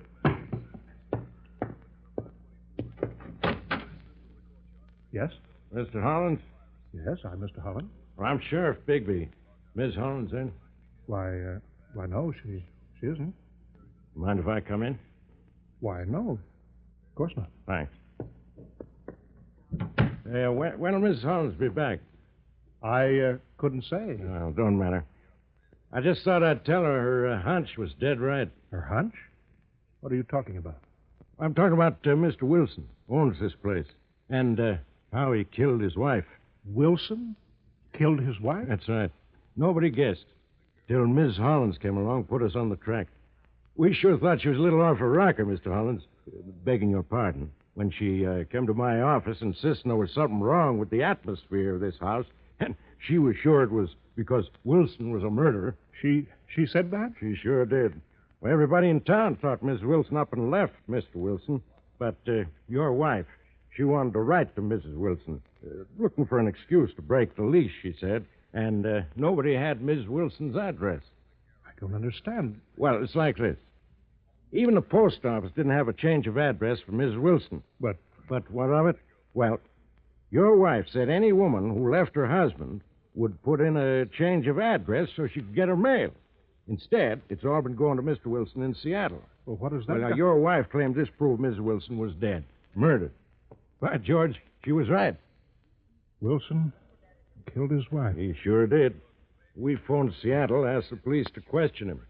He thought they knew the story and broke down and confessed. He's in jail now. Real smart work on your wife's part. Well, a couple of my boys will be along any minute to dig up the body. What? Wilson said the minute he set eyes on the house, he felt it was a good place to commit a murder. So he killed his wife and buried her real deep, behind the furnace. Behind the furnace? That's right.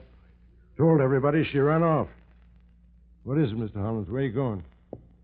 I left the phone off the hook. Julie? Yes, Andrew, what is it? What's wrong? I just want to say goodbye, Julie. Jocasta is coming back.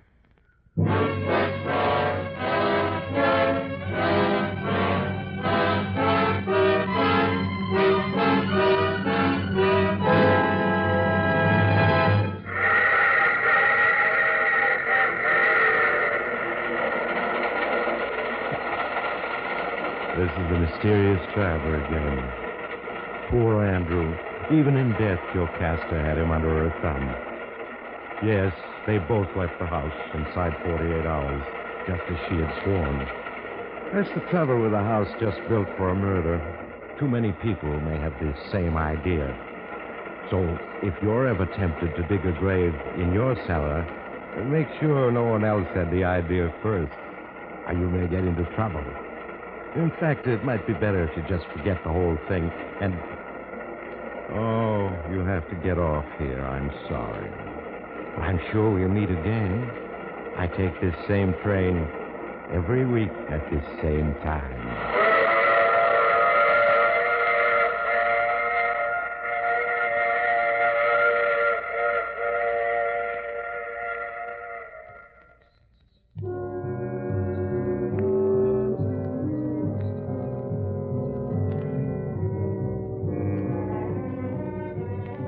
You have just heard The Mysterious Traveler.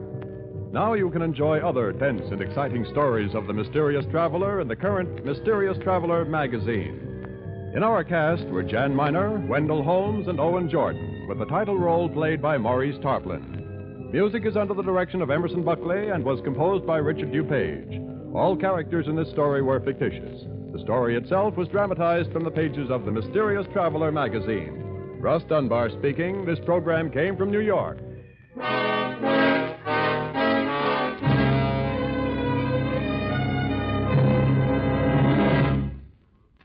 Every day, the news is different. And every day, Mutual presents veteran reporters with the latest headlines. Weeknights, hear Gabriel Heater, Bill Henry, and Frank Edwards. Saturday and Sunday evenings, don't miss famed expert Cecil Brown and the news. This is the Mutual Broadcasting System.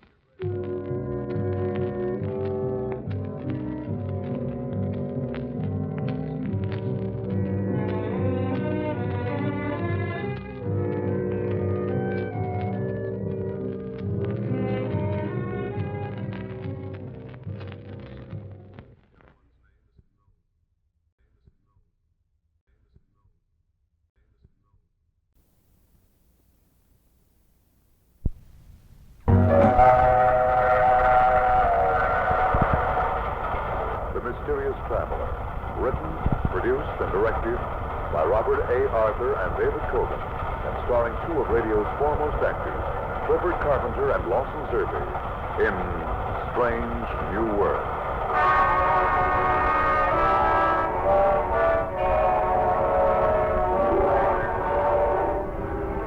This is the Mysterious Traveler inviting you to join me on another journey into the realm of the strange and the terrifying. Enjoy the trip, and it will thrill you a little and chill you a little. So settle back, get a good grip on your nerves, and be comfortable, if you can, as we follow two young flyers on a routine flight which suddenly deviated from normal and brought them to a strange new world.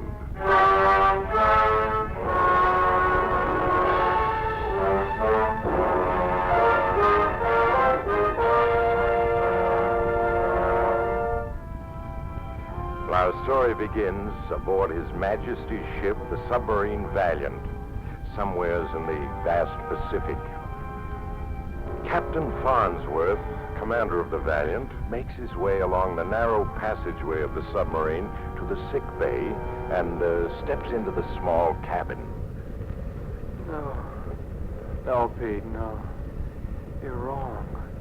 Wing flaps are down. What? We're going to hit Pete. What? How is he, Higgins? He's not too good, sir. Lord knows how many days he was adrift on that life raft. Did you find any identification on him? Oh, yes, sir. His dog tags. Here they are, sir. Thank you. Daniel Walker, Lieutenant, United States Air Force. Of course, I knew from his lingo, sir, he was an American. That's quite so, quite so. Well, Higgins, you'll have to do what you can for him until we reach a ship with the doctor. Aye, sir. Pete? Where am I? I think he's coming out of it, Captain. Yes. Who are you? Lie quietly, Lieutenant. I'm Captain Farnsworth, His Majesty's Navy. You're aboard the submarine Valiant. We picked you up an hour ago. Pete. The island. I take it you were forced down while flying, Lieutenant. And what happened? Happened? Yes. Pete, Mendez, and myself were flying the C-47 from Honolulu to Japan. There were only the two of us. Pete was the pilot. I was holding down co-pilot. We were attached to air transport and had aboard a cargo of medical supplies. We were 6 hours out of Honolulu, and I'd taken over the controls. Pete was relaxing in his seat, chewing on a chocolate bar. Hey, where's the newspaper we picked up in Honolulu, Junior? Right behind you. Oh, yeah, here it is. Now, what's the good news? They exploded another atomic bomb at Los Alamos. Oh, yeah? Anything else of interest? Isn't that enough? Hey, what are you doing? I haven't seen that paper yet. I'm sorry. What are you getting so worked up about? What's one atomic explosion, more or less? Oh, you're just a kid, wet behind the ears. Okay, Pop, relax. I was there when the first one was used. Where? Hiroshima. Oh. Well, I didn't know that. There's a lot you don't know, Junior. Yeah, well, give me a chance, will you? You weren't on the plane that actually dropped it, were you? No, I was piloting one of the escorts. It must have been quite a sight. Yeah. I hope I never live to see another one. Yeah. Hey, look at those clouds ahead. We may be in for a rough trip, Junior. Better let me take over.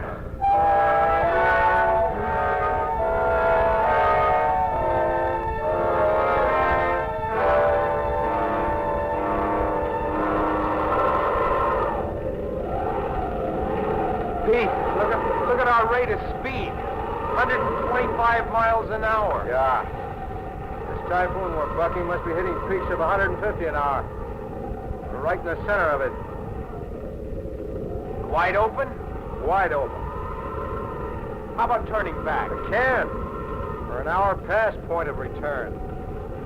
We've been taking this beating for hours. When's it going to let up? That's hard to say. The worst typhoon I've ever seen. Oh, look at the compass, completely haywire. Any idea where we are? No, not anymore. How long do you think we can take this? What I'm worried about is the gas. We're running low. Yeah, how much we got left? 2 hours. 2.5 at the most.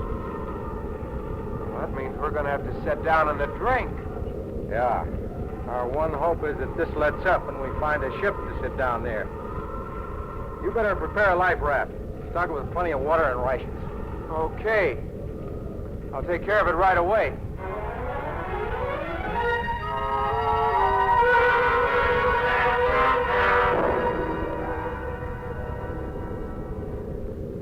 Well, looks as though we've come through it. Yeah.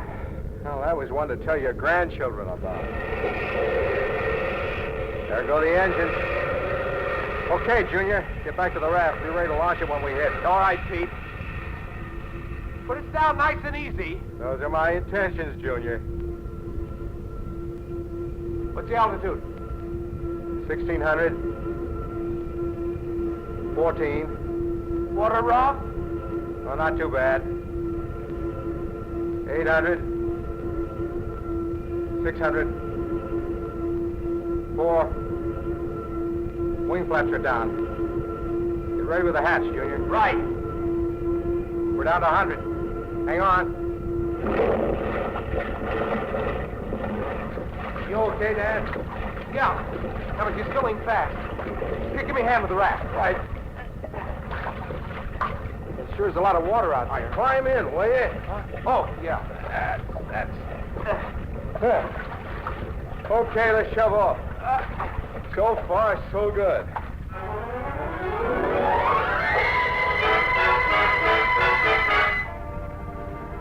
shoved off into a sea that was running plenty high. In a few minutes, the waves carried us off, and the sinking plane was lost to sight. Pete rigged up a distress flag so we could be more easily spotted, and then we settled back to wait.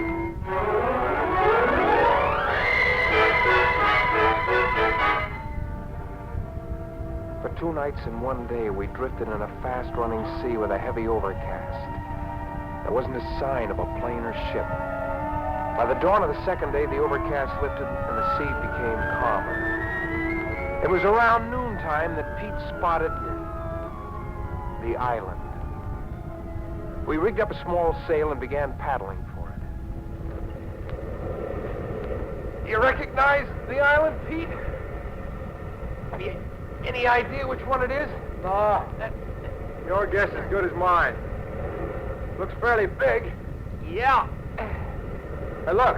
The channel through the reef and into the lagoon is directly ahead. The tide is helping to carry us in. Good.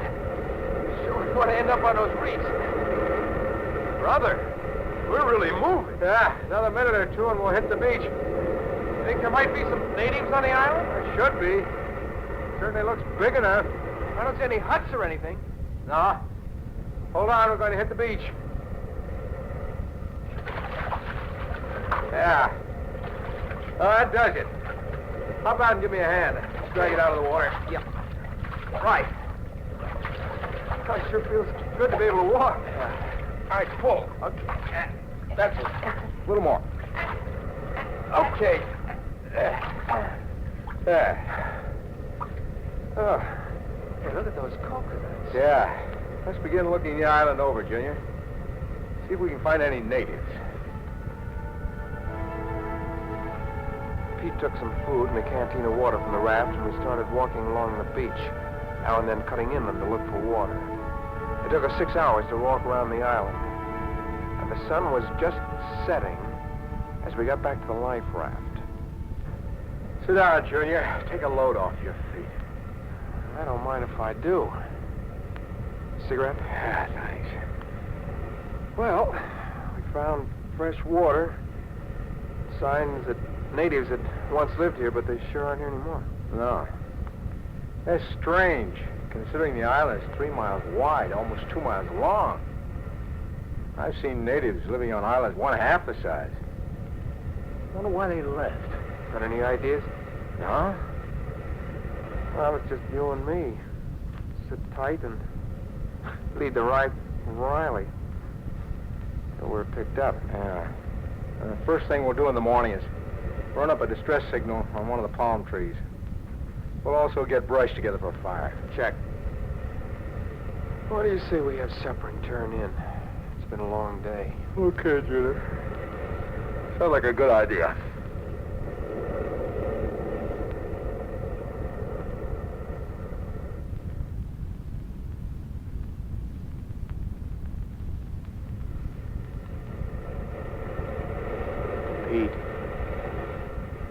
Pete, wake up. What? Oh, what time is it? 2 a.m. 2 a.m.? What are you waking me for? Go to sleep. Well, Pete, I heard something moving around in the brush inland. You're probably wild pigs. The island's full of them. Go to sleep. It made too much noise for a pig. Holy smoke, Junior. It certainly wasn't an elephant. Well, maybe not, but... You hear that? Yeah. I heard. Does that sound like a pig in the brush? Ah, maybe there's a herd of them. Who's kidding who? Okay, wait till I get my 45. All right, come on. Let's have a look. Step lightly. Sounds as if it's over that way. Yeah. And listen to that. It almost does sound like an elephant. Look, the moon's coming out from behind those clouds. That's a break. Yeah, and we're getting closer. Yeah, we better take it easy. The sound of it, that 45 of yours isn't going to do much good. I got the feeling I'm dreaming all this. I've been on dozens of tropical islands like this one. Biggest thing you'll find on any of them are wild pigs. That It's no wild pig, brother. Yeah. That's why this seems like a dream. What in the devil could it be? See anything yet?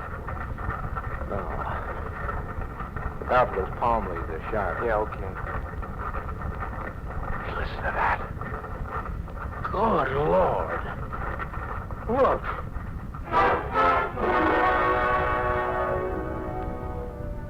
It was like a nightmare. A nightmare you can't escape from, try as you will. There, 50 yards away in a clearing in the underbrush, was a monster. A monster that baffled the eye and brain for a moment, then began to come into focus and take shape. What I saw before me was a water crab, only 100 times larger than the crabs that scurried along the beach.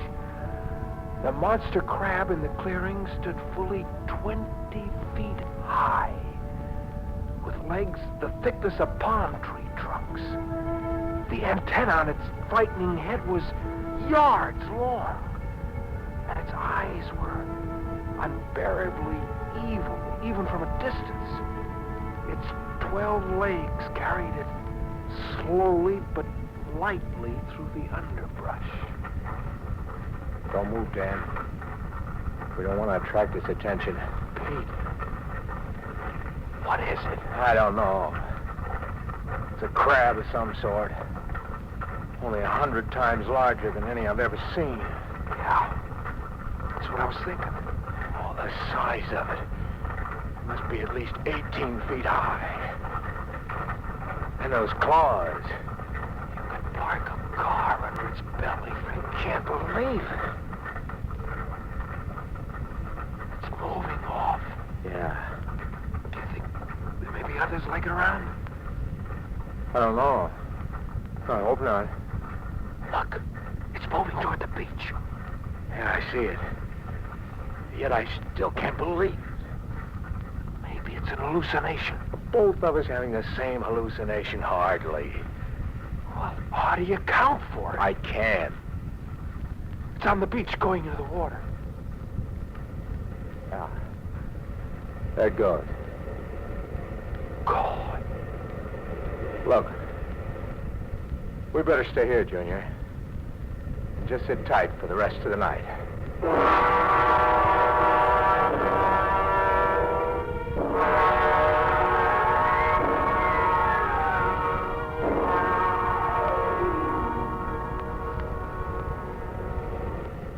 Oh, it's good to see daylight again. Yeah. Let's take a walk over to that clearing in the underbrush. Where we saw it, huh? Okay. And what do you think about it? Well, I don't know. Now, maybe what we saw was just a fluke of nature. It's possible. Yes, possible. Yeah, what other explanation can there be? I've got one. But it's so incredible. Well, it's happened. I'll tell you later. I want to think about it some more. Well, here we are. Here's the clearing. Yeah. We first saw it by those palm trees over there.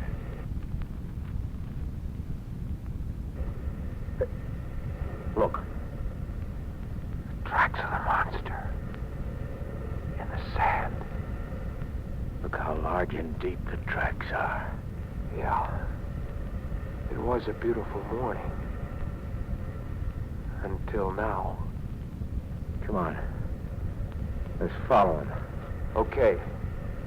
Now, they go through the brush here and towards the beach. Yeah. Yeah, this is the way we saw it go. Oh, the brush is flattened as though a tank had rolled through here. Sure, no problem following it. Look. Here's where it came out on the beach. Yeah, and there's the tracks on the sand leading into the water. It's out there. Somewhere in the waters of the lagoon. Yeah. Look. Let's unload the raft and then paddle out into the lagoon. What for? Holy smokes, don't tell me you're going looking for that monster. Well, not exactly, but I got a hunch. And I want to check on it. It's crazy paddling out into that lagoon. How do you know it won't attack once we get out there? I don't. It's just a chance we'll have to take. But why? So that I can find the answer to all this. Are you going with me? Okay. I'm going with you.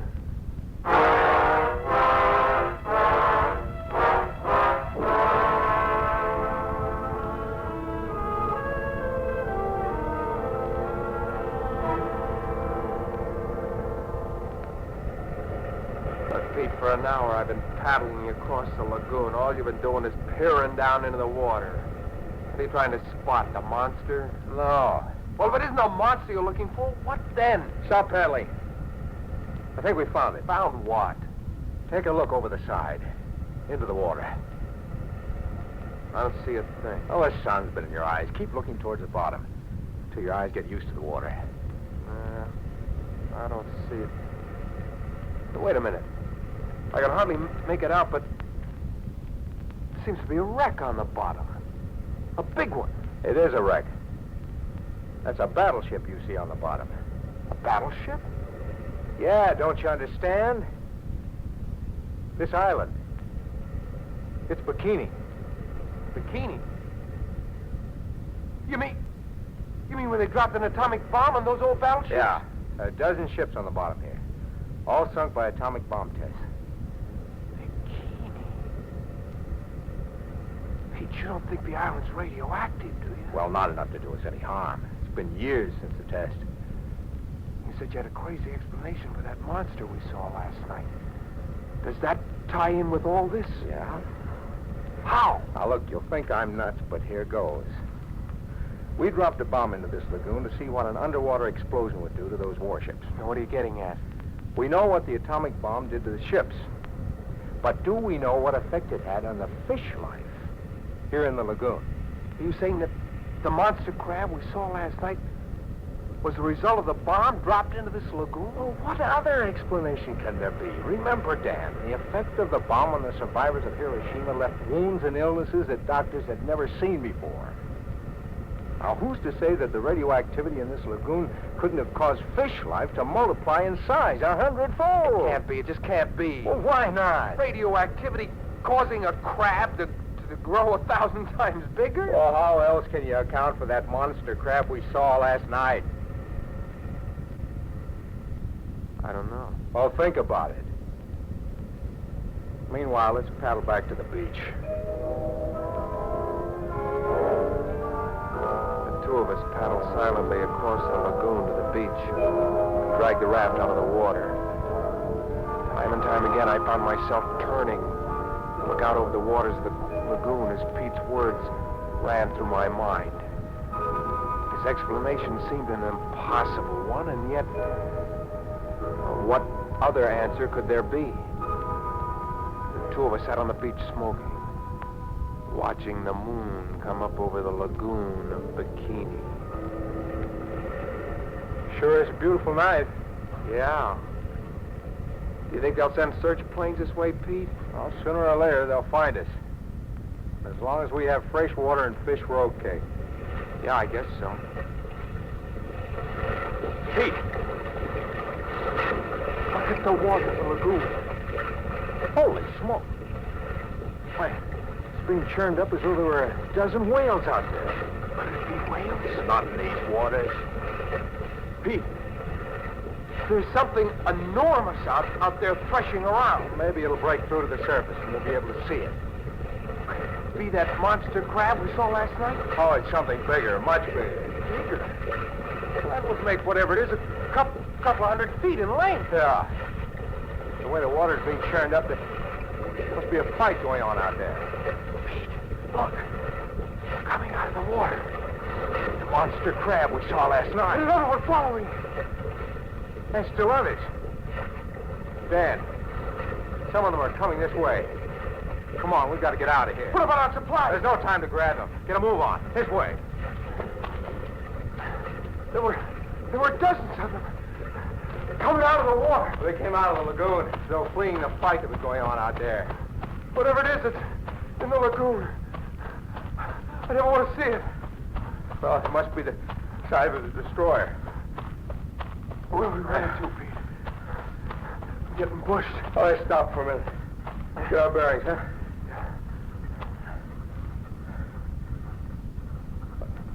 Do you hear that? Yeah. Those monster crabs. There must be dozens of them. Overrunning the island. Look. The moon's get behind the clouds. Oh, just our luck. Can't see much now.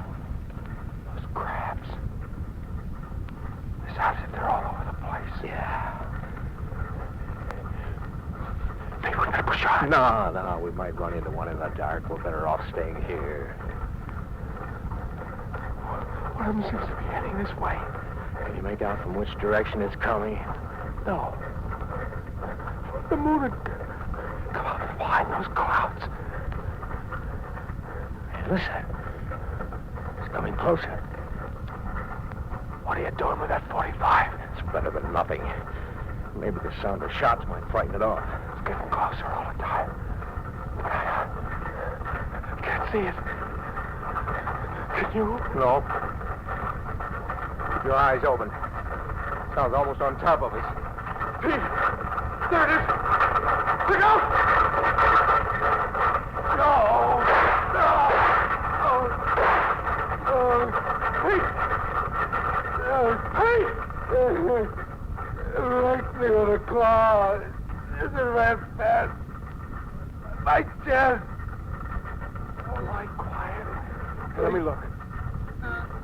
Good Lord. The open. Don't move, Pete. I'm going back to the beach for medical supplies. No, don't. No, it's too dangerous. It's no use anyway. No use? I'm dying. No, Pete. Oh, listen to me. You know, first thing in the morning, if raft is still okay, you shove off. Don't stay here. It's too dangerous. Pete, let me go for the medical supply. No. When you're rescued, explain to them. Strange new world. Sea life. Multiplying hundredfold. Radioactivity of atomic bomb in lagoon. Sea life will increase. Overrun 7 seas. Tell them. Pete.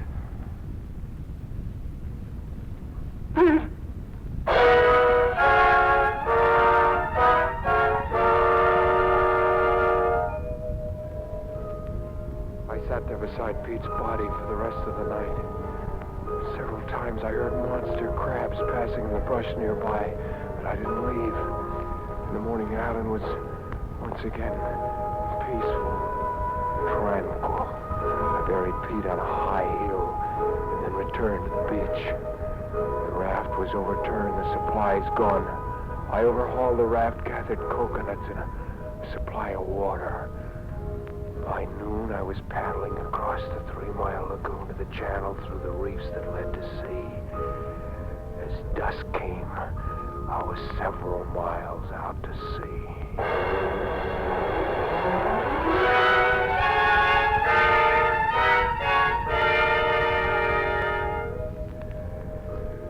2 nights and days slipped by without my seeing a plane or ship. And more days. Soon my water was gone. The days that followed were ones of thirst and torture. The will to live left me, and I lost consciousness. The next thing I remember was feeling hands lift me and finding myself here. Where did you say I am? His Majesty's ship. Submarine Valiant. Submarine Valiant? Yes. Where'd you pick me up? 50 miles southeast of the island of Bikini. Bikini? Now, you must lie back. Rest. What you need is sleep. Sleep. Sleep, yeah. That's it. Close your eyes. That's it, lad. He's fallen asleep, sir. Yes. Poor devil. Did you catch his ravings about monsters and all that, sir? Yes. Poor chap is clearly out of his mind. Must be, sir. Yet his ravings gives the one the chills, they do. That's quite so, quite so. Devil, take it. What happened, sir? Feels as if we've hit a derelict. Carry on, Higgins. Aye, sir. What was that? Oh, woke you up, did it? Too bad. Well, we may have hit a derelict. It's hard to say. The captain's looking into it. Now, rest easy, lad. Ah, me, what now? They're being tossed about like a ball. Try getting us down. Nonsense, lad. I just lie back and leave everything. Now hear this. Now hear this. Captain Farnsworth speaking. We're being attacked by some creature of the deep. All crew members to battle stations.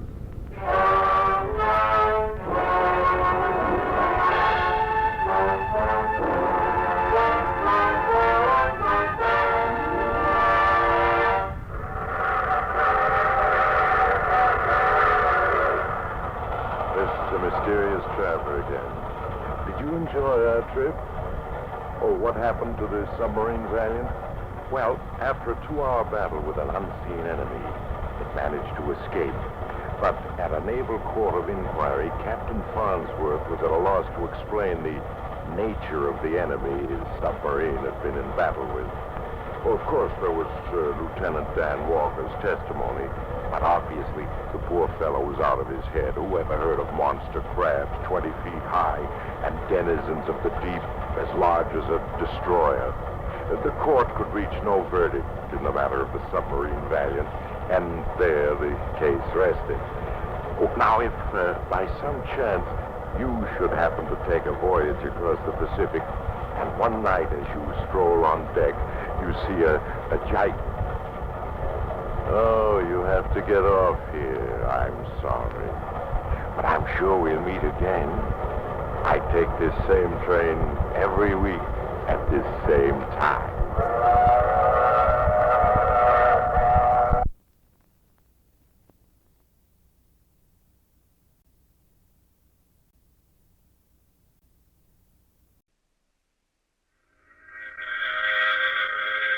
Transcribed.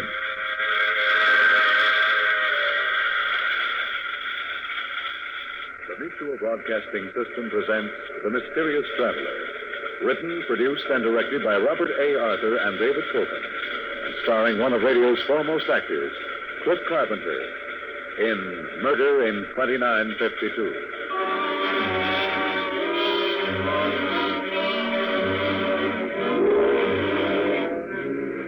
This is the Mysterious Traveler inviting you to join me on another journey into the realm of the strange and the terrifying. I hope you will enjoy the trip, that it will thrill you a little and chill you a little. So settle back, get a good grip on your nerves, and be comfortable, if you can, as we leap 1,000 years into the future to see how the forces of crime and detection may operate then. It's a story I call Murder in 2952.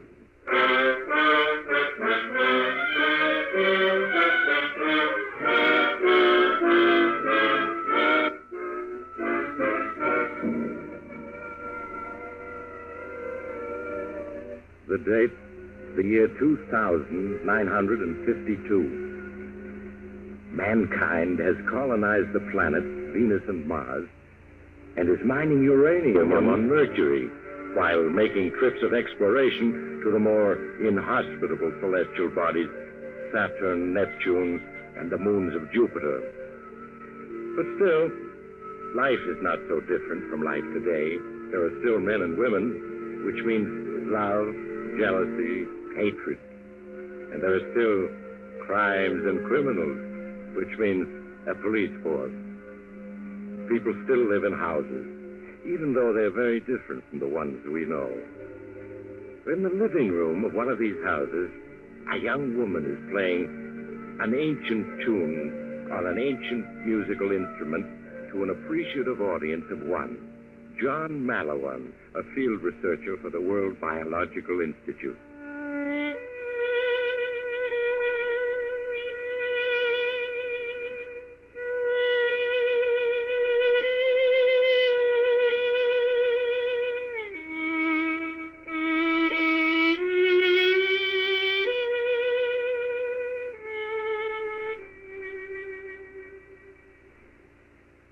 There, John.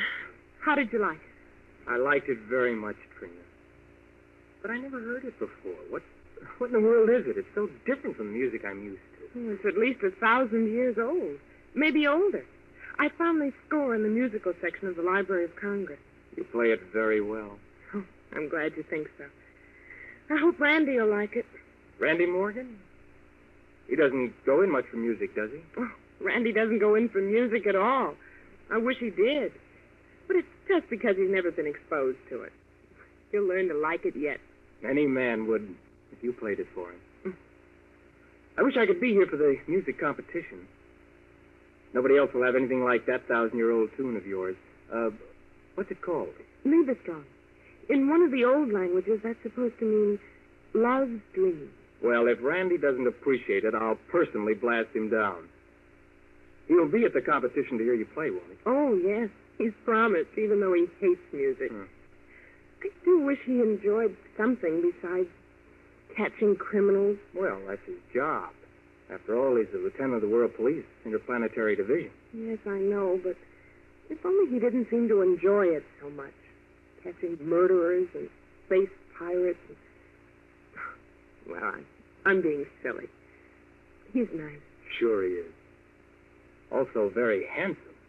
Yes, he is, isn't he? Well, John, you'll be much longer. Time's getting short. Oh, there's Dad. He's waiting for you. I'll be right in, sir. Guess I've got to say goodbye for a few months. I'll miss you, John. We always had so much fun. Do be careful, won't you? Ganymede is supposed to be such a horrible spot. I'll be careful. You know, there's a very rare plant growing there. It may do something for the one disease we can't cure, old age. Well, give my best to Randy when you see him.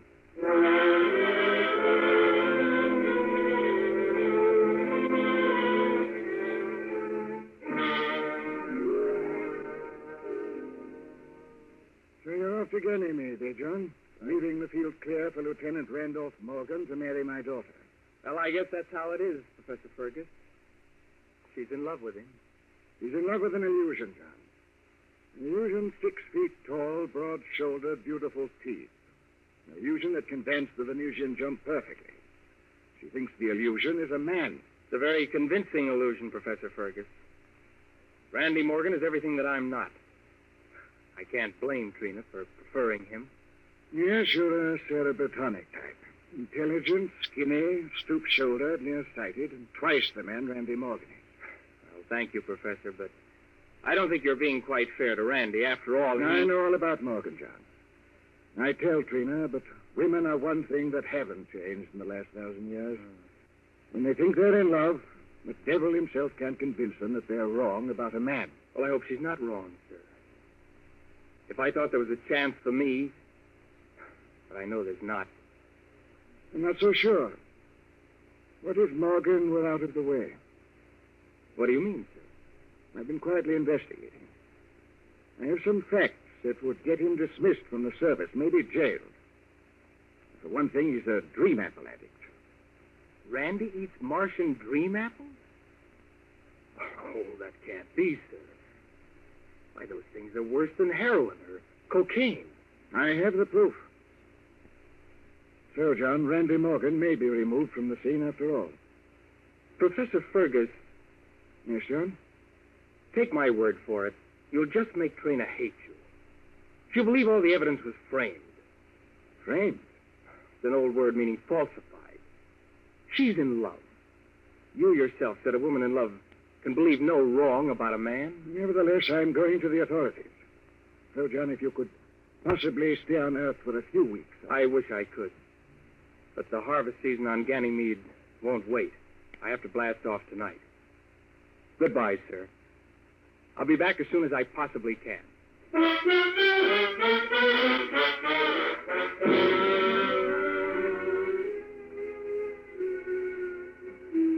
39,308 meters per second. And let's see, add to that a trajectory of beta over 3. We have a force field curve of Professor Fergus. John, you've come back, but why? No. No!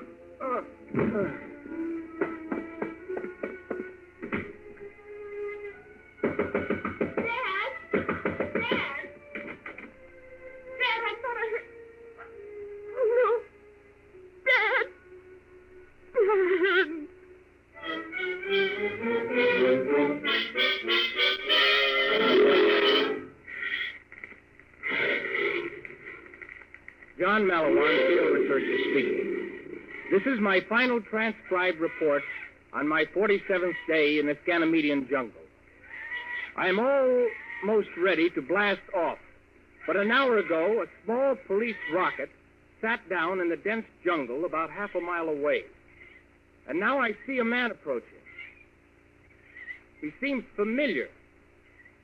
He looks like... Why, it's Randy Morgan. John Malawan. Randy! So it is you. Well, what the devil are you doing here? I'll tell you in a moment. Well, John, so this is your hideout. My hideout? What do you mean? It's a very clever old man. It's taken me 5 weeks to track you down in this planetary jungle. What do you mean, track me down? I'm here on an official mission. That's what I mean by very clever. It gave you the perfect excuse for hiding in a rotten jungle. Randy, are you woggy? I'm not hiding. Oh, no? Most murderers do hide, you know. Murderers? Oh, now listen, Randy. You listen. I'm officially placing you under arrest for the murder of Professor Fergus just before you blasted off from Earth. Professor Fergus murdered? If this is some kind of a joke... This stun gun is no joke. Make a move to resist and I'll paralyze you. You're crazy. So you are a dream apple addict. I warned you. All right, John, you can see and hear, but you can't move. I'm bringing my patrol rocket over here and loading you on board. You're going back to Earth with me in chains. And I rather think that you'll wind up in the old-fashioned gas chamber for committing willful murder.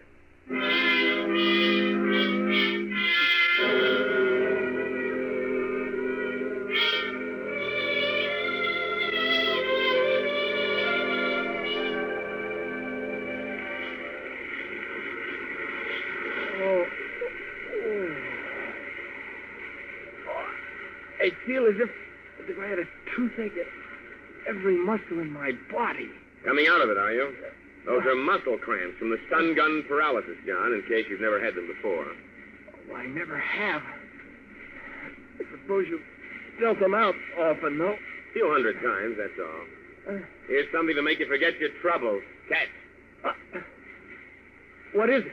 Just a little fresh fruit. Make you feel better. Fresh fruit? It's 1 pound of dynamite. This is a Martian dream apple. So what? It'll take away your ache, make you feel like 1,000,000 credits. Here, I'm having one, see? Wouldn't harm a baby. So Professor Fergus was right. You are an addict. Oh, Fergus was in his second childhood. By the way, what was your motive for killing him? For killing him? Randy, what is this all about? Is Professor Fergus really dead? You should know you bashed in his head with a rocket control lever from your own rocket. That's nonsense. He was fine when I left him. Now, what happened? Keep it up, John.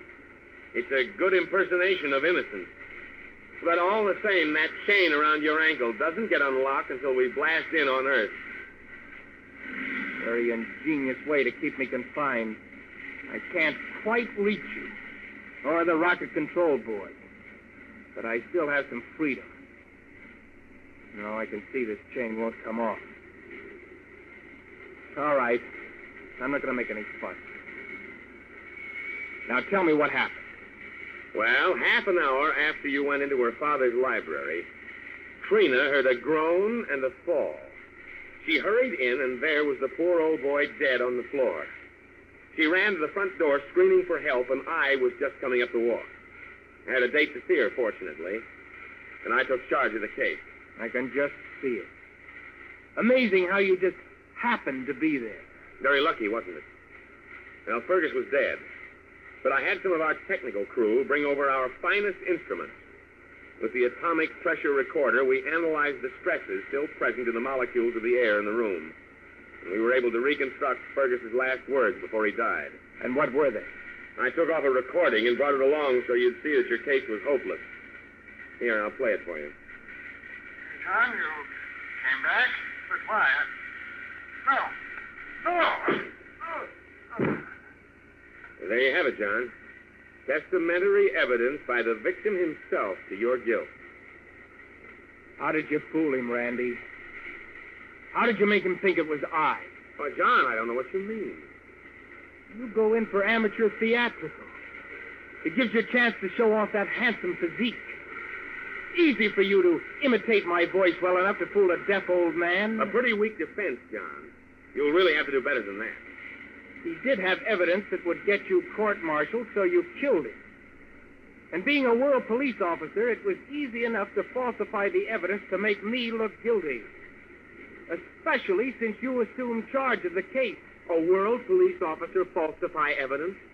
Why, John, you know we are absolutely incorruptible. Until you start using dream apples. After that, the ordinary rules don't apply. Dream apples remove all moral sense, give delusions of grandeur, and eventually cause hopeless insanity. They're perfectly harmless, as you'll see when you eat that one I gave you. I'll never eat it, Randy. I think you will.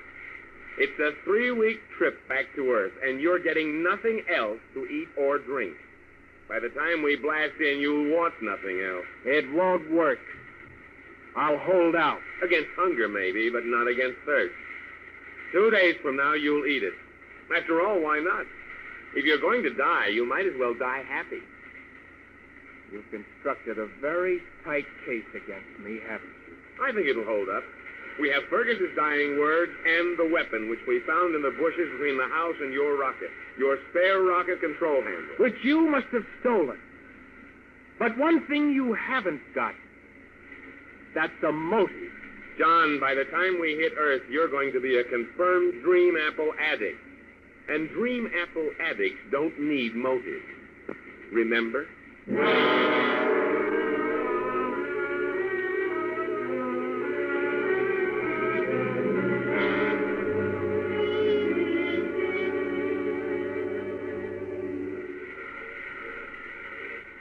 Randy, give me a drink of water. I'm thirsty. Oh, awake again? And thirsty? How about a nice, juicy Martian apple? All right, forget it. I'll die of thirst first. I'll have a hard time explaining how a prisoner came to die of thirst while in your charge. Now, John, you don't think I'll let a prisoner die. It isn't done in the world police. Oh, no, when you're weak from thirst, I'll just pour a little dream apple juice between your lips and you'll swallow automatically. It's a very easy technique. I see. You're about 8 times as rotten as I ever imagined. Trina doesn't think so. We're going to be married after your trial. You filthy space rat.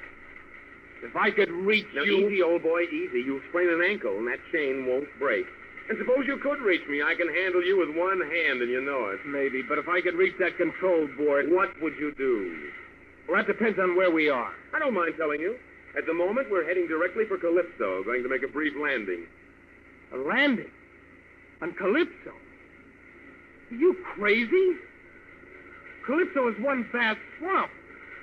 And the swamp is full of surgeon birds. I know. Charming fellows, the surgeon birds. 5 feet tall, shaped roughly like human beings, covered with feathers, and each one with eyes all around its head. Each one having 4 arms that end in 10 flexible tentacles. Rather startling to look at, but such interesting tricks they have. Tricks? Their favorite hobby is to cut up space-wrecked human beings and sew them back together again a new way. Did you read about the poor devil they gave an extra pair of arms to, salvaged from a ship's mate who was killed when their scout rocket crashed on Calypso? Of course. And I actually know a space police officer who fell into their hands. Just for fun, they mixed up his taste and hearing nerves. Now when he eats sirloin steak, he hears music. And when he hears a bird chirping, he tastes chocolate ice cream. Genius, what? I know that Earth has warned them any more tricks on space-wrecked rocket men and will bomb their villages. But to actually risk landing among them... Relax, you worry too much. They promise to be good. Some of them have learned to talk English after a fashion. And they have a new hobby, raising dream apples. Dream apples on Calypso? So that's where the supply is coming. Yes, a nice secret little plantation. We're going to load aboard a supply, only, of course, the authorities back home are going to think you were smuggling them in. Oh, no, Randy. Oh, yes, Johnny boy. You're sewed up 3 ways from Sunday. You really have me, don't you? I think so. I kept hoping, but I guess I'm licked. Okay, what's the use of struggling? Give me a dream apple. I'll be happy for now anyway. Now you're being sensible. Here's a nice juicy one. Here, catch. Okay. Just right. Hey, if you throw that thing at me... I'm not going to throw it at you. I'm throwing it at that little button on the board marked full acceleration. Like this. Wait a minute. You cut in full blast velocity. I can't move. Acceleration pressure spinning me down. We'll crash on Calypso. I know it. We'll both be killed. Anyway, I'll take you with me to the world. And Trina, one last good turn. So long, Randy.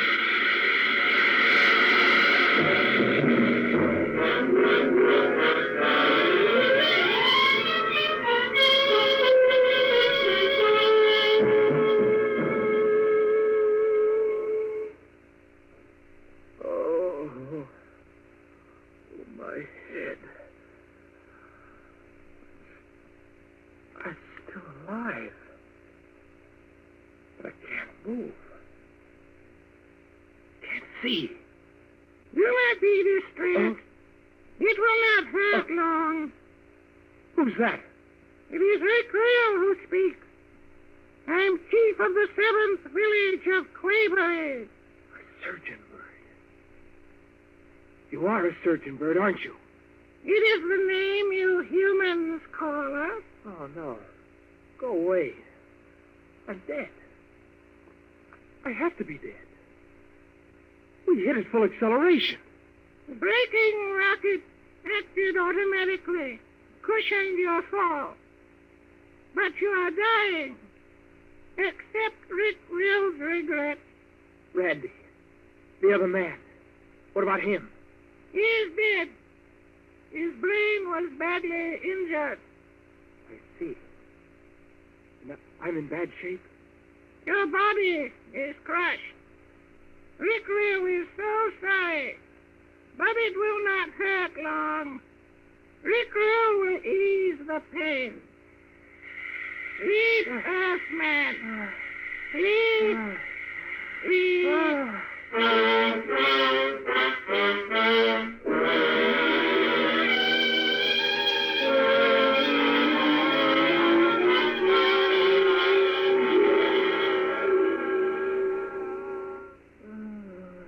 Mac! Handle! Come, quickly! The Earthman is waking. I've slept a long time. Good Lord. Surgeon Bird. 3 of them. Do not be afraid. You're well. You've slept for 27 Earth days. 7 days? But I was dying.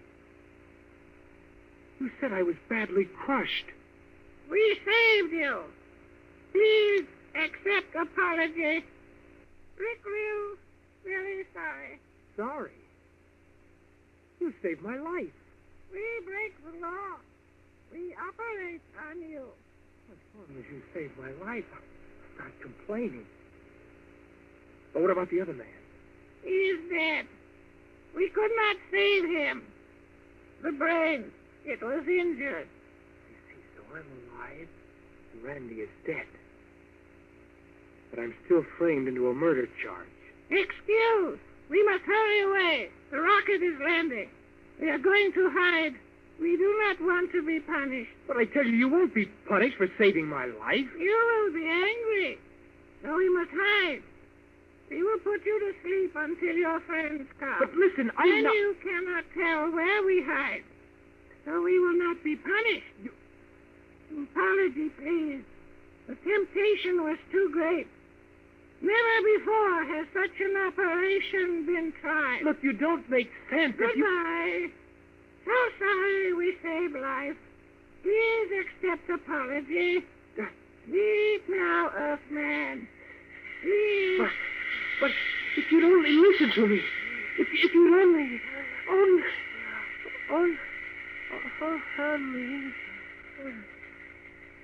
Please sleep.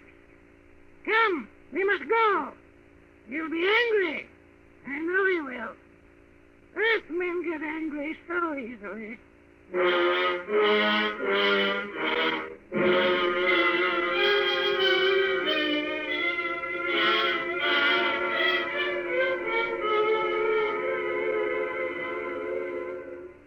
Lieutenant Morgan, wake up.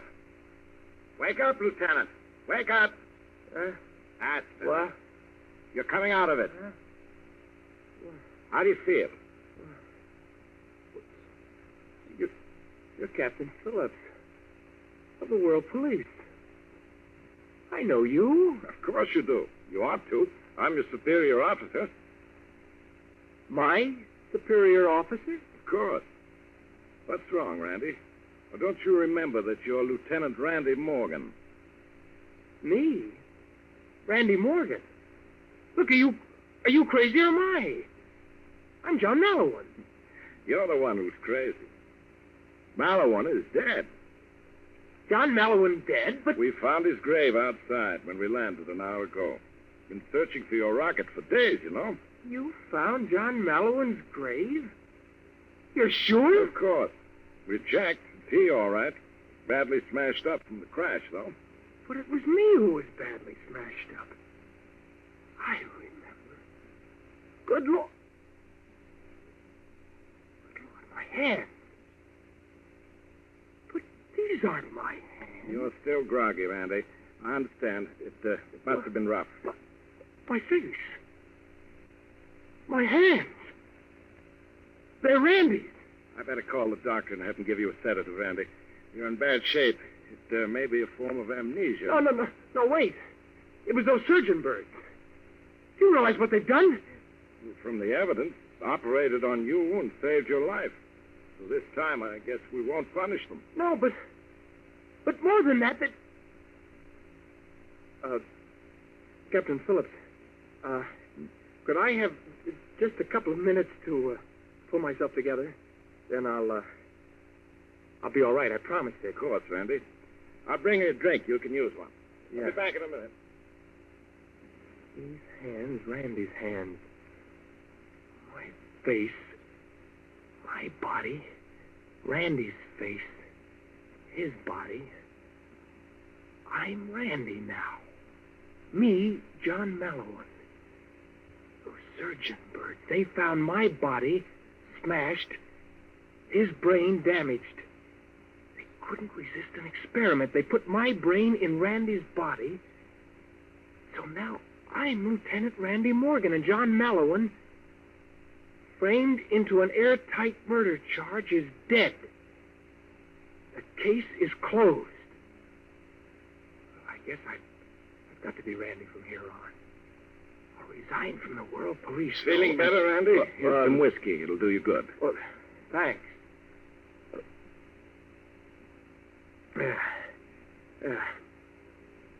Well, I feel better now. Good. For a minute, I was worried about you. Oh, by the way, there's a call from Earth waiting for you. I brought the field transmitter. You can talk to her here in private if you want. To her? I think you know whom I mean. I'll be outside. Well, bring the transmitter along when you're through. Certainly, sir. Hello? Oh, Randy. Randy, darling, are you all right? Trina. Yes, I'm fine. Oh, I'm so glad, so glad. But poor John. Did he really kill Father? Yes, Trina. The guilty man has paid for his crime.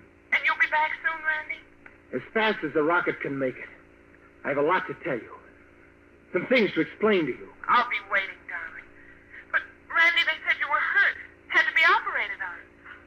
And your voice sounds different. Are you sure you're all right? Yes, Trina. You'll find that I'm a little changed, but I think you'll like the change. The operation was a great success.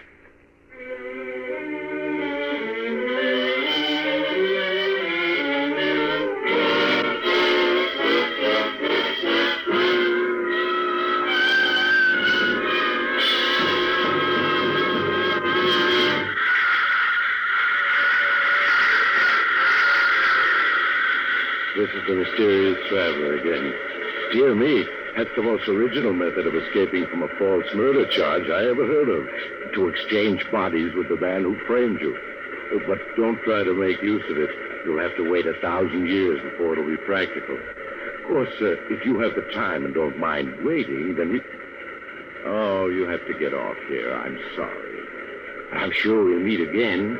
I take this same train every week at this same time.